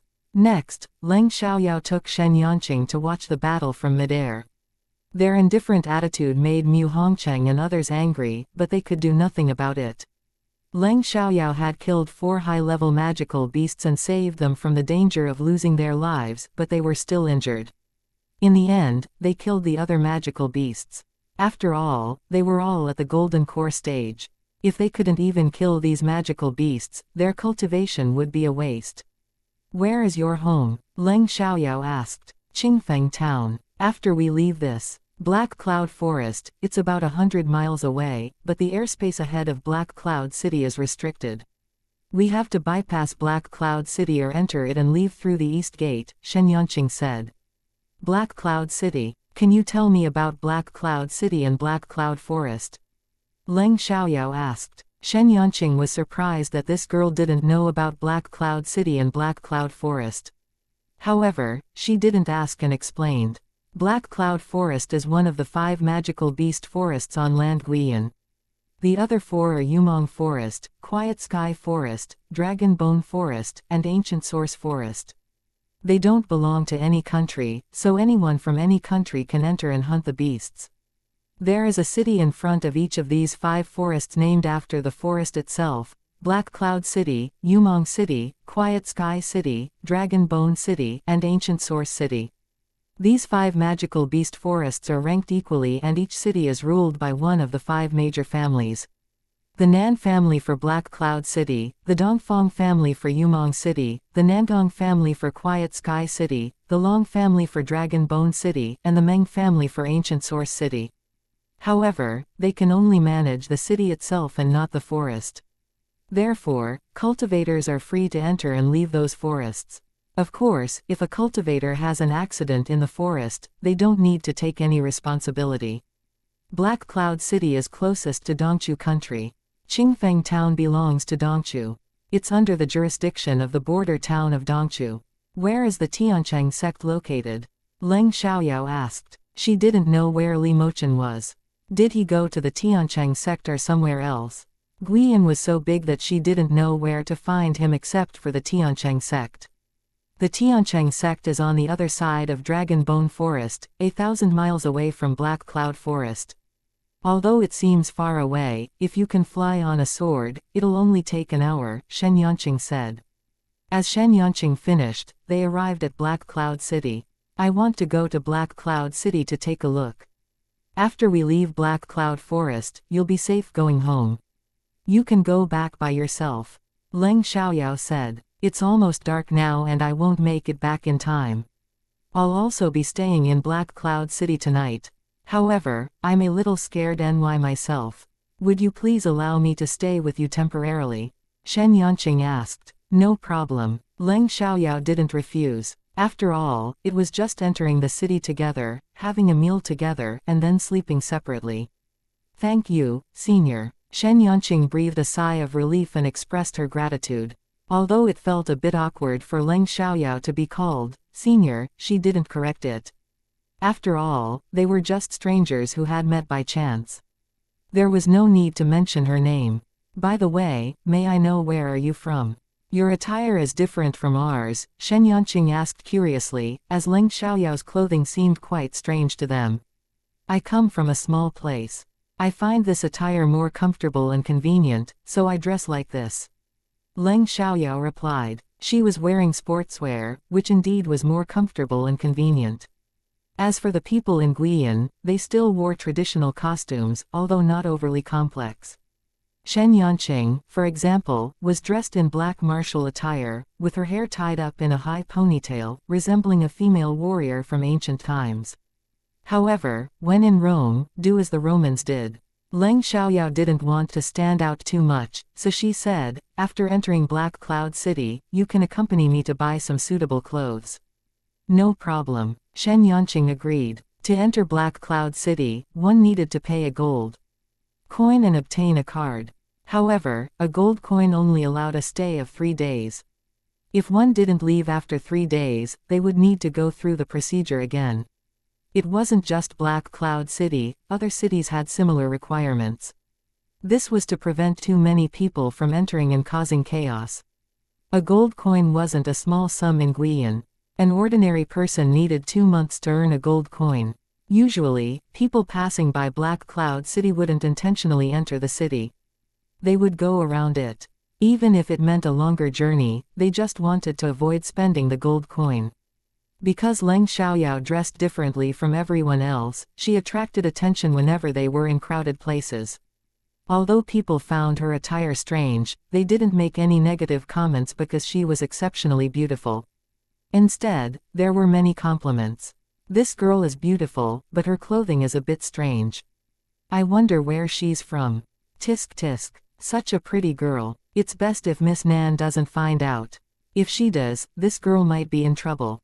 Exactly. Miss Nan has always been jealous of girls who are prettier than her. Hearing that, Leng Xiaoyao frowned. It seemed that Miss Nan was quite a formidable person. Chapter 3464 Nan Weiyu is a newcomer. Leng Xiaoyao didn't dare to be too high profile. After all, this was the world of cultivators, not like the 7-star country where everyone was an ordinary person. She could even walk around fearlessly there. Therefore, Leng Xiaoyao planned to disguise herself. Walking in the Black Cloud City, Leng Xiaoyao had a feeling of traveling back in time. It was exactly what she did this time, but she was sober. Soon, she saw a ready-to-wear clothing store called Golden Sands Pavilion. However, people often saw what they want to avoid. Leng Xiaoyao had just heard passers-by saying that Miss Nan was jealous of girls who were prettier than her, so she wanted to disguise herself and avoid Miss Nan. Unexpectedly, she ran into the daughter of the city lord at the clothing store she came to. Golden Sands Pavilion was the largest and most high-end, ready-to-wear clothing store in Black Cloud City. The styles and fabrics were excellent, so all of Miss Nan's clothes were custom-made at Golden Sands Pavilion. Golden Sands Pavilion not only sold ready-to-wear clothing but also accepted custom orders, but they were difficult to get and required a long wait. As soon as Leng Xiaoyao entered Golden Sands Pavilion, she felt a gaze fall on her, but there was no malice. Following the gaze, Leng Xiaoyao looked at the person. The person was sitting in a lounge on the second floor, and the window just happened to face the hall. It was a girl who looked 17 years old, but in fact, she wasn't. Actually, she was a cultivator at the peak of foundation establishment stage with a lifespan of 200 years. Although she looked 17 years old, she was actually 30 years old, which could be seen from her bone age. She was very beautiful, not much worse than Leng Xiaoyao. Leng Xiaoyao didn't know who the woman was, but when their eyes met, a hint of sympathy appeared in her eyes. Leng Xiaoyao guessed that she might also think that she would be in trouble if Miss Nan saw her. "Go and ask that girl to come and talk to me," the woman instructed her maid. "Yes, miss," the maid replied and walked towards Leng Xiaoyao. The maid came to Leng Xiaoyao and said politely, "Miss, my lady invites you to go over and have a private talk." Others saw that and looked at Leng Xiaoyao with sympathetic eyes, even discussing it. "Isn't that the maid next to Miss Nan? It seems that this girl has been targeted by Miss Nan. Isn't it? This girl is just an ordinary person. I'm afraid she doesn't even have a chance to resist." Hearing that, Leng Xiaoyao was stunned. Was that woman Miss Nan? There was sympathy in her eyes, not because she knew what Miss Nan was going to do to her, but because of what she was going to do to her. Although Leng Xiaoyao didn't want to confront her because of her background, she was only a foundation establishment cultivator, so Leng Xiaoyao wasn't afraid. She couldn't be a coward, so Leng Xiaoyao followed the maid upstairs. Senior, Xianxia was very worried. "It's okay. You can wait for me here," Leng Xiaoyao said. Leng Xiaoyao followed the maid upstairs and went to Miss Nan's lounge. She looked at her without any hesitation and asked, "What can I do for you, miss?" "Please have a seat," Nan Weiyu said politely. Leng Xiaoyao didn't bother to be polite with her and sat down directly. "You heard their discussion just now, didn't you?" Nan Weiyu asked, still without any hostility, but with a hint of sadness in her eyes. "I heard it. Is Miss Nan really like what they said?" Leng Xiaoyao asked. Perhaps because she hadn't sensed any hostility from Miss Nan yet, she felt that Miss Nan wasn't as bad as they said. Anyway, people's hearts were unpredictable. She couldn't judge someone solely based on her feelings because Miss Nan wasn't an ordinary person. "What if I am? What if I'm not? Who would believe it?" Nan Weiyu said with a wry smile. Nan Weiyu's reaction clearly showed that she wasn't the kind of person as they said, but because of something that had happened, she had to bear such a reputation. "Why did Miss Nan ask me to come here?" Leng Xiaoyao asked, unable to figure out Nan Weiyu's intentions. "I asked you to come here just to tell you to leave the city quickly while the city gates are still open.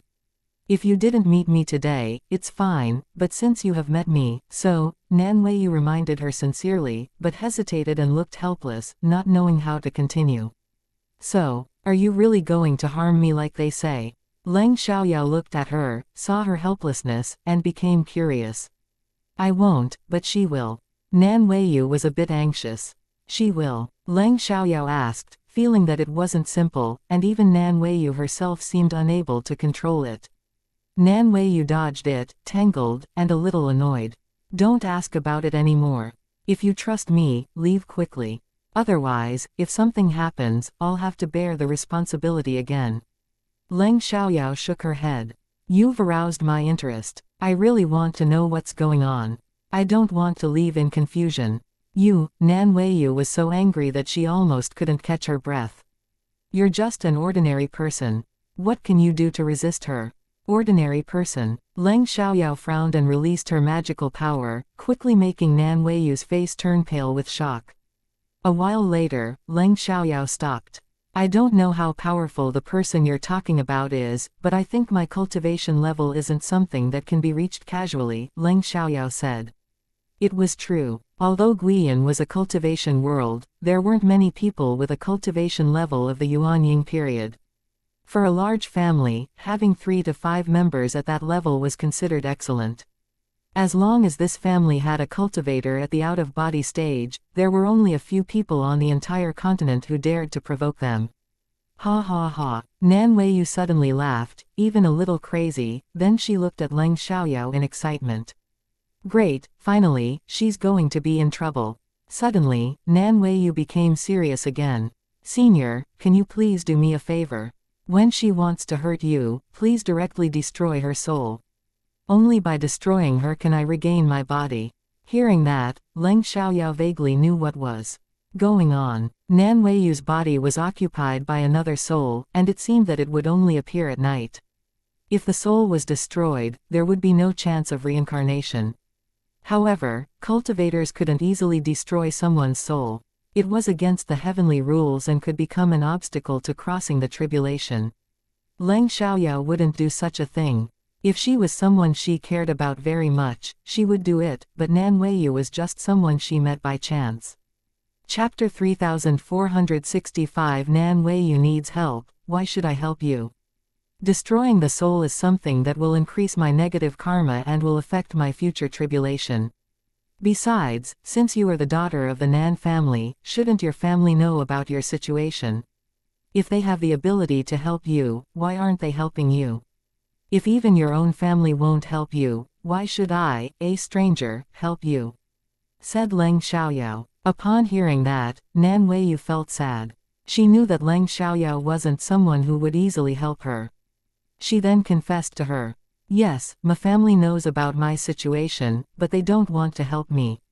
It's because the one who is trying to take over my body is my half-sister, Nan Weiyun, the second young miss of the Nan family. My father is my biological father, but my current mother isn't. They dote on Nan Weiyun a lot. 3 years ago, she was killed by a magical beast in the Black Cloud Forest and she tried to take over my body afterwards. However, her cultivation wasn't as good as mine, so she failed. After my father found out about that, he forced me to share my body with her. She appears at night while I appear during the day. I refused, but my father used a restriction on me to force me to comply. Nan Weiyun has always been rebellious and narrow-minded, especially towards women who are more beautiful than her. She even used my body to seduce immortal Yu Feng from the Tianyan sect, causing him to hate me. Although she only appears at night, she knows everything that happens during the day, so she knows everyone I've met. Knowing that, Leng Xiaoyao felt a bit sad. However, despite Nan Weiyu's heartfelt confession, Leng Xiaoyao wasn't easily persuaded. If she can receive your memories, aren't you afraid that she won't come to me once she knows how powerful I am? And now that you're telling me all of that, aren't you afraid that she'll come out and tell your family? Maybe your father and stepmother will be furious and kill you, then let her completely take over your body, Leng Xiaoyao asked.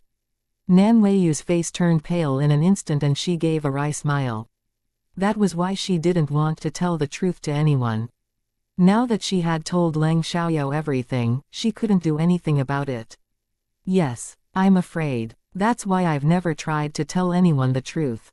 It's just that it's rare to meet a person with a high cultivation level like you. I was so excited that I forgot about it, but senior, I really don't want to die. I'm begging you to save me. If you help me kill Nan Weiyun, her storage ring will be yours. I know you might not lack anything, but Nan Weiyun is spoiled by my father. She's given a lot of good things. The Nan family's strength and resources are comparable to a small country's power. What Nan Weiyun possesses can rival the resources of a small family. Most importantly, she has 50 pounds of magical liquid from the Nan family's cave. You should know that each member in the Nan family can only get 1 drop of magical liquid per month. As the young miss of the Nan family, I only get 3 drops per month. 1 drop of magical liquid can increase the success rate of alchemy by 80% and produce top-grade pills. If you're seriously injured and take 1 drop of magical liquid, you'll recover quickly. Many cultivators are willing to pay a high price for it, but the Nan family doesn't sell it because it's so precious. The reason why the Nan family is so powerful is mainly because we have more magical liquid than many other families. Nan Weiyu wanted Leng Xiaoyao's help and could only entice her. Leng Xiaoyao was indeed interested in it. Although she received several storage rings from cultivators, which contained quite a lot of things, it was only considered a lot for an individual. However, Nan Weiyun had so many things, which was comparable to what a small important family had. Anyway, Leng Xiaoyao couldn't do something as heinous as killing someone for their possessions. The items are very tempting, but I can't bring myself to commit murder and robbery, said Leng Xiaoyao. Nan Weiyun not only killed, but also tried to take over my body. This is already against the heavenly order and killing her won't go against it. You don't have to take action. You just need to help me remove the restriction and I can devour her soul directly, said Nan Weiyu. Since Leng Xiaoyao was unwilling to kill Nan Weiyun, she wouldn't force her and didn't want to make things too difficult for her. But I don't know how to remove the restriction, Leng Xiaoyao said, not at all embarrassed. After arriving in Guiyan, she realized that there were many things she didn't understand. Nan Weiyu was surprised when she heard that. As long as you enter my mind and move the red dot out of it, you can remove the restriction, but I don't know what level of cultivation you have. My father is at the peak of the golden core stage, so if you have reached the Yuanying period, it will be easy to remove the restriction. However, if you are still at the golden core stage, it'll be impossible.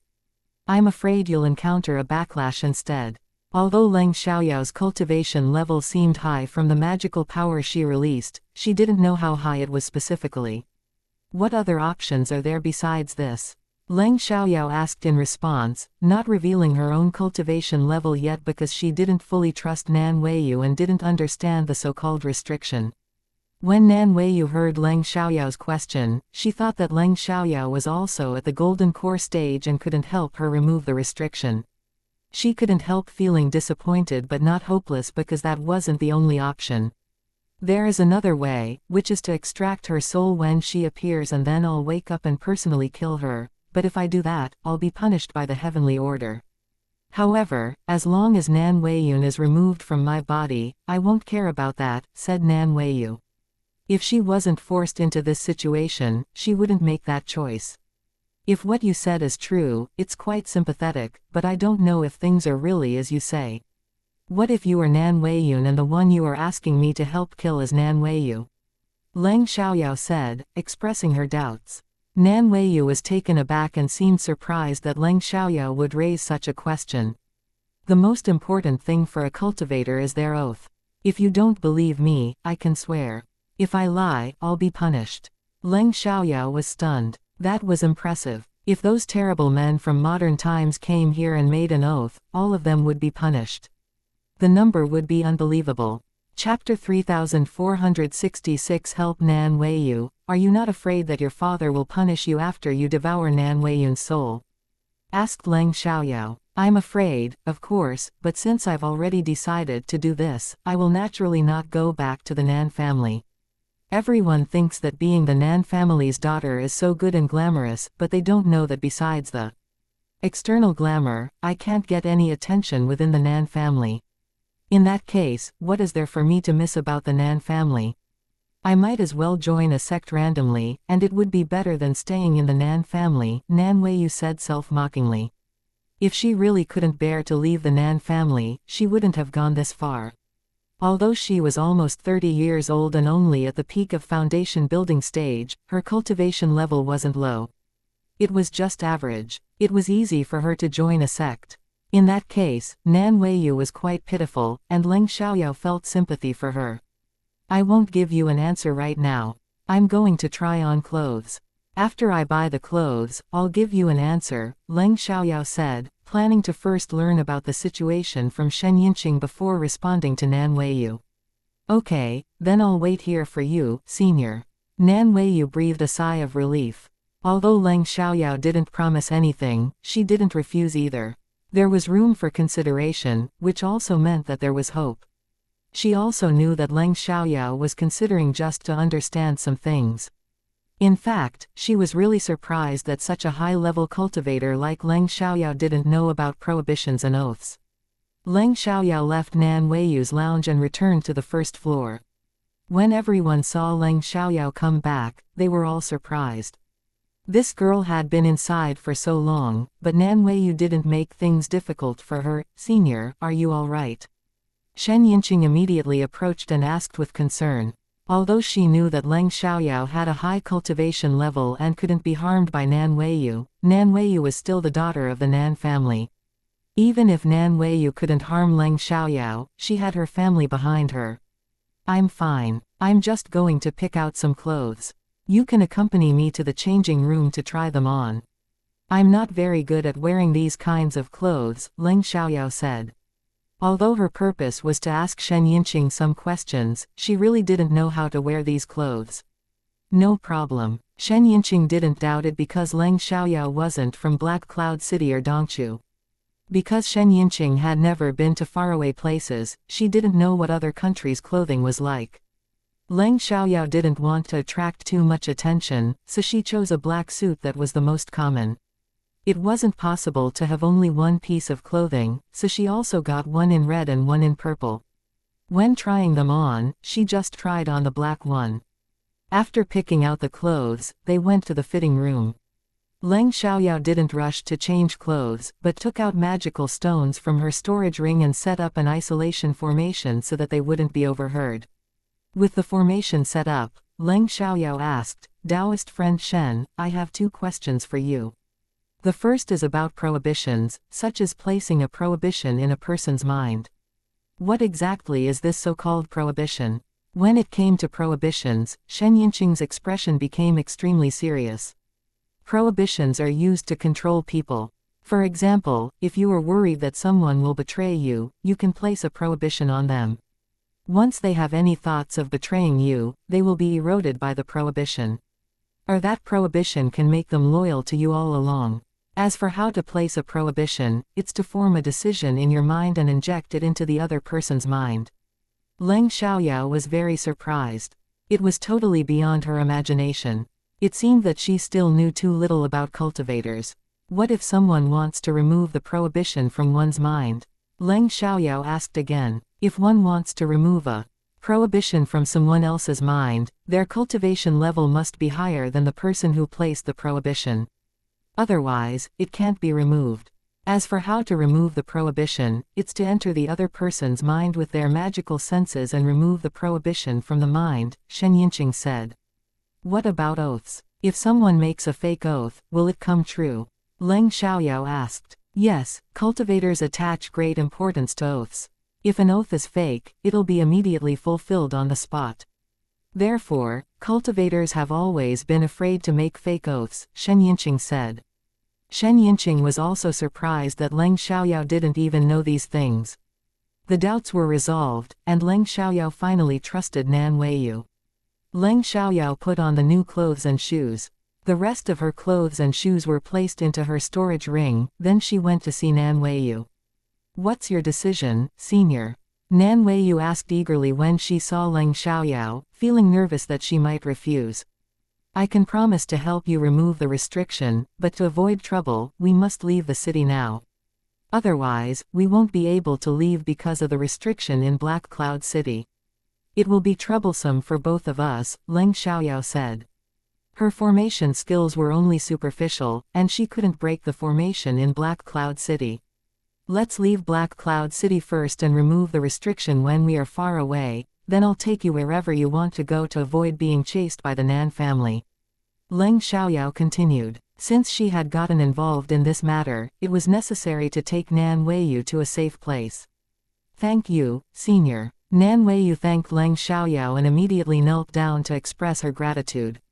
May I bring my maid with me? She is the only one in the Nan family who treats me sincerely. Sure, let's leave now. Leng Xiaoyao agreed. Her magical weapon could accommodate 4 people. When Shen Yinqing saw Leng Xiaoyao come out with Nan Weiyu, she felt a little nervous but didn't say much. Let's leave the city now. Leng Xiaoyao said to Shen Yinqing. Sure. Shen Yinqing agreed. Then they left the city. As soon as they left the city, Leng Xiaoyao took out her magical weapon and flew away on it with the 3 of them. Leng Xiaoyao first took Shen Yinqing to Qingfeng town before leaving. They stopped 500 miles away from Black Cloud City at dusk.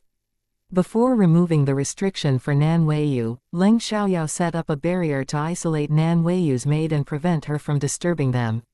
Although it was her first time entering someone else's mind, Leng Xiaoyao had learned some basic knowledge, so she wasn't at a loss. After entering Nan Weiyu's mind, she saw a red dot. That red dot was the restriction. Leng Xiaoyao removed the restriction according to the method taught by Nan Weiyu. Because her cultivation level was much higher than that of whoever set up the restriction, she easily removed it. Once the restriction was removed, Nan Weiyu's soul appeared in her mind. Leng Xiaoyao didn't plan to interfere with what happened next. She let Nan Weiyu deal with it instead. Chapter 3467 Go to Dragon Bone City. Nan Weiyu, how dare you remove the restriction? Aren't you afraid that father will punish you? Nan Weiyun realized that Nan Weiyu was going to kill her as soon as she left Nan Weiyu's mind, and she was furious. Nan Weiyu also entered her mind and looked coldly at Nan Weiyun. So what if I'm afraid? Should I let you occupy my body? Should I allow you to do bad things with my body? Nan Weiyun, you should have died long ago. When you wanted to take over my body, you should have died at that moment. Father won't let you go. Nan Weiyun panicked, afraid that Nan Weiyu would really devour her soul. If so, she wouldn't even have a chance to reincarnate. So what? Even if I die, I won't let you occupy my body any longer. I'll kill you. Even if I die, you will be buried with me. Nan Weiyu said indifferently. Since she had chosen this path, she had considered even the worst consequences. It was better to die than to live in pain. At least Nan Weiyun would be buried with her. Nan Weiyun couldn't believe that Nan Weiyu was so ruthless, but she didn't want to be devoured by Nan Weiyu's soul. She also knew that she was no match for Nan Weiyu. As a result, Nan Weiyun could only beg her. Nan Weiyu, please let me go. I can find someone else to take over her body. Nan Weiyun was used to being arrogant and self-confident. Even when asking for help, she did so with a commanding attitude. I can't let you go. Given your temper, you'll come back to retaliate against me and will directly kill me. Nan Weiyun, don't try to fool me. I won't waste any more words with you. Your fate from now on is your own retribution, said Nan Weiyu, attacking Nan Weiyun without further ado. Although Nan Weiyun's cultivation was only one level lower than Nan Weiyu's, there was still a big difference in their abilities, especially since Nan Weiyu was the main soul and had an advantage. Therefore, in just a few minutes, Nan Weiyun's soul was gradually devoured by Nan Weiyu, bit by bit, until it was completely consumed. At the same time, the soul card belonging to Nan Weiyun in the Nan family's ancestral hall suddenly shattered, and soon the Nan family's patriarch knew about it. Nan Weiyun's soul was in Nan Weiyu's body and it was extinguished. It must have been done by Nan Weiyu. The Nan family's patriarch immediately sensed the prohibition and found that it had been lifted. It was unexpected that Nan Weiyu would be so ruthless. Not only did she find someone to lift the prohibition, but she also killed Nan Weiyun. However, he ignored the fact that Nan Weiyu's ruthlessness was forced upon her by them. If they hadn't forced her to accept Nan Weiyun's soul, it wouldn't have ended up like this. It would have been much better for Nan Weiyun to possess someone else. Unfortunately, because Nan Weiyun had set her sights on Nan Weiyu's body, they allowed it to happen. Nan Weiyu destroyed Nan Weiyun's soul, so the patriarch Nan and his wife wouldn't let Nan Weiyu go. They immediately sent some people to find her. It was just that Nan Weiyu was too far away from Black Cloud City, and it wasn't within the detection range of their magical senses. In addition, Leng Xiaoyao was guarding here. If there was a magical sense that penetrated, she would immediately find out and leave. As a result, even though the Nan family was powerful, it wouldn't be easy for them to find Nan Weiyu within a short time. After devouring Nan Weiyun's soul, Nan Weiyu spent some time digesting it successfully, then left her mind. A storage ring appeared in Nan Weiyu's hand. She handed it to Leng Xiaoyao and said, Nan Weiyun is gone. Her storage ring contract has been lifted. This ring is now yours. Leng Xiaoyao didn't hesitate to accept the storage ring. Instead of rushing to look inside it, she first used her magical senses to see what was inside. Although she knew that there were many things inside Nan Weiyun's storage ring, equivalent to the resources of a small rich family, she was still surprised when she saw it with her own eyes. The Nan family really treated Nan Weiyun very well. They had given her so many good things. Actually, not all of these things were gifts from the Nan family. Many of them were things that Nan Weiyun had taken from others, and some were from her mother. After Leng Xiaoyao made this storage ring hers, she took out 10 pounds of magical liquid and 2 low-level magical beasts from her own storage ring and gave them to Nan Weiyu. These are for you. Nan Weiyu was surprised, but didn't refuse because she really didn't have much magical liquid. Although she had several magical beasts in her storage ring, everyone wanted more. Eating their meat was also good for cultivation. Thank you, Senior. Nan Weiyu put the items into her storage ring. Where do you want to go now? Leng Xiaoyao asked. Although it was already dark and they were far from Black Cloud City, the Nan family might find them. Therefore, it was better to leave as soon as possible. I want to go to Dragon Bone City. As long as I'm in Dragon Bone City, the Nan family will be afraid to kill anyone there, said Nan Weiyu. If the Nan family dared to cause trouble in Dragon Bone City, it would undoubtedly be a provocation against Dragon Bone City. The major family in Dragon Bone City wouldn't let it go easily. Although the major families appeared to coexist peacefully on the surface, they were actually competing against one another in secret. However, they were restrained by the constraints of the Continental Alliance and couldn't openly provoke each other. However, as long as you caused trouble on someone else's turf, even if you had your own reasons, others had the right to hold you responsible and even directly injure you before dealing with the matter. Therefore, basically whoever caused trouble first would ultimately be the one who suffered. I also want to go to Dragon Bone City. Let's go now, Leng Xiaoyao said. Since it was on their way, it was best. Therefore, Leng Xiaoyao took Nan Weiyu and her maid towards Dragon Bone City. As for Li Mochen, he immediately came to find Leng Xiaoyao after learning where she was. However, he encountered other situations on the way and was delayed. Anyway, he knew about Leng Xiaoyao's situation, so after learning that she had gone to Dragon Bone City, he dealt with his current affairs first before going to meet her. In order to not worry Leng Xiaoyao, he sent a message to her. Yao Yao, you can go to Dragon Bone City first. I have found some bodies that can be used by Leng Yan and the others for possession. I need to deal with them first. When I finish dealing with them, I'll go to meet you. Be careful. Li Mochen's voice sounded in her mind, leaving Leng Xiaoyao stunned because she didn't detect Li Mochen's presence in her magical senses.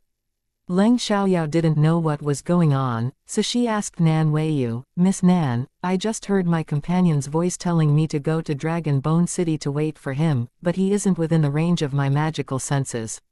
Why did that happen? Nan Weiyu was taken aback for a moment, and was surprised by Leng Xiaoyao's confusion again.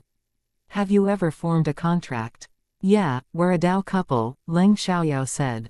Chapter 3468 The Shen Family. Since you have become a Dao couple, you can naturally communicate with each other and even sense where the other person is and what they are doing. Nan Weiyu said. Hearing that, Leng Xiaoyao suddenly realized how to find Li Mochen. She was worried before, so now she was finally relieved. Little did she know that Li Mochen had already used this ability to see her naked body. If she knew, she would get crazy. Following Nan Weiyu's guidance, Leng Xiaoyao sent a message to Li Mochen, reassuring him that she would be careful and asking him to be careful as well. However, Li Mochen was currently using his own appearance instead of Chu Yin's, so it shouldn't cause any trouble. At Qingfeng Town, in the Shen family's mansion. The Shen family was a big household in Qingfeng Town, with 3 golden core cultivators in the family. Therefore, in this area, it was considered a small powerful family. Shen Yanqing, as the eldest daughter of the Shen family, was beautiful and had a good talent for cultivation. Hence, there were many young men who liked her. However, Shen Yanqing had been engaged to Mu Hongcheng since childhood, which made everyone stop pursuing her. Shen Yanqing lost her mother when she was young, and her father's concubine was in charge of the family. Nevertheless, the Shen family's patriarch never allowed Lu Shi to become Mrs. Shen because Shen Yanqing's mother was from another big household in a different town. If it hadn't been for Lu Shi's scheming, the Shen family's patriarch wouldn't have planned to take a concubine. The Shen family's patriarch truly loved Shen Yanqing's mother. It was later when Lu Shi gave birth to a son that old Madame Shen gave her the responsibility of managing the household. However, being a concubine was still inferior.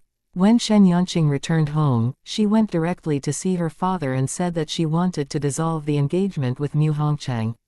Patriarch Shen was surprised when he heard that. Why? What happened? Didn't xianxia like Mu Hongchang very much?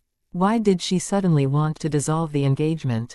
Did anything happen? Xianxia then told her father about what had happened today and Mu Hongchang's special treatment towards Shen Yulin over the years. What? Mu Hongchang actually has feelings for Yulin. Patriarch Shen was surprised and angry upon hearing that. Mu Hongchang had an engagement with his elder daughter and yet was secretly close to his younger daughter. What did that mean? Did he think that the Shen family was easy to bully? When I mentioned breaking off the engagement with him, they were both very happy, xianxia said gloomily. Although she was disappointed with Mu Hongchang, he was someone she had truly loved before, so she couldn't completely let go of him for a while. However, her decision to dissolve the engagement was firm. Since you want to dissolve the engagement, then do it. If he doesn't love you, it won't be good for both of you to force yourselves together. However, he's a disciple of the Tianyan sect. I'm afraid I can't get justice for you, Patriarch Shen said. Although he wasn't afraid of Mu Hongchang, he didn't want to make it worse. He was the head of the Shen family and he had to consider the overall situation. Moreover, xianxia hadn't suffered any substantial harm. As long as we dissolve the engagement, I don't care about justice. Whether he wants to be with Shen Yulin or not is their business. You don't have to worry about my affairs, Dad, xianxia said reasonably. She also knew that Mu Hongchang just didn't have any feelings for her and hadn't done anything to harm her. Therefore, there was no point in seeking justice. Furthermore, it was her who proposed to dissolve the engagement, so it was even more impossible for her to pursue Mu Hongchang. Seeing that his elder daughter was so reasonable, Patriarch Shen was relieved. By the way, Father, there is something I hope you won't be angry about. Xianxia was a little uneasy. Seeing his daughter's expression, Patriarch Shen realized that something seemed to be wrong. However, he wouldn't get angry before knowing what had happened. What happened? Tell me. When we were arguing, a senior female cultivator saved me from a pack of wolves without helping them. I was angry and didn't plead for them either, but in the end, she killed 4 of the highest level wolves. The rest was left for them to deal with. They were all injured though not fatally, xianxia said. She knew that even if her father didn't care about Mu Hongchang's safety, Shen Yulin was still his daughter. Even if he didn't like Shen Yulin as much as he liked her, he wouldn't ignore Shen Yulin. Upon hearing that, Patriarch Shen frowned but then relaxed. If that senior female cultivator didn't want to save them, even if you begged her, she might not have saved them. She might have been angry and wouldn't have saved you either. What you did isn't wrong. Patriarch Shen was a reasonable person and naturally wouldn't blame xianxia for it. That senior female cultivator gave me 2 magical beasts. Xianxia took out the magical beasts from her storage bag. Although magical beasts weren't rare, they weren't easy to get either.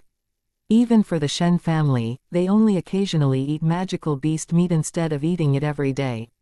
Therefore, when Patriarch Shen saw the 2 magical beasts, his eyes lit up. You can keep one in your storage bag and leave the other one for our family to eat. Patriarch Shen knew that xianxia took out the magical beasts because she didn't want to keep them to herself, but he also didn't want to take everything. Okay. Xianxia didn't refuse and took back one of the magical beasts.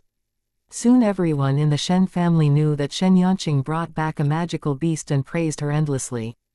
As for Mu Hongchang's side, it wasn't so easy to bring back magical beasts because they had just killed them when several wolves came. They were scared and couldn't continue fighting because they were already injured. As for the Nan family, after half an hour of their leaving, they also found where Leng Xiaoyao and Nan Weiyu disappeared. However, there was no trace left. When Leng Xiaoyao and Nan Weiyu arrived at Dragon Bone City, it was already late at night and the city gate had already closed. Therefore, they could only stay outside the city for the night. Leng Xiaoyao took out 2 tents from her storage ring and gave one to Nan Weiyu and her servant. Because they often slept in the mountains before, Leng Xiaoyao had prepared more than 10 tents just in case some broke. What is this? Nan Weiyu had never seen this kind of tent before and found it very strange. Tent, a necessity for camping outdoors. I'll give this one to you. You might need it someday, Leng Xiaoyao said. Thank you very much. Nan Weiyu didn't refuse. Indeed, having a tent would be very convenient for them. Although they came to Dragon Bone City, Nan Weiyu was still worried when they didn't enter it, so she didn't sleep well all night. Nan Weiyu didn't feel at ease until the city gate was opened the next day. They handed over gold, then successfully went inside. Nan Weiyu decided to live in Dragon Bone City, so the first thing she did when she came to Dragon Bone City was to buy a house. Chapter 3469. To buy a house. As long as she bought a house, she could live here for a long time. If she didn't have a house, she needed to pay a visitation fee. Paying the visitation fee for a few years was enough to buy a house.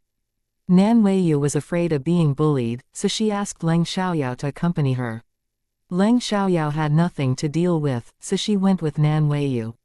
They went directly to the housing management office since they were unfamiliar with the place.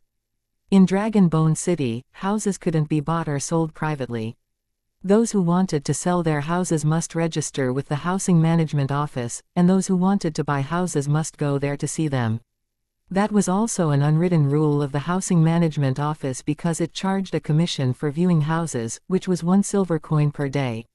1 silver coin was almost equivalent to an ordinary person's monthly salary. Moreover, only cultivators could easily buy houses, while it was more difficult for ordinary citizens to buy them. Also, ordinary citizens couldn't live in the city center and could only live in the outskirts. Although Guiyan was a world of cultivators, there weren't only cultivators. There were also many ordinary people, but the gap between them and cultivators was huge. Nan Weiyu was a cultivator at the peak of the foundation building stage, which was considered good. When the staff at the housing management office served Nan Weiyu, they were naturally very enthusiastic. However, the staff didn't feel any air of cultivation from Leng Xiaoyao, so they explained in advance. May I know how many people will live in this house? Only cultivators are eligible to live in the city center. So if you have come together, I'm afraid you won't be able to buy a house in the city center. Upon hearing that, Leng Xiaoyao immediately released her magical power to prove that she was also a cultivator. The staff felt Leng Xiaoyao's magical power and realized that she was also a cultivator. As for why they couldn't feel her cultivation level, there was a kind of magic weapon that could shield a person's cultivation level. Therefore, the staff thought that Leng Xiaoyao must have some kind of magic weapon that could shield her cultivation level and didn't say much about it. Then, according to Nan Weiyu's requirements, the staff recommended 3 courtyards for her to see, all of which were in the city center and priced between 80 and 100 gold coins. Nan Weiyu wasn't favored by her father in the Nan family, but she wasn't mistreated either, so she still had a lot of money and resources. In addition, she had her own mother's dowry, so she had over 1,000 gold coins and tens of thousands of silver coins. 10 silver coins were equivalent to 1 gold coin, so Nan Weiyu had over 2,000 gold coins in total. That was enough for middle-class families in Dragon Bone City. As long as she didn't waste it, Nan Weiyu's money was enough for 300 years. The staff of the housing management office took Nan Weiyu and Leng Xiaoyao to see the courtyards. Nan Weiyu didn't like the first one because it was too old and needed renovations. The second one was acceptable, but still had some flaws. When they saw the third one, Nan Weiyu liked it because it was newly built. There was a front yard with a main hall, a side hall, and a kitchen. There was also a backyard with 3 bedrooms.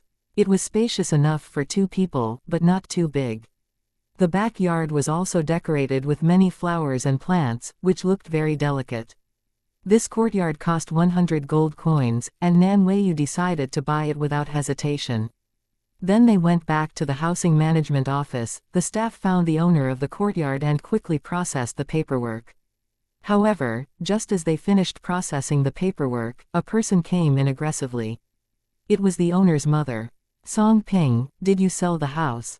The owner's mother, Li Shi, questioned. Yes, Song Ping said in a flat tone, showing no kindness towards his so-called mother. Didn't I tell you to give the house to your younger brother for his marriage? Why did you sell it?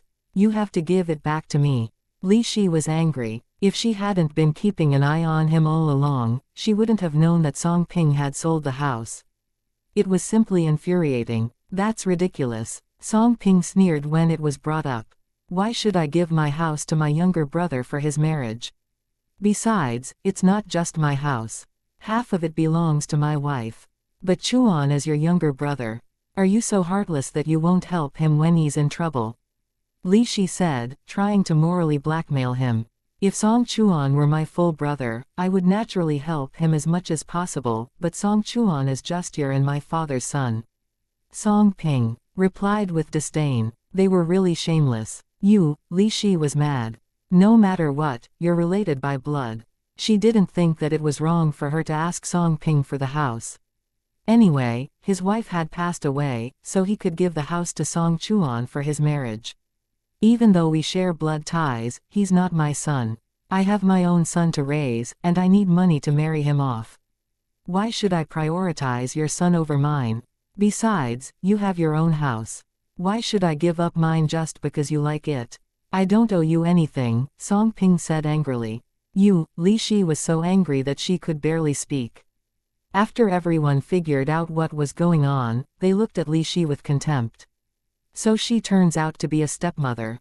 No wonder she wants to steal her stepson's house. Maybe she not only wants the house, but also the man. That makes sense. She already stole the man, and now she wants to steal the house. How shameless. If she had any shame, she wouldn't have done it. It turned out that Li Shi indeed had stolen Song Ping's father in the past. Although having multiple wives and concubines was common in Guiyan, Li Shi didn't want to just be a concubine, so she made Song Ping's parents divorce using a scheme. As a result, Song Ping's relationship with his family had been very bad over the years. Li Shi used to suppress him, but now that she needed him, she tried to appeal to his emotions, which was ridiculous. Li Shi was embarrassed by onlookers' comments, but she didn't back down. I don't care. You can't sell the house. If you really want to sell it, give me the money. Otherwise, I'll go to the house every day and cause trouble. Song Ping was at the peak of the foundation building stage, so no one in the Song family dared to directly attack him. They could only use other means. Upon hearing that, Nan Weiyu decided to not stand by and watch.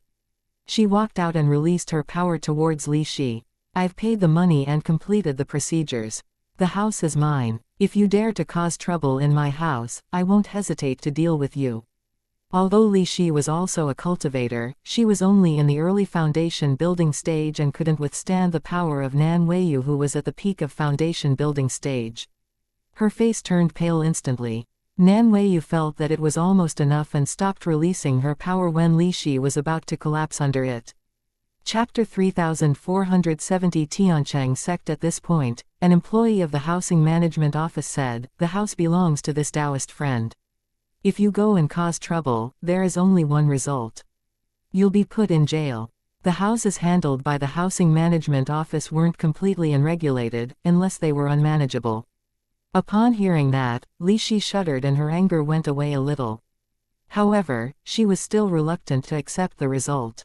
Song Ping, are you really so heartless that you don't care about the Song family at all? Our family has a house, but that house is small and old.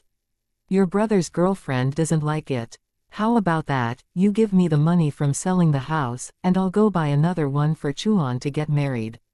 What do you think? Li Shi didn't dare to make a fuss about the house anymore. Everyone was extremely contemptuous of Li Shi when they heard that. What does it have to do with me whether Song Chuan's girlfriend likes it or not? If the girl doesn't like it, why don't you find a girl that can accept it? Song Ping said coldly. He clearly knew that it was just an excuse Li Shi made up to steal his house. They have deep feelings for each other. Do you want to break them up? Li Shi said angrily, with a heartbroken look, as if Song Ping was the bad person. Since they're in love, why do they care so much about a house? If they really care about each other, the girl will marry Song Chuan even though his house is small, said Song Ping. He wasn't an idiot. Li Shi was struck dumb and didn't know what to say. Song Ping ignored her and directly walked away. Li Shi immediately chased after him, but she didn't catch up to him. Even a mother can be biased, let alone a stepmother. With a stepmother, there is a stepfather. Nan Weiyu sighed, thinking of her father's differential treatment towards her and Nan Weiyun. Even if the difference was small, it would be there. However, to her father, she was no different from a stranger. Her father not only treated them differently in cultivation resources, but also always let her give in to Nan Weiyun, even if Nan Weiyun wanted to take over her body. He was simply an enemy instead of her father. He was probably still chasing her everywhere at this moment. It was true that Patriarch Nan didn't give up searching for Nan Weiyu and even had murderous intentions towards her.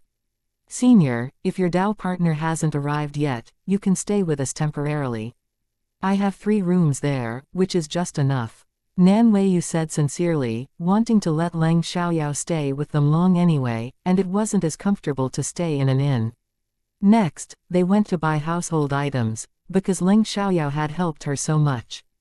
Thanks. Leng Xiaoyao didn't refuse. She wouldn't stay here for too long anyway, and it wasn't as comfortable to stay in an inn. Then they went straight back to the courtyard after they finished shopping. As soon as they returned to the courtyard, Leng Xiaoyao felt that several pairs of eyes were watching them suspiciously.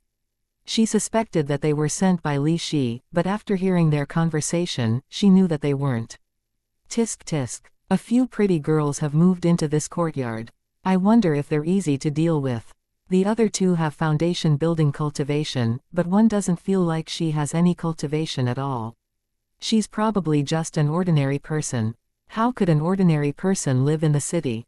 Maybe she's just staying temporarily. There's a possibility. We can keep an eye on this woman. If she goes out alone, we can take action. Just looking at her makes me feel excited. I wonder what it feels like to press her under my body.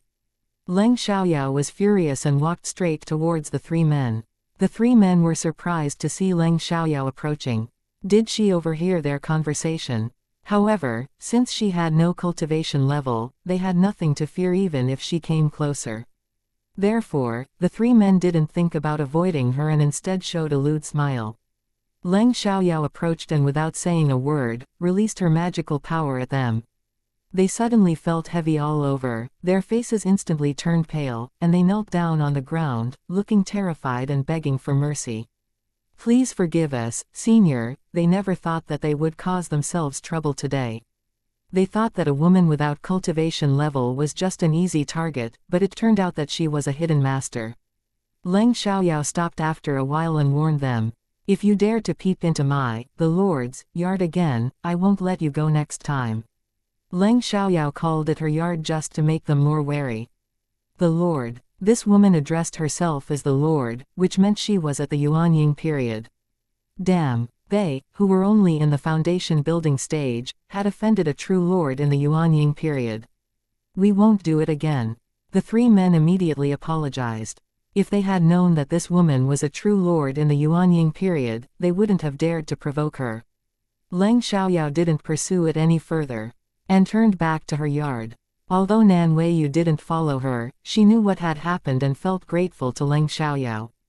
After finishing their work, it was lunchtime, so Nan Weiyu's maid, Qin made lunch. As someone who followed Nan Weiyu, Qin had many skills, especially in cooking. She was really good at it. Indeed, after eating the food cooked by Qin, Leng Xiaoyao praised her repeatedly. After lunch, they each tidied up their own rooms and took a nap. After waking up from their nap, they went out to explore Dragon Bone City. Since they were going to stay here, Nan Weiyu needed to familiarize herself with the environment in advance. Although Nan Weiyu planned to join a sect later, she needed a place to stay and feel safe before that. Dragon Bone City was the most suitable place. The sect she planned to join was the Tiancheng sect. Because the Tianyan sect was too close to Black Cloud City, the Nan family could easily find her. As for other sects, many of them had some connections with the Nan family, so she couldn't choose them. Only the Tiancheng sect had no connection or dealings with the Nan family, so it was the best choice for her. Leng Xiaoyao and Nan Weiyu were too eye-catching along the way, attracting many people's attention. Some even came to strike up a conversation, but they were all rejected. There were also some who were annoyed by being rejected and wanted to cause trouble but were forced to retreat by Leng Xiaoyao's magical power. Nan Weiyu envied Leng Xiaoyao's cultivation level. If she had the same cultivation level as Leng Xiaoyao, the Nan family would treat her like an honor and wouldn't let Nan Weiyun bully her anymore. However, talent was something that not everyone had.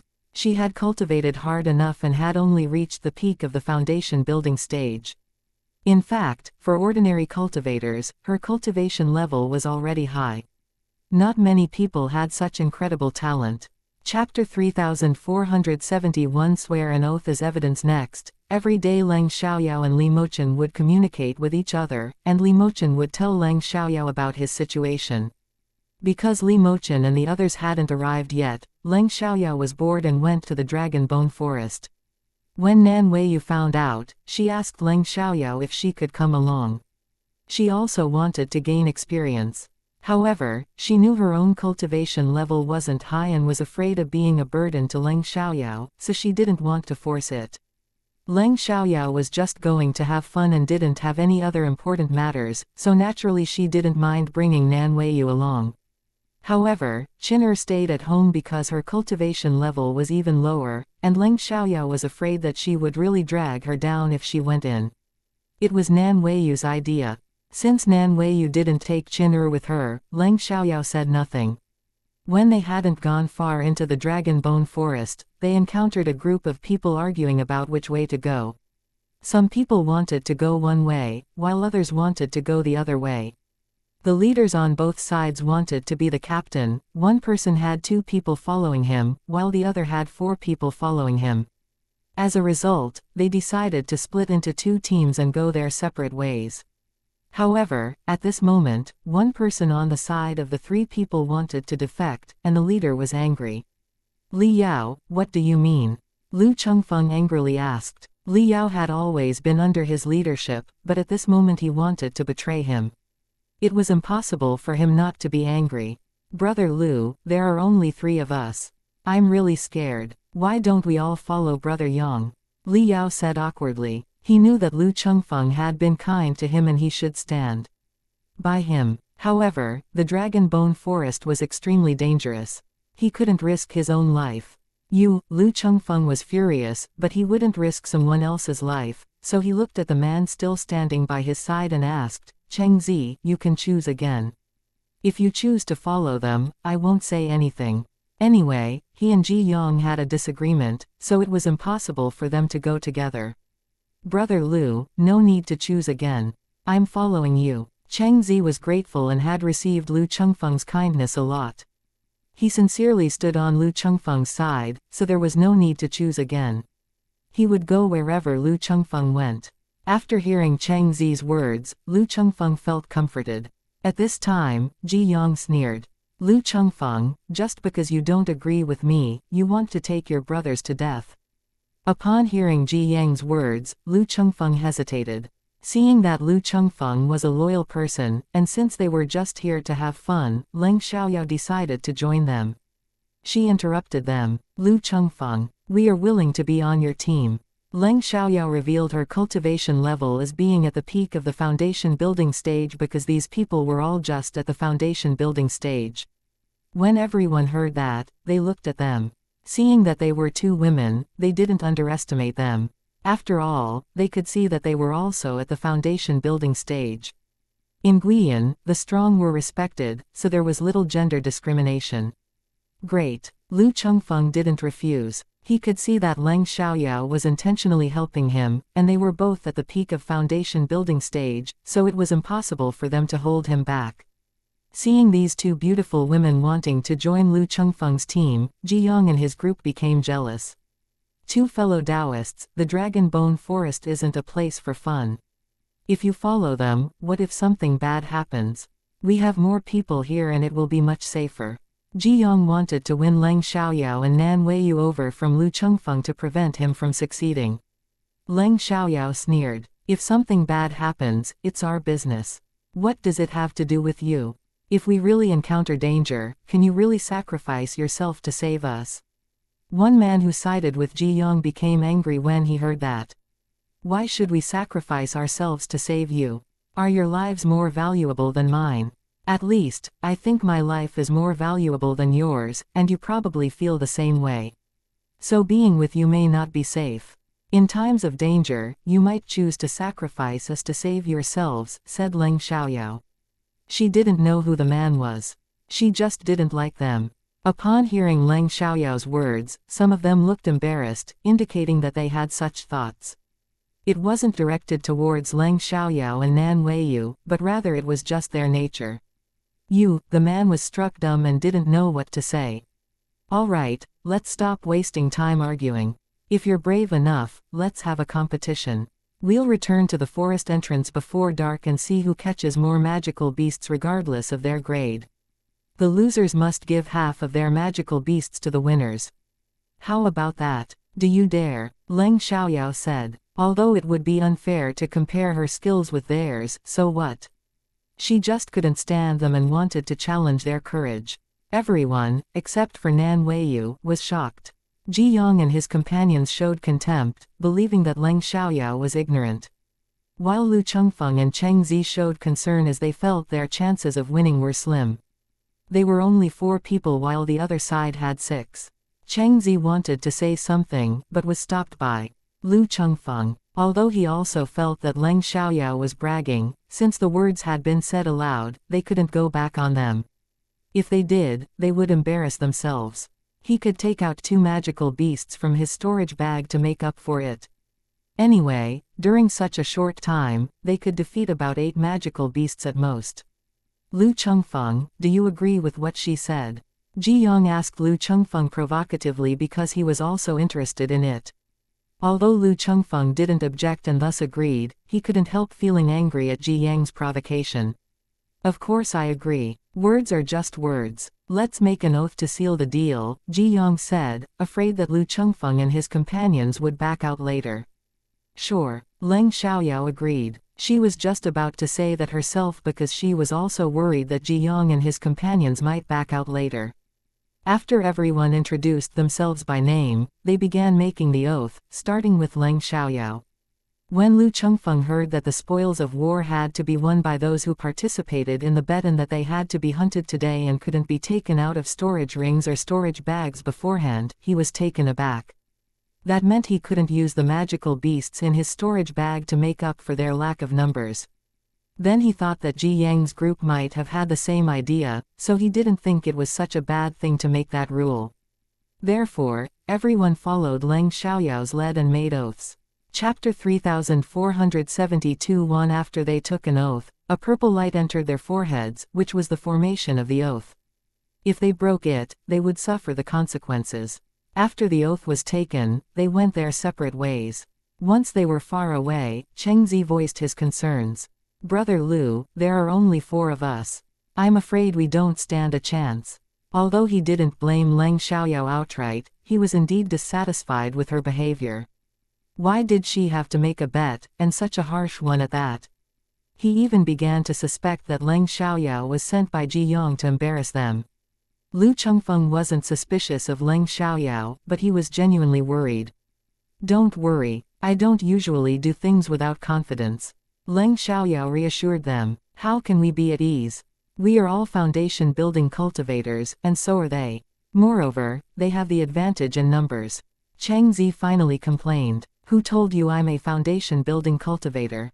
Leng Xiaoyao revealed her level at the golden core stage. I just hid it. Although they couldn't see that she was a golden core cultivator, when Leng Xiaoyao revealed it, they could feel her powerful energy.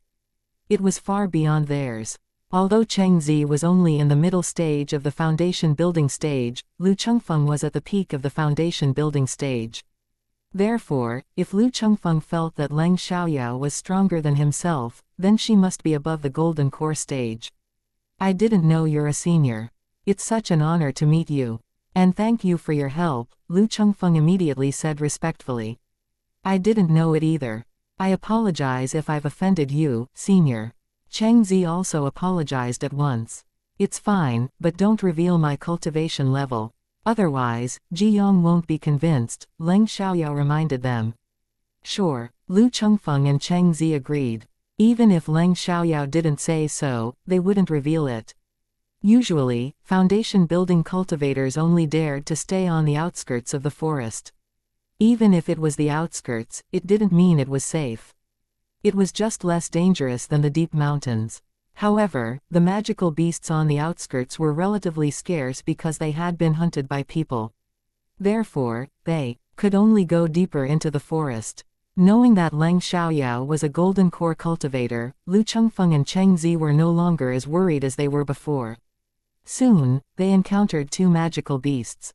Because they were low-level magical beasts, Leng Xiaoyao didn't take action and let them gain experience. Although they were low-level magical beasts, they weren't so easily defeated. It took them quite some time to defeat them, but fortunately, they weren't injured. Magical beasts weren't easy to catch, so Leng Xiaoyao released her magical senses and went wherever there were magical beasts. Therefore, they frequently ran into magical beasts. In just 2 hours, they had hunted more than 10 magical beasts. On the other hand, after 2 hours, Ji Yang's group had only hunted 5 magical beasts and had also made themselves look pathetic. Time gradually passed. Leng Xiaoyao and her group went deeper into the forest and encountered more and more magical beasts of higher levels. Therefore, Leng Xiaoyao no longer just watched from the sidelines. Due to her high cultivation level, she easily killed those magical beasts. As the sun gradually set in the west, Leng Xiaoyao and her group returned. Although Lu Chengfeng and others looked a little untidy and dirty, Leng Xiaoyao remained calm and composed.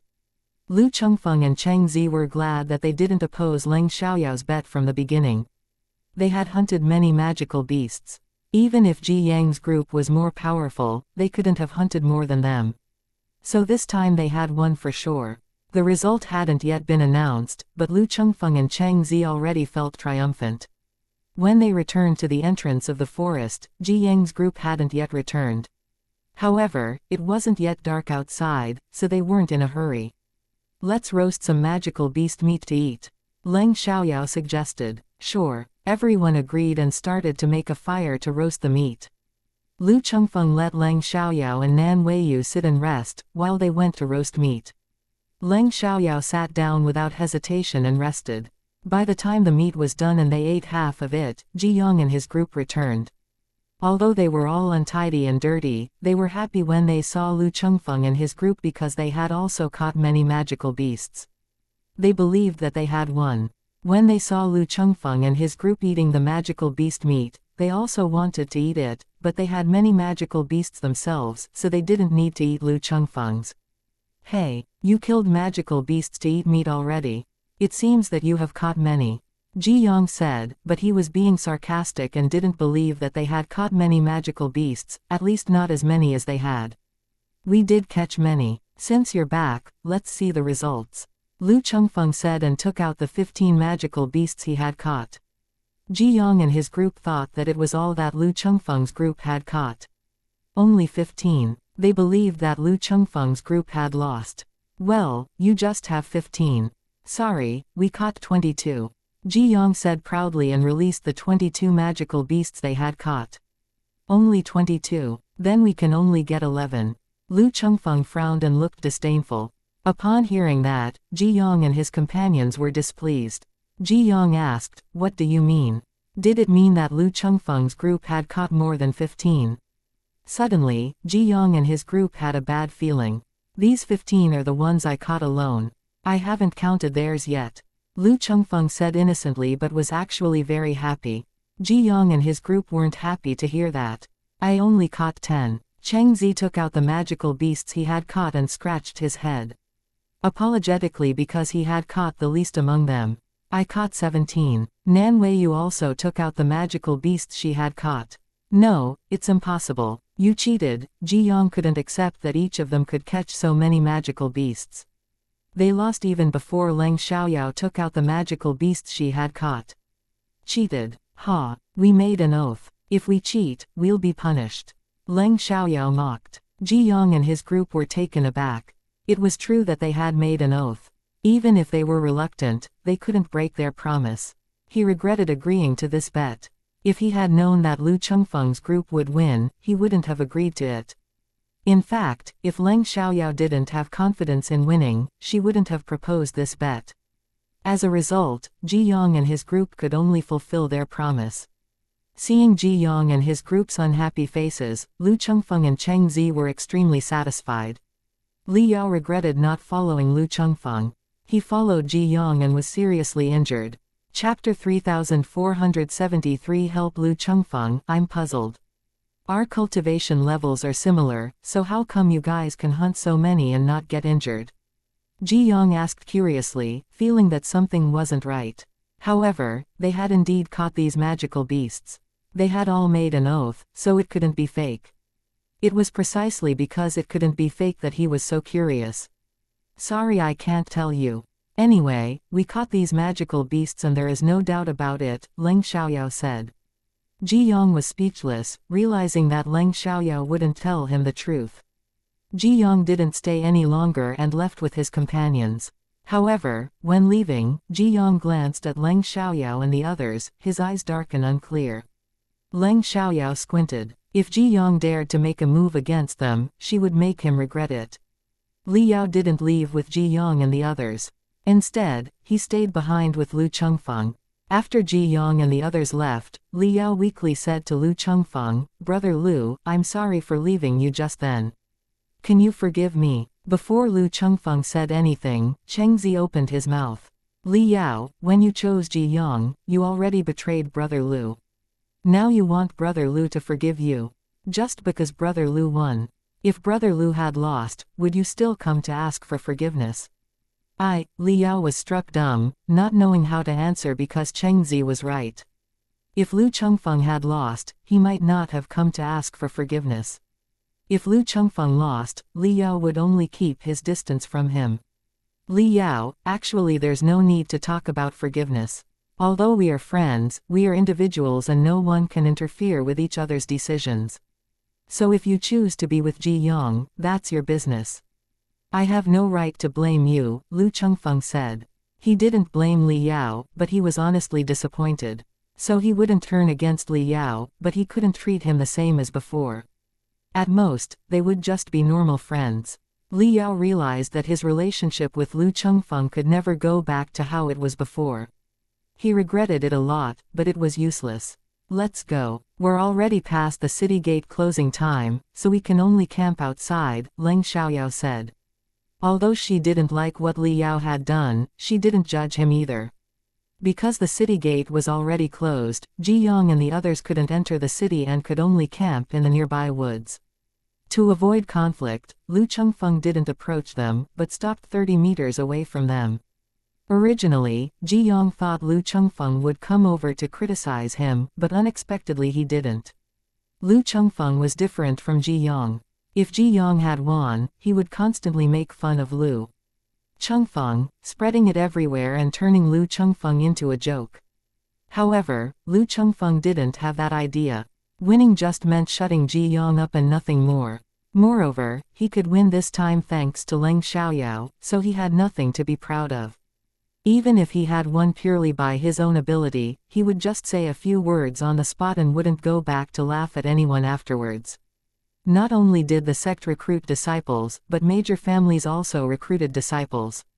They were all disciples of the Long family. In terms of strength, Lu Chengfeng was indeed not as good as Ji Yang, but in terms of cultivation talent, Lu Chengfeng surpassed Ji Yang. Although both Lu Chengfeng and Ji Yang were at the peak of foundation building stage, Ji Yang was already 30 years old while Lu Chengfeng was only 22 years old. So it was easy to see who had more talent. However, because Lu Chengfeng joined the Long family later than Ji Yang had made quite a few connections in the Long family.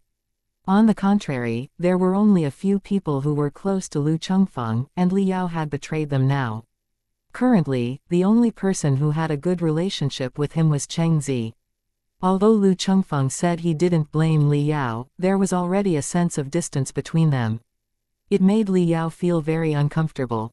He also knew that if he went over to Ji Yang, they would acknowledge him, but Ji Yang wouldn't really treat him as one of them. Li Yao felt very annoyed. Leng Xiaoyao took out her tent, as did Nan Weiyu. Several people including Lu Chengfeng were surprised at the sight. "Is this a tent?" Lu Chengfeng asked. It was obvious that it was a tent, but he had never seen one like this before. "Yes. Here's one for you, said Leng Xiaoyao, generously handing over a tent to Lu Chengfeng. Thank you, senior. Lu Chengfeng accepted the tent and expressed his gratitude. Hearing Lu Chengfeng call Leng Xiaoyao senior, Li Yao was puzzled. Why did Lu Chengfeng address Leng Xiaoyao as senior? Could it be that Leng Xiaoyao's cultivation wasn't limited to the foundation building stage? If that were the case, it would make sense for them to have hunted so many magical beasts. Although he thought so, he wouldn't ask about it. He had a feeling that Lu Chengfeng was about to get lucky, and indeed he was. Lu Chengfeng had been at the peak of foundation building stage for quite some time and was only one opportunity away from forming a golden pill. In the middle of the night, Lu Chengfeng suddenly felt that he was about to form the pill. However, it wasn't safe here, and he was worried that Ji Yong and the others might disturb him. Therefore, he immediately woke up Leng Xiaoyao. Senior, I have the tendency to form the pill. Could you please help me guard against any disturbances? Lu Chengfeng said. Breaking through one's cultivation level was the most vulnerable time. Once interrupted or disturbed, one could easily get injured or even go berserk, which was extremely dangerous. No problem. Leng Xiaoyao didn't refuse and even generously gave him a golden pill. Take this and focus on your breakthrough. I'll set up a power gathering formation for you. Seeing the golden pill, Lu Chengfeng was stunned. Moreover, Leng Xiaoyao said she would set up a power gathering formation for him, which would make it even easier for him to form the pill. Lu Chengfeng felt that he didn't deserve it, but he couldn't refuse because advancing was such a rare opportunity. Cheng Zi and Li Yao were envious, but Cheng Zi was not jealous, whereas Li Yao was extremely jealous. How could Lu Chengfeng be so lucky? Not only did he have good cultivation talent, but he also met an important person. Thank you, senior. If you need me to do anything in the future, I won't spare any effort, Lu Chengfeng said earnestly. Although it wasn't an oath and there wouldn't be any punishment for breaking it, promises were still highly valued among cultivators. All right, enough talk, Leng Xiaoyao said, not saying anything more and immediately setting up the power gathering formation for him. Lu Chengfeng didn't say anything more either and directly took the golden pill. As soon as the pill entered his mouth, it dissolved instantly, and a surge of energy entered his energy center. The power gathering formation was also set up immediately, and a large amount of magical power rushed into Lu Chengfeng's body from all directions. Lu Chengfeng began to compress the energy with all his might. Chapter 3474 Ji Yang is expelled from Dragon Bone City. The people on Ji Yang's side also sensed it and woke up one after another to see what was going on. When they saw that it was something happening to Lu Chengfeng, they ran over to see him. Upon seeing that Lu Chengfeng was actually forming his core, they got jealous at once. Especially Ji Yang. He had an impulse to destroy everything. He had always been jealous of Lu Chengfeng because his cultivation level was higher than his own.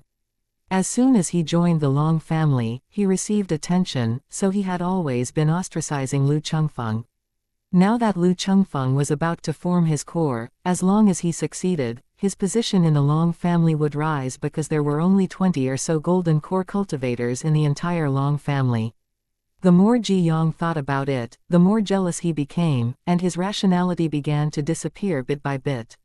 Finally, Ji Yang rushed towards Lu Chengfeng. However, before he could get close to Lu Chengfeng, he was struck by a powerful magical force from Leng Xiaoyao's hand. He was directly knocked back more than 10 meters, then fell to the ground, spitting out a mouthful of blood. Brother Yang. Everyone immediately ran over to check on him, but no one blamed Leng Xiaoyao for what she did. They never expected that Ji Yang would try to interrupt Lu Chengfeng's core formation, and they strongly disagreed with such behavior. Interrupting someone's breakthrough was simply despicable, so it wasn't wrong for Leng Xiaoyao to knock Ji Yang away. This person is too despicable. Nan Weiyu also felt very angry, not for Lu Chengfeng, but because of this kind of behavior. It was very infuriating. After being knocked away by Leng Xiaoyao, Ji Yang suddenly became sober, but he didn't feel guilty about his previous actions because he really wanted to interrupt Lu Chengfeng's core formation, whether he was rational or irrational. However, at this moment, he couldn't make a move.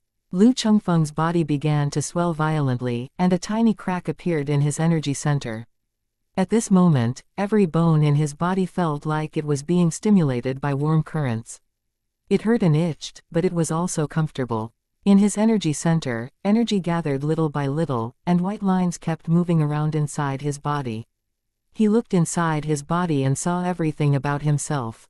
Finally, golden light flickered and his energy center stopped fluctuating. A round bead that was flesh color, but emitting golden light floated up and down inside his body. It was a successful core formation. Suddenly, the sky turned dark. Although it was already dark outside, the moon was still bright. So when a dark cloud covered the moonlight, it became even darker.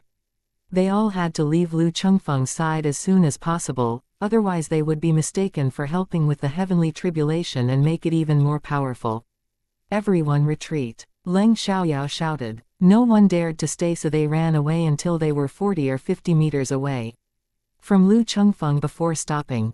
As soon as they left the area of the heavenly tribulation, a thunderous sound rang in their ears. The heavenly tribulation attracted the attention of many people in Dragon Bone City. The Long family sent people over to see if it was their disciples. After completing the heavenly tribulation, Lu Chengfeng appeared in front of everyone with a black face and ragged clothes. It amused Leng Xiaoyao. Luckily, even though his clothes were ragged, they still covered him. Otherwise, it would have been embarrassing. Before Lu Chengfeng could change his clothes, people from the Long family arrived. The city gate of the Dragon Bone City was only for outsiders. As long as they were allowed by the Long family's patriarch or elder-level figures, they could come and go at any time. The person who came was the steward of the Long family. When he saw that it was Lu Chengfeng, he was very happy. Lu Chengfeng, it's you. Wonderful. Lu Chengfeng had excellent talent for cultivation and was already favored by the Long family. Now that he had formed his core, he would be even more favored. Thank you, steward, Lu Chengfeng said. He was also very happy that he had finally formed his core. It was all thanks to Leng Xiaoyao's help. Otherwise, he would have been interrupted by Ji Yang.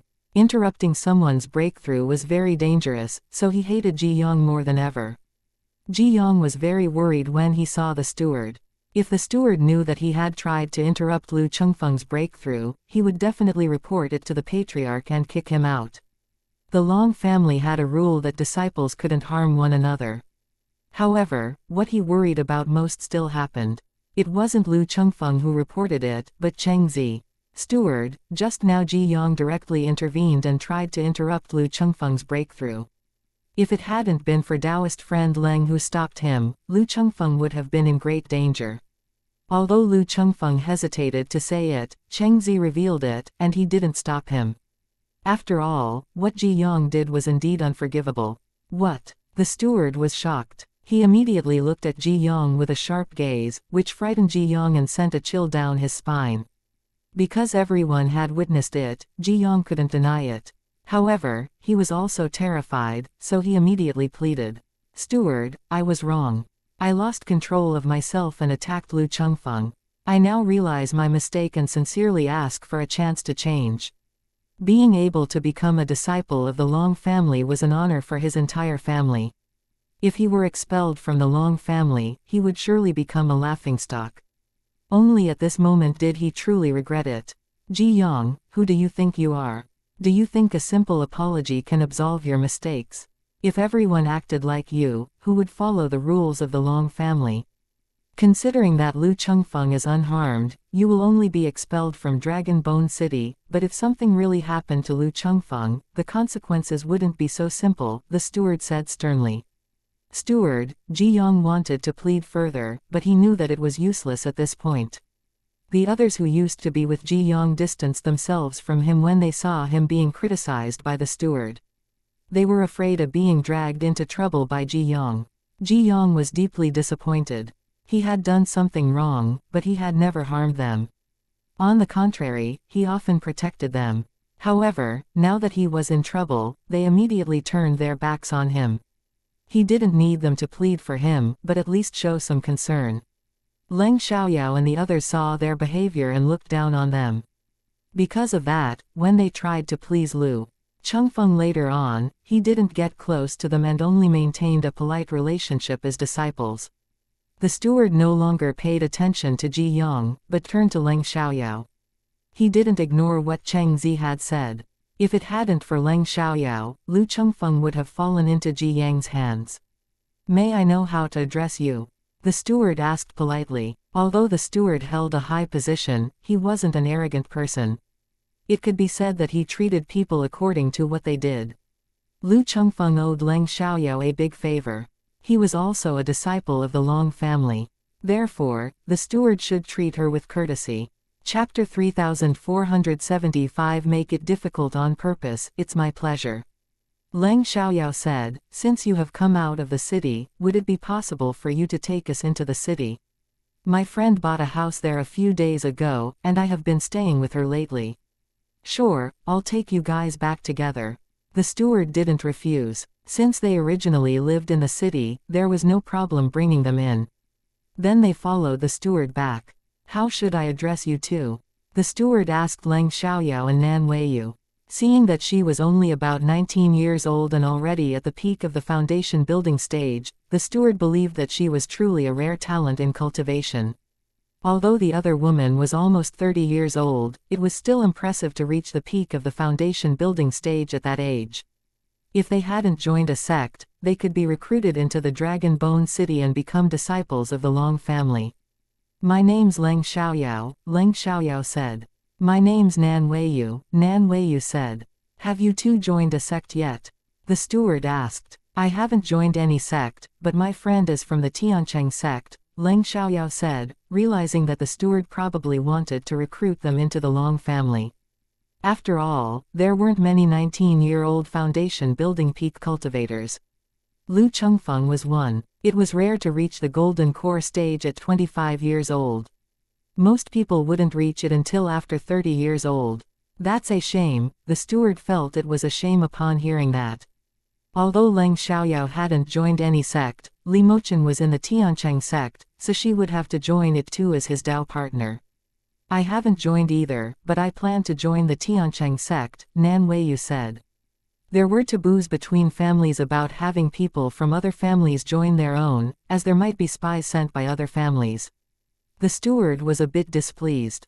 Wasn't Dragon Bone City as good as the Tiancheng sect?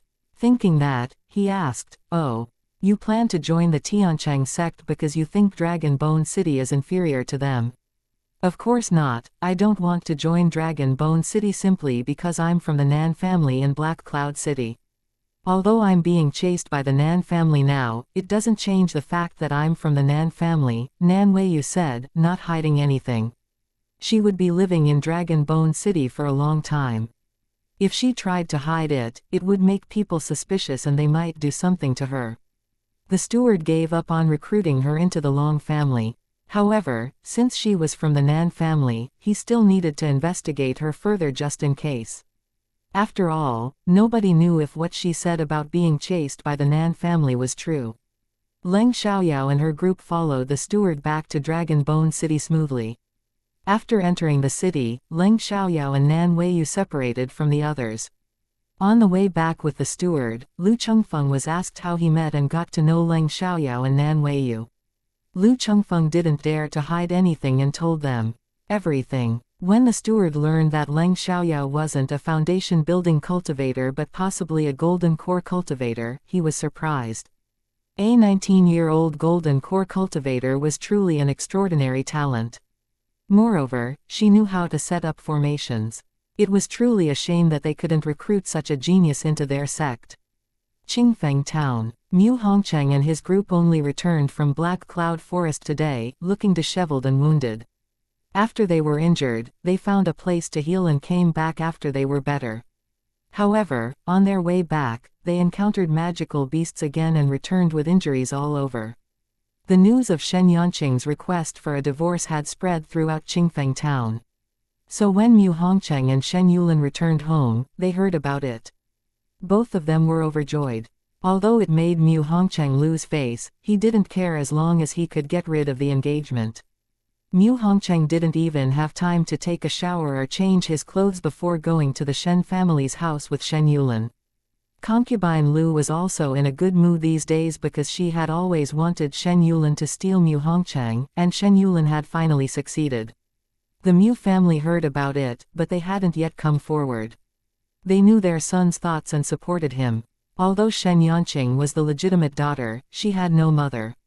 Although Shen Yulin was a concubine's daughter, her mother was in charge, and she also had a younger brother.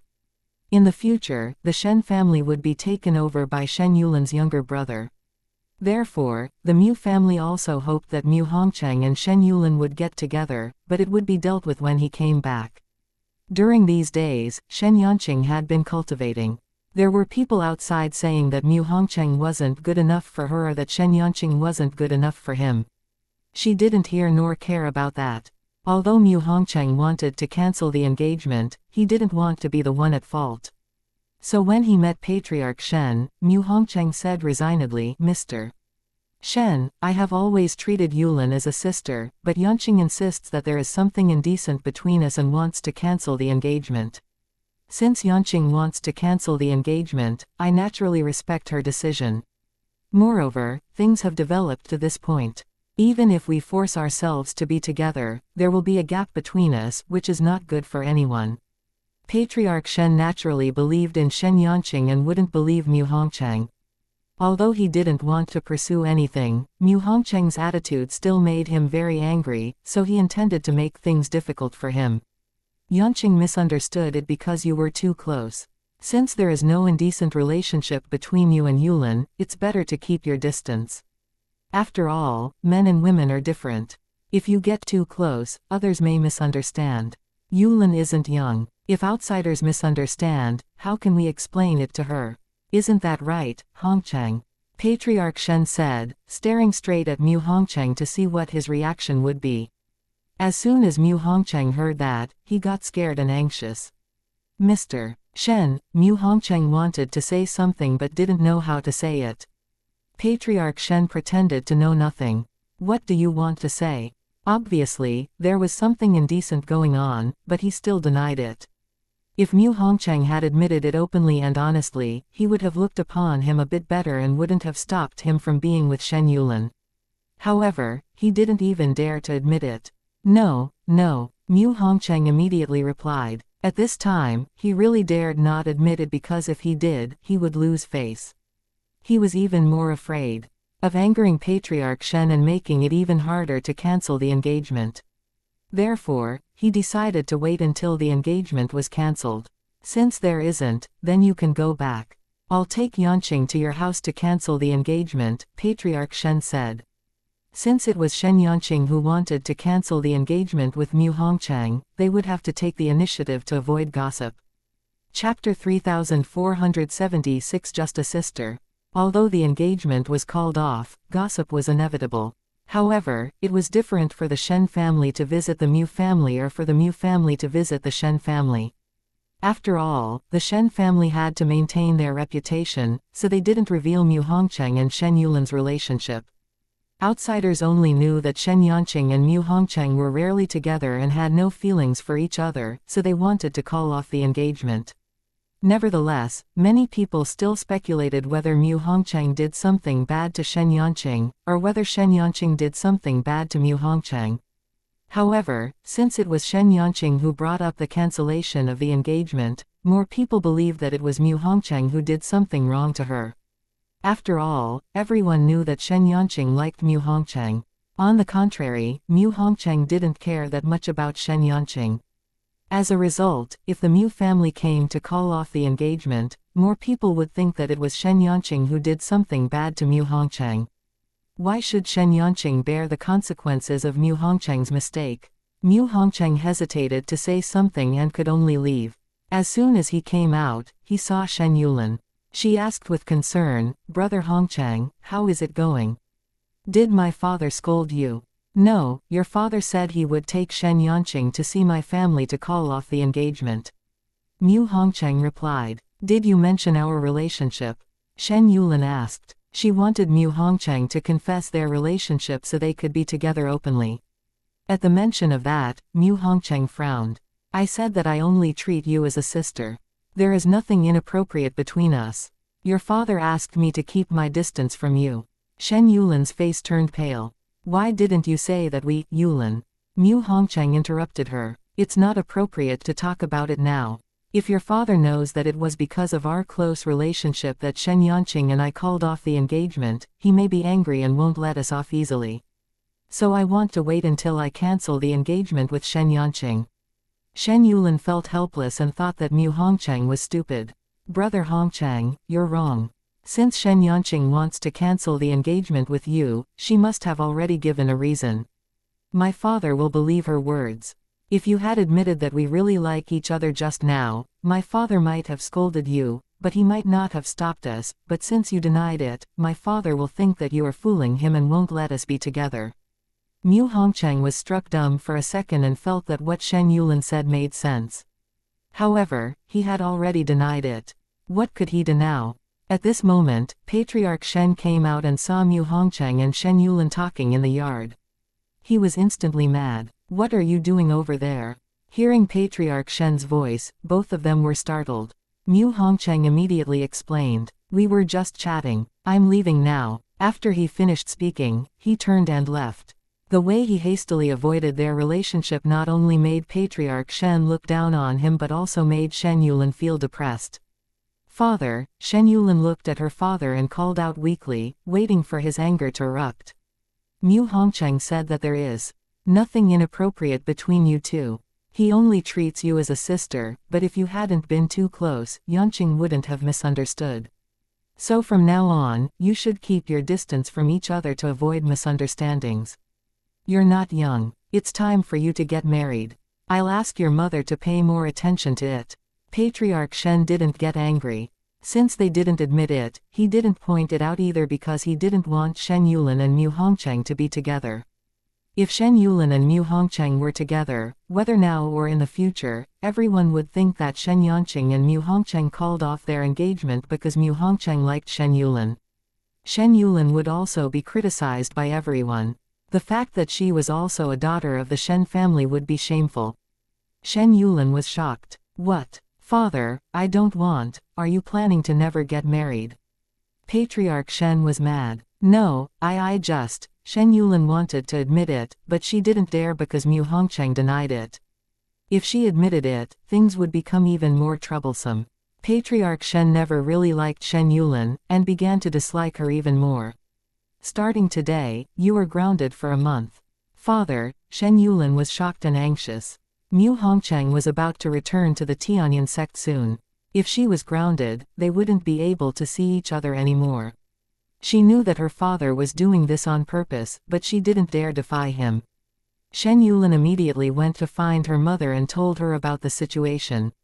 Mother, what should I do? I only love brother Hongchang. I don't want to marry someone else, Shen Yulin cried. At this critical moment, why is Mu Hongchang being so foolish? Concubine Lu was also annoyed.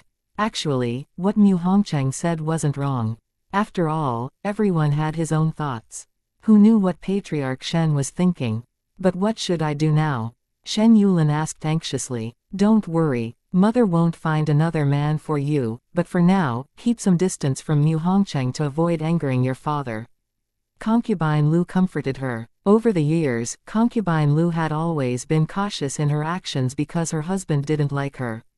She used sly means to be accepted by him. Although they later treated each other with respect, there was always a barrier between them, so she didn't want to have conflict with him. She wanted to do better so that her son's position in the Shen family would be more secure.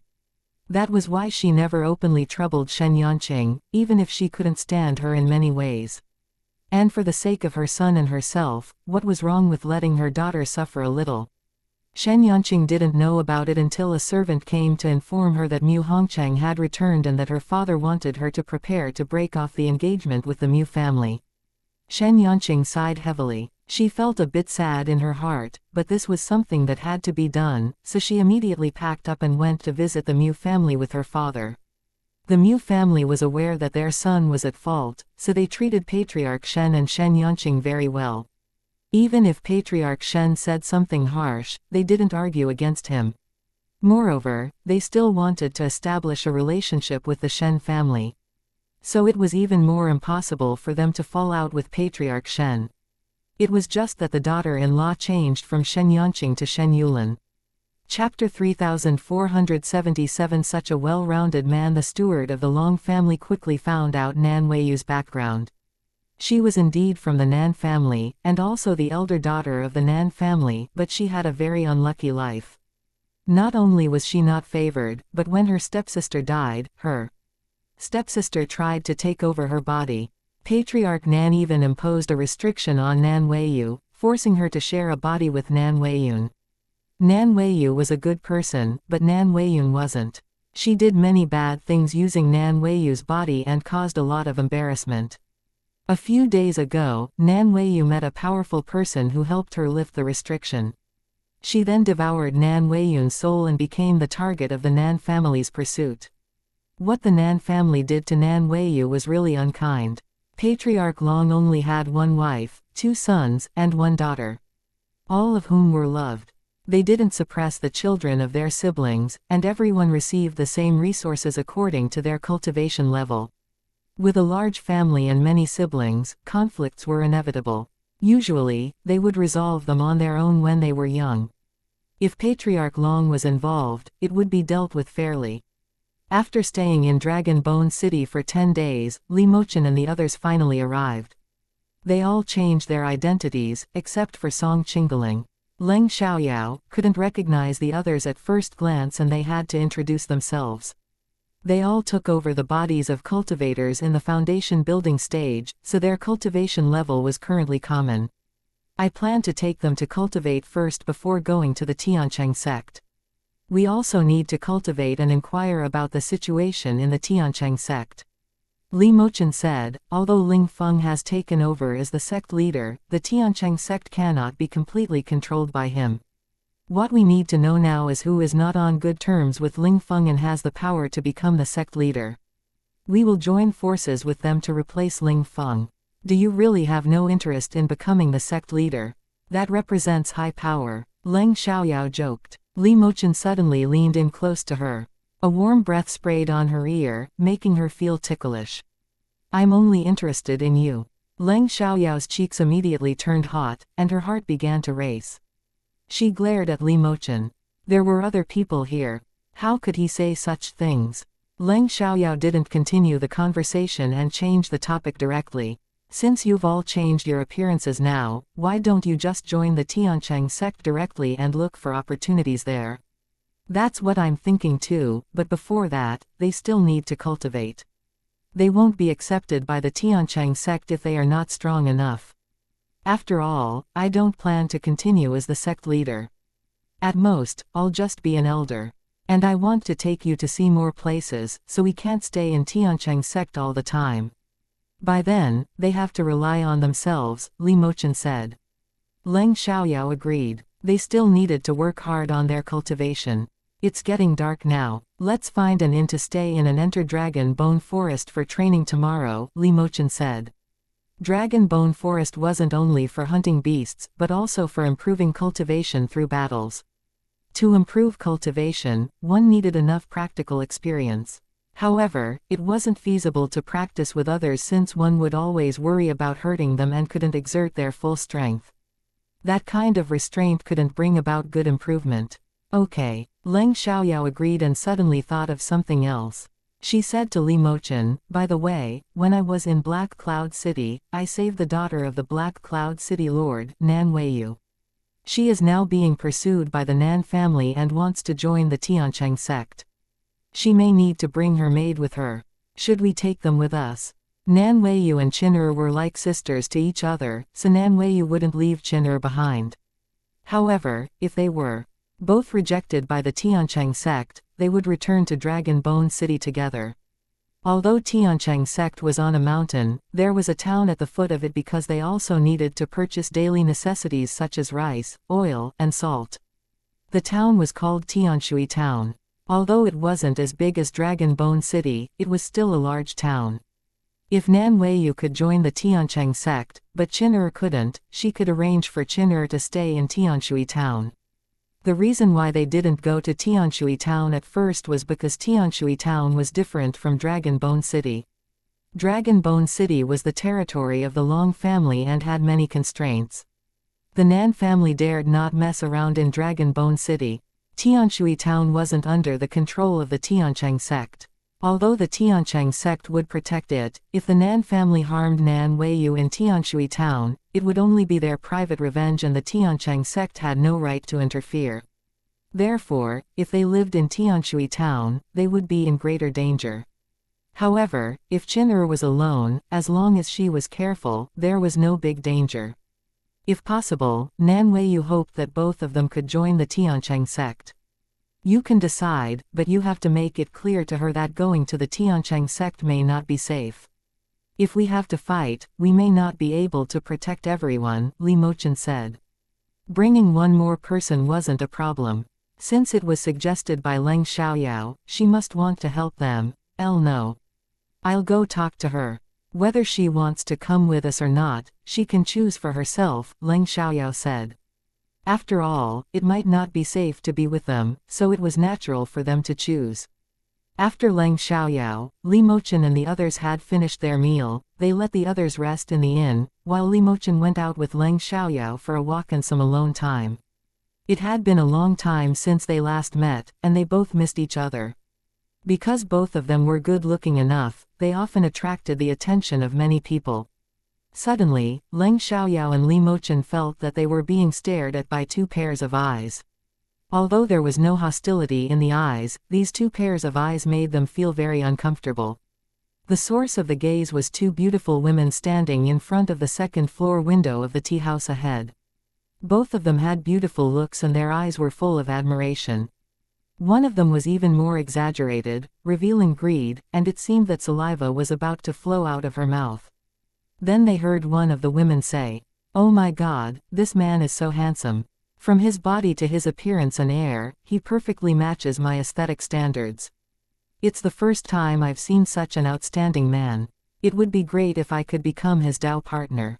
But he is with a woman who matches him perfectly, she should be his Dao partner." Another woman said. Although she was amazed, she didn't have the same thoughts as Long Zhaozhao. Faced with such a perfect man, she felt that she didn't deserve him.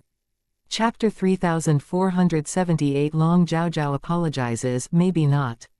Even if it's true, I have the ability to steal him, Long Zhaozhao said confidently.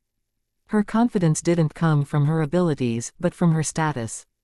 Long Zhaozhao was the daughter of the Long family. She had been selfish and domineering since she was young. At home, she would restrain herself somewhat, but when she was outside, she didn't know what restraint was. Everyone feared her because she was born into the Long family, and no one dared to complain even if she bullied them. But he only looks like he's at the peak of the foundation building stage. You're already at the early stage of the golden core stage. The woman next to Long Zhaozhao said. Because Li Mochen had hidden his cultivation level, the revealed cultivation was only at the peak of the foundation building stage. So what? The peak of the foundation building stage means he will soon be able to form a core. Maybe as soon as he and I become a Dao couple, he'll be able to form a core. Long Zhaozhao didn't care at all. Even if he was only at the mid-stage of the foundation building stage, she wouldn't care. After all, his appearance and body had already won everything. The woman next to Long Zhaozhao opened her mouth, wanting to stop her, but she didn't say anything in the end. She felt that they shouldn't mess with this man, but Long Zhaozhao might not think so because of her extraordinary background. Long Zhaozhao jumped directly from the second floor and rushed towards Li Mochen. She was about to grab him and said, "Hey, nice to see you finally. I've been waiting for you for so long." Li Mochen dodged Long Zhaozhao's grab and frowned, his gaze cold as he asked, "Who are you?" He had never seen this woman before. Because he had heard what Long Zhaozhao said earlier, he knew that this wasn't an accident, but she deliberately approached him. "I'm the daughter of the Long family, Long Zhaozhao. How could you forget me?" Long Zhaozhao stated her identity directly, trying to attract Li Mochen. In her opinion, perhaps there weren't many men who would bend over for a woman, but there weren't many men who wouldn't bend over for power and status. She had seen too many of these men. As long as he married the daughter of the Long family, he wouldn't only get her, he would also get the highest status and a lot of cultivation resources. Therefore, Long Zhaozhao felt very superior. You got the wrong person, Li Mochen said.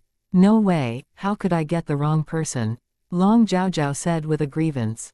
When we were in the Dragon Bone Forest, you and I slept together. You said you would take responsibility, but I've waited for half a year. She wasn't ashamed to say that at all. That was the only way to make this man compromise with her under pressure. Therefore, once she finished, everyone believed her words and blamed Li Mochen. Right, you must take the responsibility after sleeping with Miss Long. Otherwise, if you anger the Long family, they won't let you go. This man looks handsome on the outside, but is so wicked on the inside. He got what he wanted from the lady, then abandoned her. Shut up. Li Mochen was mad and immediately snapped at them. Then a strong pressure pressed down on everyone, leaving them pale and unable to breathe. How dare you slander a lord? Li Mochen said, revealing his cultivation at the early stage of the Yuanying period, which surprised everyone, especially Long Zhaozhao. This man turned out to be a true Yuanying master, and she had provoked him. If her family heard that, she would be in serious trouble. She only dared to have ideas about him because she thought that his cultivation level wasn't high enough. However, he turned out to be a Yuanying master. After intimidating everyone for a while, Li Mochen withdrew his power. If he really hurt them, it would only make things more complicated. Since you said that we slept together, please make an oath here. If it's a lie, let heaven strike you with thunder. How about that? Li Mochen said. No, Long Zhaozhao immediately refused. Although as a cultivator, being struck by thunder wouldn't kill her, she would lose some abilities. She didn't want that. It was me who mistook you for another person, Long Zhaozhao explained at once. At this moment, she didn't want to admit that she had a crush on Li Mochen from the beginning. That's funny, Leng Xiaoran sneered. You mistook him for another person. Do you think we didn't hear your conversation with your friend? Your friend said that I might be his Dao partner, but you said you didn't care. Do you have the ability to steal him away? And just now, my Dao partner said that you got the wrong person, and you said it was impossible. What? Do you now realize that we are not easy to deal with and want to play dumb? That's not how it works. If you insist on your explanation, do you dare to swear? Leng Xiaoyao was using swearing as a way to prove her point. Anyway, swearing was effective in Guiyan. Because everyone knew Long Zhaozhao, they had no doubt about what Leng Xiaoyao said about their conversation. They believed that Long Zhaozhao was capable of doing such things. At this point, they had to believe that Long Zhaozhao was lying. Although they despise her for it, they were afraid to say anything because of her status. I won't swear. Long Zhaozhao immediately resisted and realized that they wouldn't let it go. She threatened. I was born into the Long family. If you dare to bully me, the Long family will pay you back. Just because you were born into the Long family can you slander people so blatantly? Even when exposed, you still try to deny it and even play dumb. Don't you know how to apologize? Leng Xiaoyao questioned. Of course not. At this moment, a male voice interjected, followed by a handsome young man walking in. Upon seeing the man, Long Zhaozhao immediately panicked and weakly greeted him, elder cousin. The man was Patriarch Long's eldest son, Long Qi. Long Zhaozhao, you're really bold. You disregarded the teachings of the Long family and slandered someone so blatantly without repentance. You even used the name of the Long family to threaten people. Long Qi's eyes were cold as he looked at Long Zhaozhao and spoke in a cold voice. I'm sorry, I won't do it again. Please forgive me this time. Long Zhaozhao was completely scared and apologized repeatedly. You should apologize to him instead of me, Long Qi said. Even though Long Zhaozhao was reluctant to do that, she didn't dare to resist at this time. She could only apologize to Li Mochen. I'm sorry, senior, please forgive me this time. I won't do it again. Li Mochen had no intention of punishing her since he hadn't been harmed in any way. If he punished Long Zhaozhao, it would inevitably lead to conflict with the Long family. Chapter 3479 Long Zhaozhao is punished, go. Li Mochen said. For someone who had ruined his reputation, even an apology wouldn't make him be nice to her. Not directly taking action against her was already considered lenient. Go back and report it to Patriarch Long yourself. If you wait for me to talk to them when I return home, your punishment will be even more severe, Long Qi said coldly, unable to hide his disgust as he looked at Long Zhaozhao. He knew exactly what she had done. Sure, Long Zhaozhao replied unwillingly, but dared not disobey. She then ran away in a hurry. After Long Zhaozhao left, Long Qi apologized to Li Mochen. Senior, it's due to the lack of discipline in the Long family that she's offended you. Please don't hold a grudge against the Long family because of that. I'm Long Qi, the eldest son of the city lord of Dragon Bone City. I would like to befriend you if you are willing to. Would you like to have tea with me? When Long Qi told them his identity, he didn't mean to show off or be arrogant. His identity was nothing in front of the strong. Why not? Li Mochen agreed. As a former head of the Tiancheng sect, he naturally knew what kind of family the Long family was and knew who Long Qi was. Long Qi was also talented, with a bone age of 35 and a cultivation level at the peak of the Golden Core stage. As for his character, at least Li Mochen hadn't heard anything bad about him yet. That was what he knew in the past. He couldn't be sure if Long Qi was still good, but it didn't matter to him. If they got along well, they would become good friends. If not, then they wouldn't be close friends. He wouldn't lose anything either way. Seeing Li Mochen agree, Long Qi was quite happy, so he took Li Mochen and Leng Xiaoyao to the best tea house in Dragon Bone City for tea. How should I call you, senior? Long Qi asked. Li Mochen, said Li Mochen. They chatted happily, but things didn't go well for Long Zhaozhao. When she returned home, she went to confess her crimes to Patriarch Long. She didn't dare to downplay her actions because she was afraid that Long Qi would report it to Patriarch Long afterwards. Patriarch Long was surprised. Although he wasn't very clear about Long Zhaozhao's usual misdeeds, he knew that she wasn't well behaved and often caused trouble.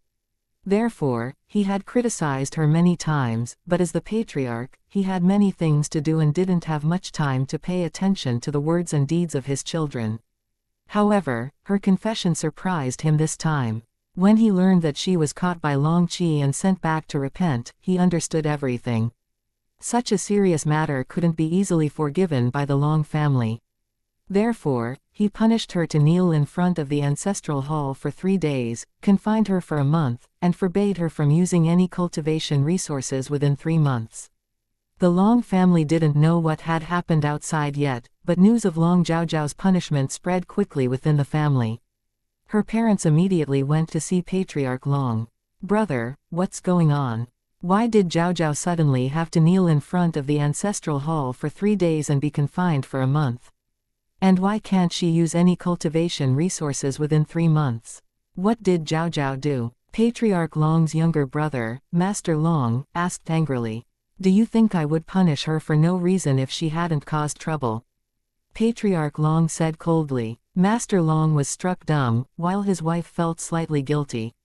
Although she didn't know what had happened exactly, she was very clear about her daughter's character and actions. However, she didn't think that it was a big deal. As a daughter of the Long family, she should have some prestige. Although she wasn't the daughter of Patriarch Long, she was still a legitimate daughter of the Long family. After all, Master Long was Patriarch Long's biological brother. Junior Mrs. Long admitted that she was jealous of her sister-in-law, who was the wife of Patriarch Long. Therefore, she deliberately indulged her daughter's arrogance outside and let everyone know that her daughter was the legitimate daughter of the Long family. So what did Zhaozhao do? Master Long asked. Although his elder brother's words had already indicated that Long Zhaozhao had done something wrong, he still wanted to know what it was exactly. Patriarch Long then told them about Long Zhaozhao's confession. After hearing that, the couple dared not say anything. Although Master Long was very protective of his daughter, he wasn't a person who couldn't distinguish right from wrong. However, Junior Mrs. Long felt extremely unhappy. Even if Long Zhaozhao had taken a liking to someone and said a few wrong words, so what? It was the man's blessing to be liked by the daughter of the Long family. Moreover, Zhaozhao didn't succeed, so why should she be punished? Although Junior Mrs. Long thought so, she didn't dare to say it aloud. However, what Patriarch Long said next eased Junior Mrs. Long's sense of injustice a lot. The man claims to be a lord, then he must be at the Yuanying period. Such a young man with such strong cultivation must have a remarkable background and status. Fortunately, Long Qi appeared and stopped the situation from deteriorating. Zhao Zhao apologized and the man didn't pursue it further. If he did pursue it, even if Zhao Zhao's cultivation was destroyed at that time, it would be understandable. Even if Zhao Zhao wasn't deprived of her abilities, I'm afraid I would have to apologize in person as the head of the family. If that were the case, the Long family would be criticized, Patriarch Long said. It was true that the dignity of a strong person couldn't be challenged. If you provoked and slandered others, even if they deprived you of your abilities, it was your own fault. After hearing that, Junior Mrs. Long felt scared. Although the Long family was one of the 4 major families in Guiyan, they weren't really the strongest. There were also 3 major sects and 4 royal families. Even those second-rate families weren't much weaker than them. When they really fought, the result was often that they hurt themselves more than they hurt their enemies. Therefore, Master Long and his wife had nothing to say and could only leave dejectedly. After Long Qi came back, he also told his father about what happened this evening and his friendship with Li Mochen. What's his background? Patriarch Long asked. I didn't ask. We just met for the first time, so it's not good to ask too much, Long Qi said. Well, making friends with such a strong person isn't a bad thing. Patriarch Long agreed with Long Qi's friendship with Li Mochen. After parting ways with Long Qi, Leng Xiaoyao returned to Nan Weiyu's house. Li Mochen had accompanied her until she arrived before leaving. Li Mochen didn't want to part ways with Leng Xiaoyao, but Leng Xiaoyao insisted on going back, so Li Mochen gave up. After returning to Nan Weiyu's residence, Leng Xiaoyao asked her directly, Weiyu, there is something I want to tell you. Didn't you say you wanted to join the Tiancheng sect? I can take you in, but it's a bit risky. My Dao partner used to be a member of the Tiancheng sect, but he has a deep hatred for its current leader, Immortal Ling Feng. So we're going back to Tiancheng sect for revenge. Chapter 3483 months later, if you don't want to take the risk with us, wait until we have avenged ourselves before going. Otherwise, it's dangerous to go now. However, we're not going right away. We'll go to the Dragon Bone Forest to train first, and then gradually infiltrate the Tiancheng sect. We'll only make a move when we're sure, but that doesn't mean there's no danger. After all, no one can be certain about things that haven't happened, said Leng Xiaoyao. She was confident, but couldn't make a promise. She couldn't put Nan Weiyu in danger. Nan Weiyu was surprised, but quickly decided to follow them. I'll go with you. Leng Xiaoyao had saved her life, and she was kind enough to tell her these things. If she refused, it would be disappointing. Nan Weiyu didn't agree to go with them because she was concerned about that issue. She knew that Leng Xiaoyao was at the Yuanying period and her partner was likely to be the same. During the time she was traveling with Leng Xiaoyao, she knew Leng Xiaoyao's character to some extent. She also trusted Leng Xiaoyao's judgment and knew that she wouldn't do something without being sure of the outcome. Are you sure? Leng Xiaoyao asked. Once Nan Weiyu was sure, she would have to be responsible for her actions. When something bad really happened, Leng Xiaoyao wouldn't blame herself.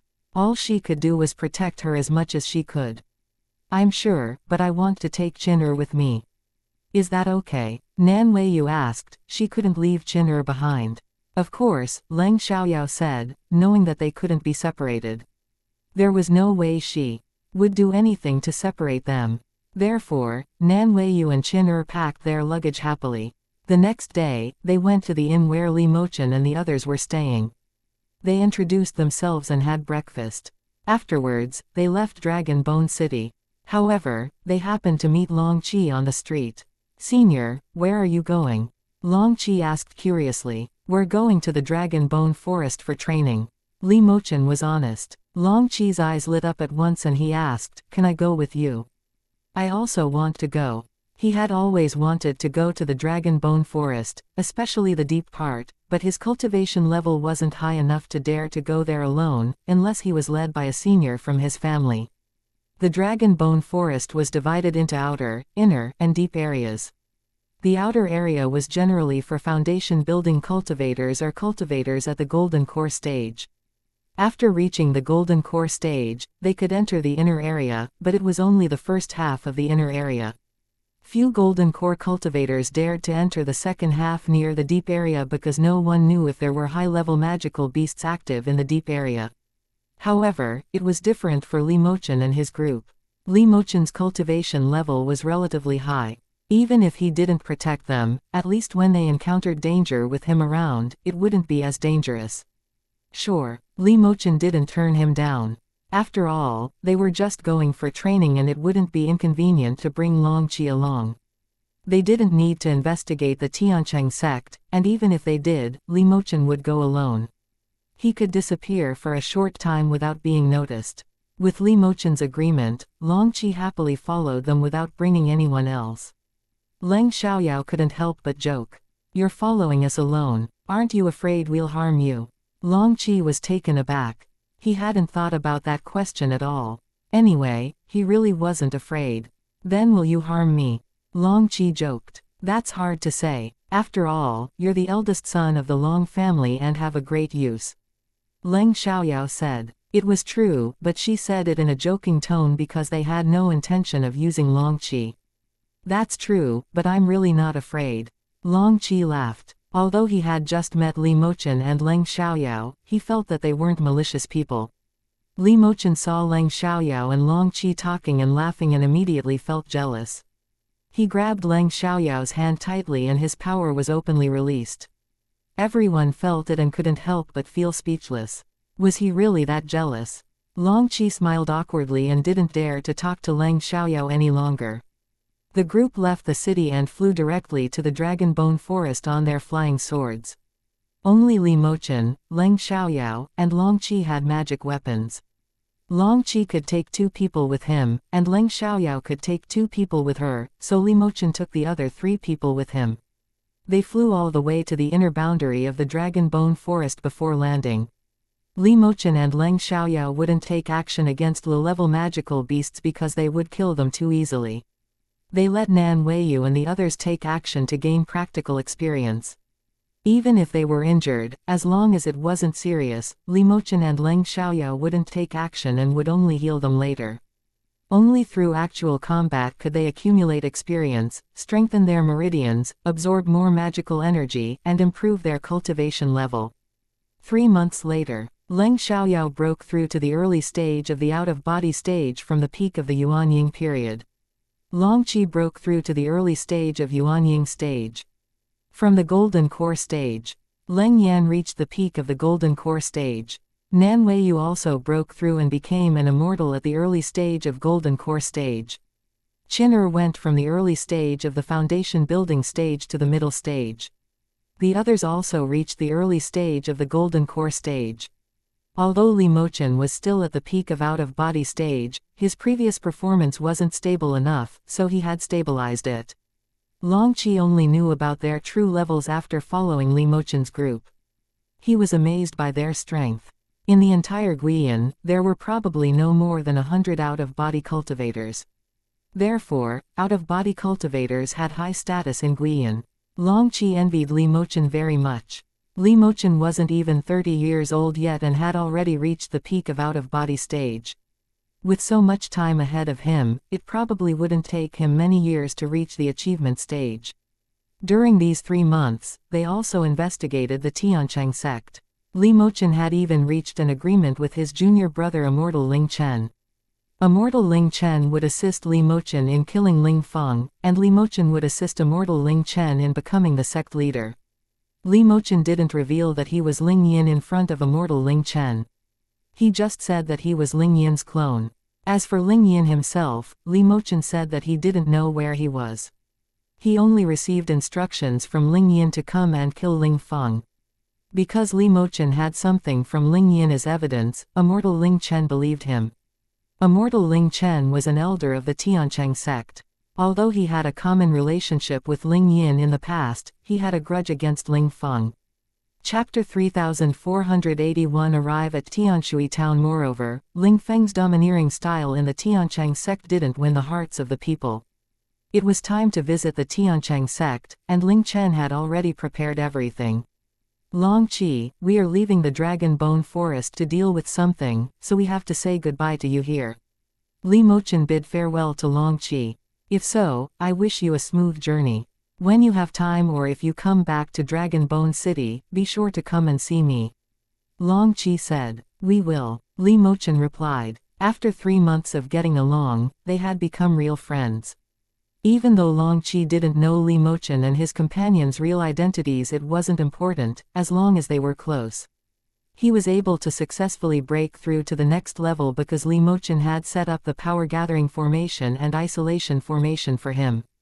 It allowed him to obtain a large amount of magical energy during the infant condensation process and reduced the difficulty and isolated all interference.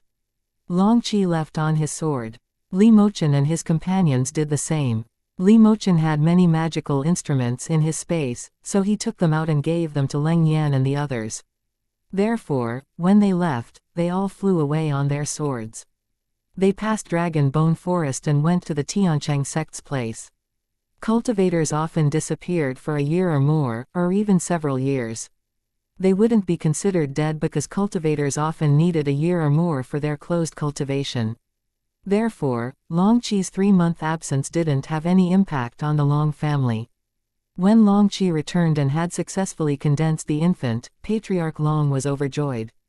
Qi, you succeeded. That's wonderful. There were few cultivators at the Yuanying period in Guiyan, and the proportion of Yuanying cultivators to those below the Golden Core stage was about 1 in 10,000. However, in the Long family, that ratio had reached 1 in 7. There were more than 10,000 people inside and outside the Long family, but there were already 7 cultivators at the Yuanying period. Long Qi was indeed a genius of the Long family and the first in his generation to successfully condense the infant. As a result, many people were jealous of him. The most jealous of them was Master Long's family. Master Long's son, Long Yao, was a talented person, who was in the middle stage of the Golden Core stage and had been secretly competing with Long Qi. At first, they were about the same, but in these years, Long Qi had surpassed him, so Long Yao always felt very dissatisfied. The relationship between the members of the Long family was mostly harmonious, but there were also disharmonious ones. However, even if they were disharmonious, they wouldn't kill one another. Once such behavior was discovered, they would be severely punished.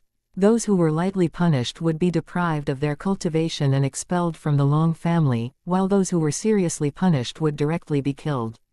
Because of the strict family rules of the Long family hadn't killed one another for many years. If there were really conflicts, they could directly ask the patriarch or elders for help and settle it openly. Damn it, Long Qi successfully condensed the infant. How could he be so lucky? Long Yao hid in his own room, filled with anger.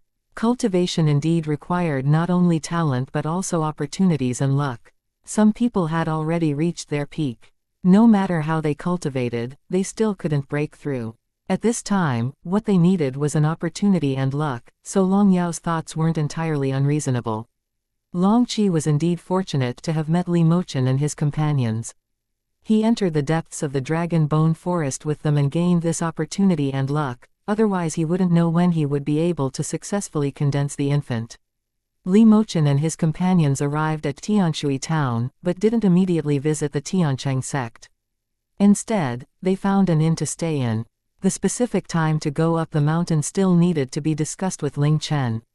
However, because Li Mochen and his companions were strangers at present, there was no need to avoid anything. Ling Chen could meet them openly. Unfortunately, they got in trouble as soon as they arrived in Tianshui town. Because Tianshui town was close to the Dragon Bone Forest and many outsiders stayed here, it made the whole town lively. Most of them wanted to enter the Dragon Bone Forest for training. Entering the Dragon Bone Forest for training was like going on a guided tour. There was a place in Tianshui town specifically for group tours. Because it was more dangerous to go in with fewer people, everyone chose to join a group. When there were 10 or 20 people, it would be safer. Unless their cultivation level was high, they cared about the number of people. Li Mochen and his group arrived at the best inn in Tianshui town. It was only about 4 p.m., and most of the rooms had been booked, leaving only the last 5, just enough for their group. However, just as they were about to leave the counter after paying, 2 men arrived and asked for 2 rooms. "Oh, nice to see you, Immortal Yu and Immortal Wang. I'm sorry to tell you that the last 5 rooms in the inn have been booked by these Taoists. There are no extra rooms left." The innkeeper apologized. He was respectful to Immortal Yu and Immortal Wang, which meant that they had high status. The 2 golden core cultivators frowned upon hearing that and glanced at Li Mochen's group. They saw that there were golden core cultivators among them, but didn't pay them any attention. They directly said to the innkeeper, "Then we'll take 1 room, and give them 4. Well, the innkeeper looked at Li Mochen's group in embarrassment. Li Mochen's group didn't bother to give them a glance and turned around to leave. Why should they give up the rooms they booked? Seeing them leaving, Immortal Yu immediately shouted, "Wait a second." Li Mochen and his group stopped and turned around. "What's the matter? Didn't you hear what we just said?" Immortal Yu asked with a bad tone and arrogant attitude. "We heard. So what?" Li Mochen asked, not bothering to look at them directly, just giving them a sidelong glance. He clearly didn't take them seriously at all. Immortal Yu and Immortal Wang were stunned for a moment, then became angry. "So what? You should give up 1 room for us. We don't even ask you to give up 2 rooms. How dare you be so rude to us? Right. Do you know who we are? We are disciples of the Xianxia sect. If you offend us, you won't have an easy time. Are disciples of the Xianxia sect allowed to act so arrogantly and domineeringly?" Li Mochen asked, his voice becoming colder. Although he was no longer the leader of the Xianxia sect, he was still the former leader and had great authority. Therefore, Li Mochen wouldn't let disciples of the Xianxia sect act arrogantly and domineeringly outside. Moreover, they were both golden core cultivators in the middle stage. Obviously they were core members of the Xianxia sect, either under the direct disciples of the elders or under the leader. It was a dereliction of duty to have such disciples who relied on the authority of the Xianxia sect to act arrogantly. The 2 men was struck dumb. The Xianxia sect wouldn't allow them to act arrogantly and domineeringly, but they had their own sense of superiority. As a result, they couldn't allow others to embarrass them outside. Chapter 3482 Follow them. Besides, they always abused their power as disciples of the Xianxia sect, but they hadn't encountered any problems. That was why they had become more and more brazen. Therefore, even though Li Mochen said that, they weren't afraid. They thought that Li Mochen and his people were at most from small sects or unimportant families who came to the Dragon Bone Forest for experience. Even if they weren't from small sects or unimportant families, they weren't from the major sects and families. At most, they belonged to medium-sized sects or families. Because members of those major sects and families rarely went into the Dragon Bone Forest by first going to Tianshui town. "So what? Today I want a room. What can you do about it?" Immortal Yu said arrogantly. If they compromised like this, and it spread, they would lose face. "That's right. I advise you to be sensible, otherwise, you won't be able to bear the consequences of failure." Immortal Wang threatened. "Oh, I'm curious, what abilities do you have to do that?" Li Mochen said, releasing the pressure of a Yuanying lord, instantly oppressing the 2 golden core immortals. Their faces turned pale, and they were unable to catch their breath, then gradually lost their balance. Both of them were shocked. They didn't expect this seemingly ordinary person to be so powerful. This time, they caused themselves trouble. However, Immortal Yu and Immortal Wang didn't beg for mercy. They still thought about threatening. "Aren't you afraid of the Xianxia sect? We are people by its leader's side." Li Mochen immediately increased the pressure, causing the 2 of them to spurt blood uncontrollably. If that continued, their energy centers would be ruined. Who was this person? He didn't even care about the Xianxia sect. Li Mochen sneered. "Are people by the sect leader's side allowed to bully others? Unfortunately, Immortal Ling Chen and I are old friends. We'll meet tomorrow. I'll ask. Then if all the people by the sect leader's side are so arrogant and bullying." As soon as Immortal Yu and Immortal Wang heard Li Mochen's words, their faces turned even paler, showing panic. They didn't expect that this man was actually friends with Elder Ling Chen and had arranged to meet tomorrow. If this man really told Elder Ling Chen about today's events, it would be serious trouble. After weighing their options, Immortal Yu immediately begged for mercy. "Senior, please forgive us. We didn't know that you're elder Ling Chen's friend. We're sorry that we've offended you greatly. We don't need the room anymore. No, we can pay for your accommodation. No need. Just get out. Li Mochen didn't really plan to do anything to them. After all, they hadn't really done anything to him. After being released by Li Mochen, Immortal Yu and Immortal Wang immediately escaped. You all, be careful of Immortal Yu and Immortal Wang. They probably won't let it go easily. The innkeeper kindly reminded. Thank you for the reminder. We will be cautious. Li Mochen thanked him. Then, they all returned to their rooms and planned to rest for a while before going out to eat. Originally, Leng Xiaoyao was supposed to share a room with Song Qingling, but Li Mochen directly took her to his room. Leng Xiaoyao blushed at once. After entering the room, Li Mochen immediately set up a barrier and kissed Leng Xiaoyao. It had been a long time since they last saw each other. He missed her so much. Leng Xiaoyao struggled instinctively, but soon went along with it. Before they knew it, things started to get out of control. It was Leng Xiaoyao who got her reason back first and stopped Li Mochen. Yao Yao, what are you still worried about? We are already a Dao couple. Li Mochen looked at Leng Xiaoyao with a pleading and dissatisfied expression. Leng Xiaoyao's gaze dodged. Actually, she didn't know what she was worried about. She just felt that she wasn't mentally prepared yet. Finally, she came up with a reason. I'm still young, you're already an adult. You're not young anymore, Li Mochen said resentfully, thinking that Leng Xiaoyao was just making excuses. Fine. 19 years old wasn't considered old either. He was just too impatient. I'm not mentally prepared yet. Let's wait until we have avenged ourselves. Leng Xiaoyao said. She didn't want to avoid it. It was just that whenever she thought about facing it, she felt extremely nervous. Alright. Li Mochen didn't force it with Leng Xiaoyao. He didn't want to make her unhappy. However, he remembered her words. After revenge, he wouldn't be so patient. In the evening, after dinner, Leng Xiaoyao still returned to the guest room with Song Qingling. Immortal Yu and Immortal Wang didn't really intend to let it go, but they weren't stupid enough to take action themselves.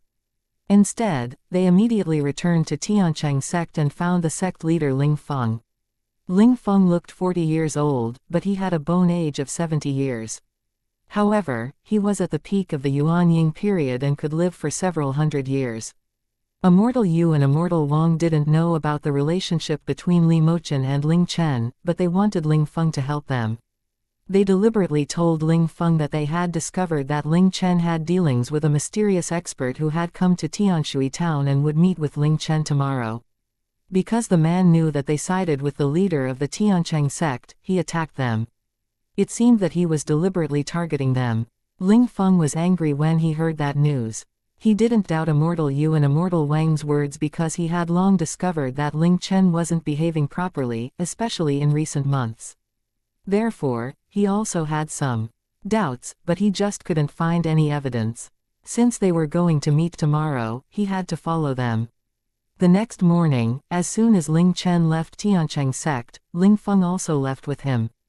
They had similar cultivation levels, so Ling Chen didn't notice him. Not until they arrived at the inn where Li Mochen was staying did they notice him. Ling Chen came alone, and Li Mochen didn't bring everyone to meet him. He only brought Leng Xiaoyao to a private room in the inn.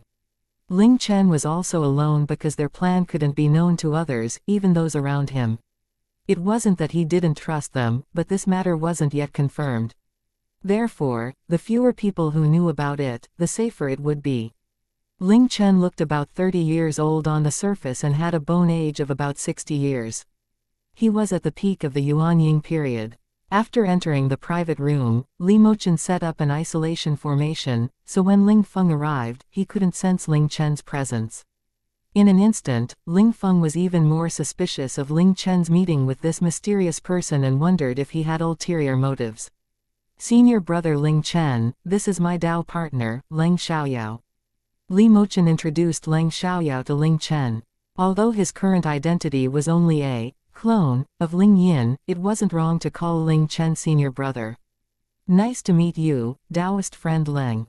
Ling Chen greeted Leng Xiaoyao politely because she didn't hide her cultivation level, which let Ling Chen feel that her cultivation level was above his own. Therefore, he should be polite.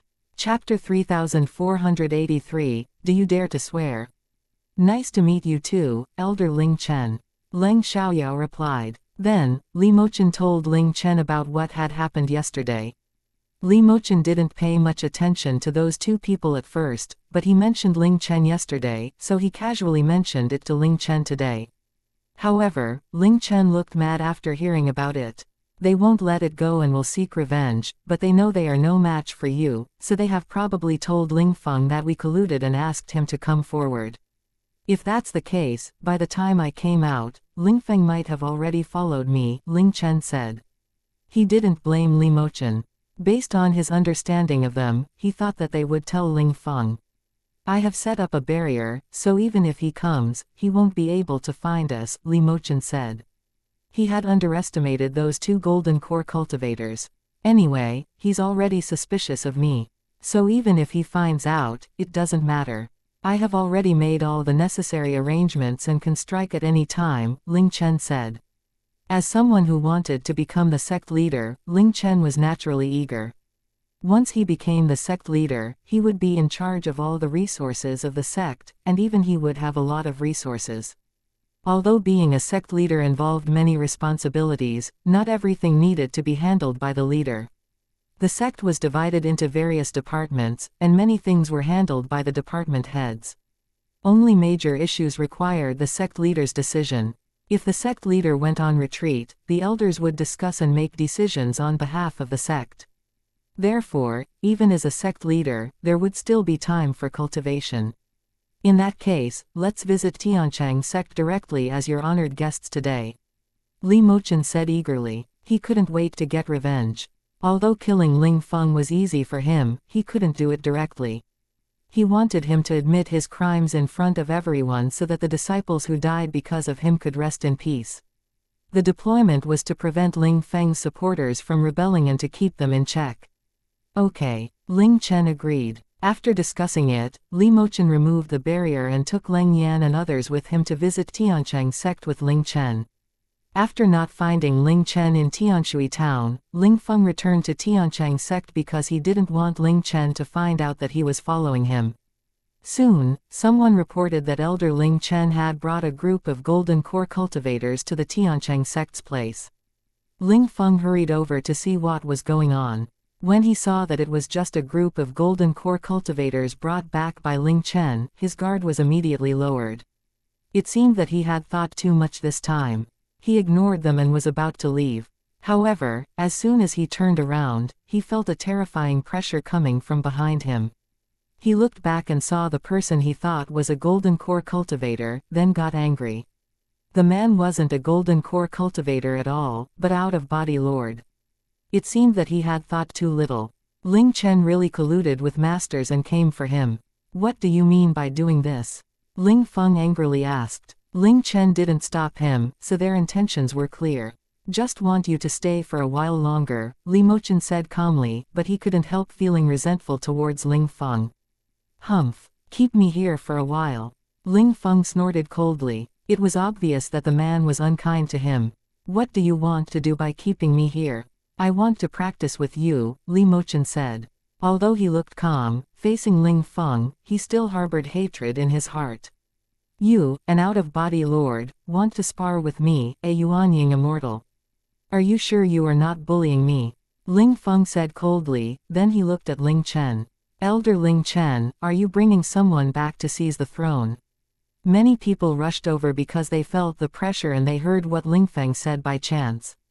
Although they were affected by the pressure, it was only a slight impact because they weren't the target. Ling Chen, what do you mean? The eldest elder asked angrily. The eldest elder sided with Ling Feng and had participated in the attack on the previous sect leader, so he was more inclined to protect Ling Feng. Nothing. It's just that this Taoist friend has come to seek revenge, so let them resolve their own affairs, Ling Chen said. Ling Feng was startled. Could it be that he really came for revenge?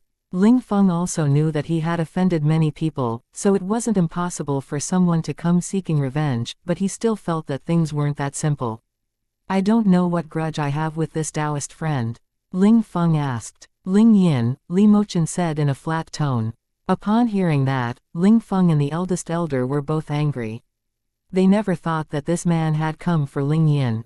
The other elders and disciples were also shocked.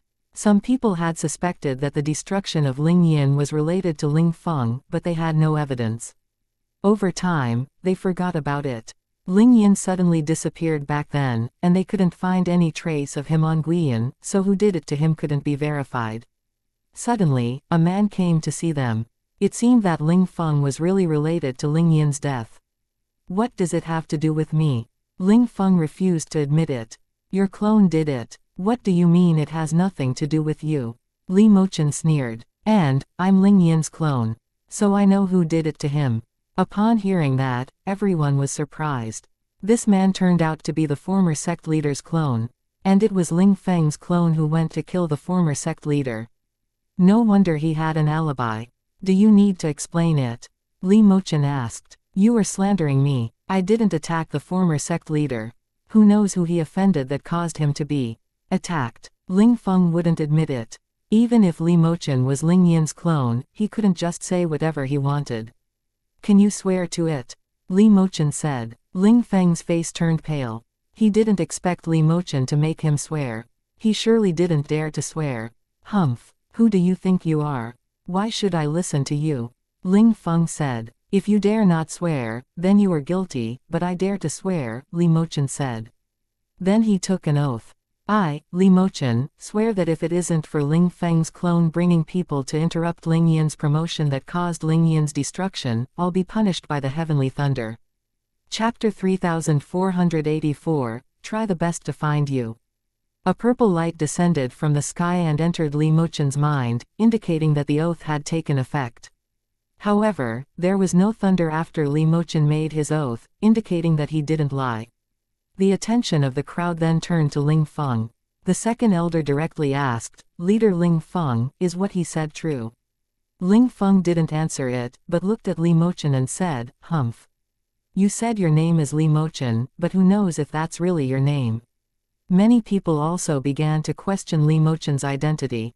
I can swear again, Li Mochen said and made another oath. This time, he still didn't receive any punishment from thunder. It further proved that Li Mochen was telling the truth. Leader Ling Feng, do you have anything else to say? The second elder asked again, this time with anger in his tone. The second elder was a relatively honest person and didn't favor anyone. Therefore, after confirming that Ling Feng had killed Ling Yin, he was truly angry. If that was true, even without Li Mochen's revenge, Ling Feng couldn't continue to be the leader and would be punished by the Elder Council. Leader Ling Feng, don't you think you should explain to everyone? Among the 7 elders of Tiancheng sect, 2 were Ling Feng's people, but the other 4 weren't. Therefore, everyone began to challenge Ling Feng. Ling Feng saw that he could no longer hide the truth, so he said, yes, I killed Ling Yin's clone 10 years ago, and I can still kill his clone 10 years later. Ling Feng then flew into the air and released an immense power carrying a thunderous force towards everyone. Everyone was surprised and affected by Ling Feng's power. Weaker cultivators even vomited blood and fell to the ground. Li Mochen and Leng Xiaoyao weren't affected because they had already reached the out-of-body stage. However, Ling Feng's power wasn't only at the out-of-body stage, he was at its peak. This peak power was actually possessed by a ghost cultivator. It turned out that Ling Feng was no longer just Ling Feng, but a combination of Ling Feng and a ghost cultivator. Everyone couldn't believe that there was such a ghost cultivator around Ling Feng. Even the eldest elder and 4th elder didn't know about it. However, the eldest elder also had something to do with Ling Yin's death, so he couldn't remain idle in this battle. Li Mochen also flew into the air and activated the power of chaos in his body to attack Ling Feng. The eldest elder immediately attacked Leng Xiaoyao and others. Some disciples who couldn't leave Ling Feng also joined in. However, the eldest elder was only at the peak of the Yuanying period and was no match for Leng Xiaoyao, who was already at the out-of-body stage. Moreover, Ling Chen was also prepared, so with a command, his people also stood out against them. The huge cultivation gap allowed Leng Xiaoyao to quickly defeat the eldest elder. The fourth elder, who was still hesitating, didn't join in and chose to watch from the side. Originally, this was a battle between Li Mochen and Ling Feng, and the other elders didn't participate. However, soon it became a collective battle. Ling Feng released thousands of zombies, who not only had their cultivation when they were alive, but could also use magic power. Moreover, their bodies were strong and powerful, unafraid of death, and their cultivation levels were all at the golden core stage and yuanying period. It them stronger than living cultivators at the same stage. When these zombies appeared, everyone was shocked. 5 cultivators, who weren't from the Xianxia sect, were attacked by these zombies. If they didn't fight back, they would be killed. Obviously, Xianxia sect's disciples were no match for these zombies, and they suffered more casualties than the zombies did. Li Mochen immediately took out hundreds of puppet symbols from his space and attacked the zombies together with Xianxia sect's disciples. Li Mochen and Leng Xiaoyao didn't know that Ling Feng had conspired with a ghost cultivator. Otherwise, they wouldn't have attacked Xianxia sect so recklessly. With the participation of the puppet symbols, Xianxia sect's disciples reduced their casualties, but it was still a fierce battle. Fortunately, Leng Xiaoyao was already at the out-of-body stage, so she could deal with many zombies by herself. Fortunately, 2 supreme elders who were on retreat were alarmed by this battle. One was in the middle of the out-of-body stage while the other was at its peak. Their appearance greatly increased Xianxia sect's chances of winning. After a day of fighting, it finally came to an end with Li Mochen and Xianxia sect as the winners. However, Xianxia sect also suffered numerous casualties. Even Li Mochen was hurt deeply in his soul. Although he took a magical pill, he couldn't recover immediately. Li Mochen started this battle. Although he was blamed by many people, he knew that if it wasn't for this battle, there would be another one in the future. By then, Ling Feng and the ghost cultivator would have become even stronger, and they might not win against them. Li Mochen and his people stayed in Xianxia sect for a month until their injuries were completely healed. Ling Chen successfully became the head of the sect, and Ling Yan and the others became disciples of the Xianxia sect again. The identity of the person who possessed the body couldn't be concealed, and people with high cultivation level could see it at a glance. Therefore, at the beginning, they also expressed their true identities. Nan Weiyu and Qin'er also successfully stayed in Xianxia sect under the leadership of the head. Li Mochen became an elder of the Xianxia sect, but it was only a nominal position. It was his own decision. After a month, Li Mochen left with Leng Xiaoyao. Leng Yan and the others wanted to follow, but Li Mochen refused. After all, they were lovers and didn't want to have more third wheels around them.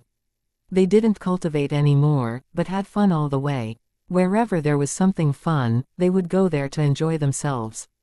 2 months later. It was exactly 2 years since Leng Xiaoyao left Ji Yuning and the others. It was 2 years already. On the mountaintop, Li Mochen hugged Leng Xiaoyao tightly. Leng Xiaoyao was very pest at the moment. I don't know if I'll suddenly disappear, Leng Xiaoyao said. It hurt her to the core when she thought of it. She wanted to return to her parents, but she couldn't bear to leave Li Mochen. Li Mochen immediately hugged Leng Xiaoyao tighter when he heard that. No matter where you go, I will never leave you. Even if we are separated temporarily, I will try my best to find you, he said. Although he said so, he wasn't sure if he could really do that. He was also very panicked, and he even trembled uncontrollably. At this moment, the sky suddenly became dark with clouds, and a vortex gradually formed. A beam of light shone down from the vortex and fell exactly on Leng Xiaoyao and Li Mochen. Chapter 3485, A Happy Ending. The two of them held onto each other tightly, hoping to be taken back together. The next second, they were both sucked into the vortex. Ji Yuning was already in her 40s and Leng Xiaoting was almost 50, but they both looked like they were only 30 years old, so they rarely went out. Even their residence was in a mansion in the suburbs, to avoid meeting too many people. When Leng Xiaoyao opened her eyes and found herself sleeping in her own room, she was shocked and immediately got up. She was back in her original home, back at her parents' side, but where was Li Mochen? Leng Xiaoyao immediately ran out of the room and bumped into Leng Xiaoran, who had just come out of his room. She directly knocked the early-stage Yuanying cultivator to the ground. Leng Xiaoyao was at the out-of-body stage, so she was at a much higher level than Leng Xiaoran. Leng Xiaoran was stunned and couldn't figure out who had bumped into him. After all, he was at the early stage of the Yuanying period. Looking up, he was dumbfounded. When Leng Xiaoyao saw Leng Xiaoran, she also stood still, then tears rolled down her cheeks. "Ah, Leng Xiaoyao, what are you doing here?" Then Leng Xiaoran let out a deafening scream. If he hadn't been knocked down, he would have suspected that he was hallucinating or that he missed Leng Xiaoyao too much. Leng Xiaoran's voice was so loud that it spread throughout the mansion, and everyone heard it. Then everyone rushed over. They were Shengguan Yang, Jing Yuniao, Leng Xiaoting, and Ji Yuning. When they saw Leng Xiaoyao, tears also uncontrollably flowed out of their eyes. They had received Leng Xiaoyao's dream message before. It said that she would be back in 2 years. During the past few days, they had been hoping and waiting for the day when they would see Leng Xiaoyao again. Even though they had already prepared themselves mentally, when they saw Leng Xiaoyao appear before their eyes, they still couldn't control their excited emotions. "Yao Yao, Dad, Mom, Grandma, Master," Leng Xiaoyao saw them and cried out, then she immediately rushed into Ji Yuning's arms. Jing Yuniao also came over and hugged them. Leng Xiaoting's hand also patted Leng Xiaoyao's shoulder, both crying and smiling. Shengguan Yang didn't come close, but he was also crying and laughing like them. And me, Leng Xiaoran suddenly felt left out and immediately went over to hug them all. After a long time, everyone gradually calmed down. Then Leng Xiaoyao told everyone about her experiences over the past 2 years. Thinking of her grandfather and third uncle in the 7-star country, Leng Xiaoyao felt sad. Everything had to be weighed and measured. She had already arranged things over there when she went to Guiyan and knew that she couldn't go back. So even though she was sad, she didn't have too much of an obsession with it. However, where was Li Mochen? After hearing about Leng Xiaoyao's experiences, everyone couldn't help but sigh. They were also surprised when they heard that her cultivation level had reached the out-of-body stage.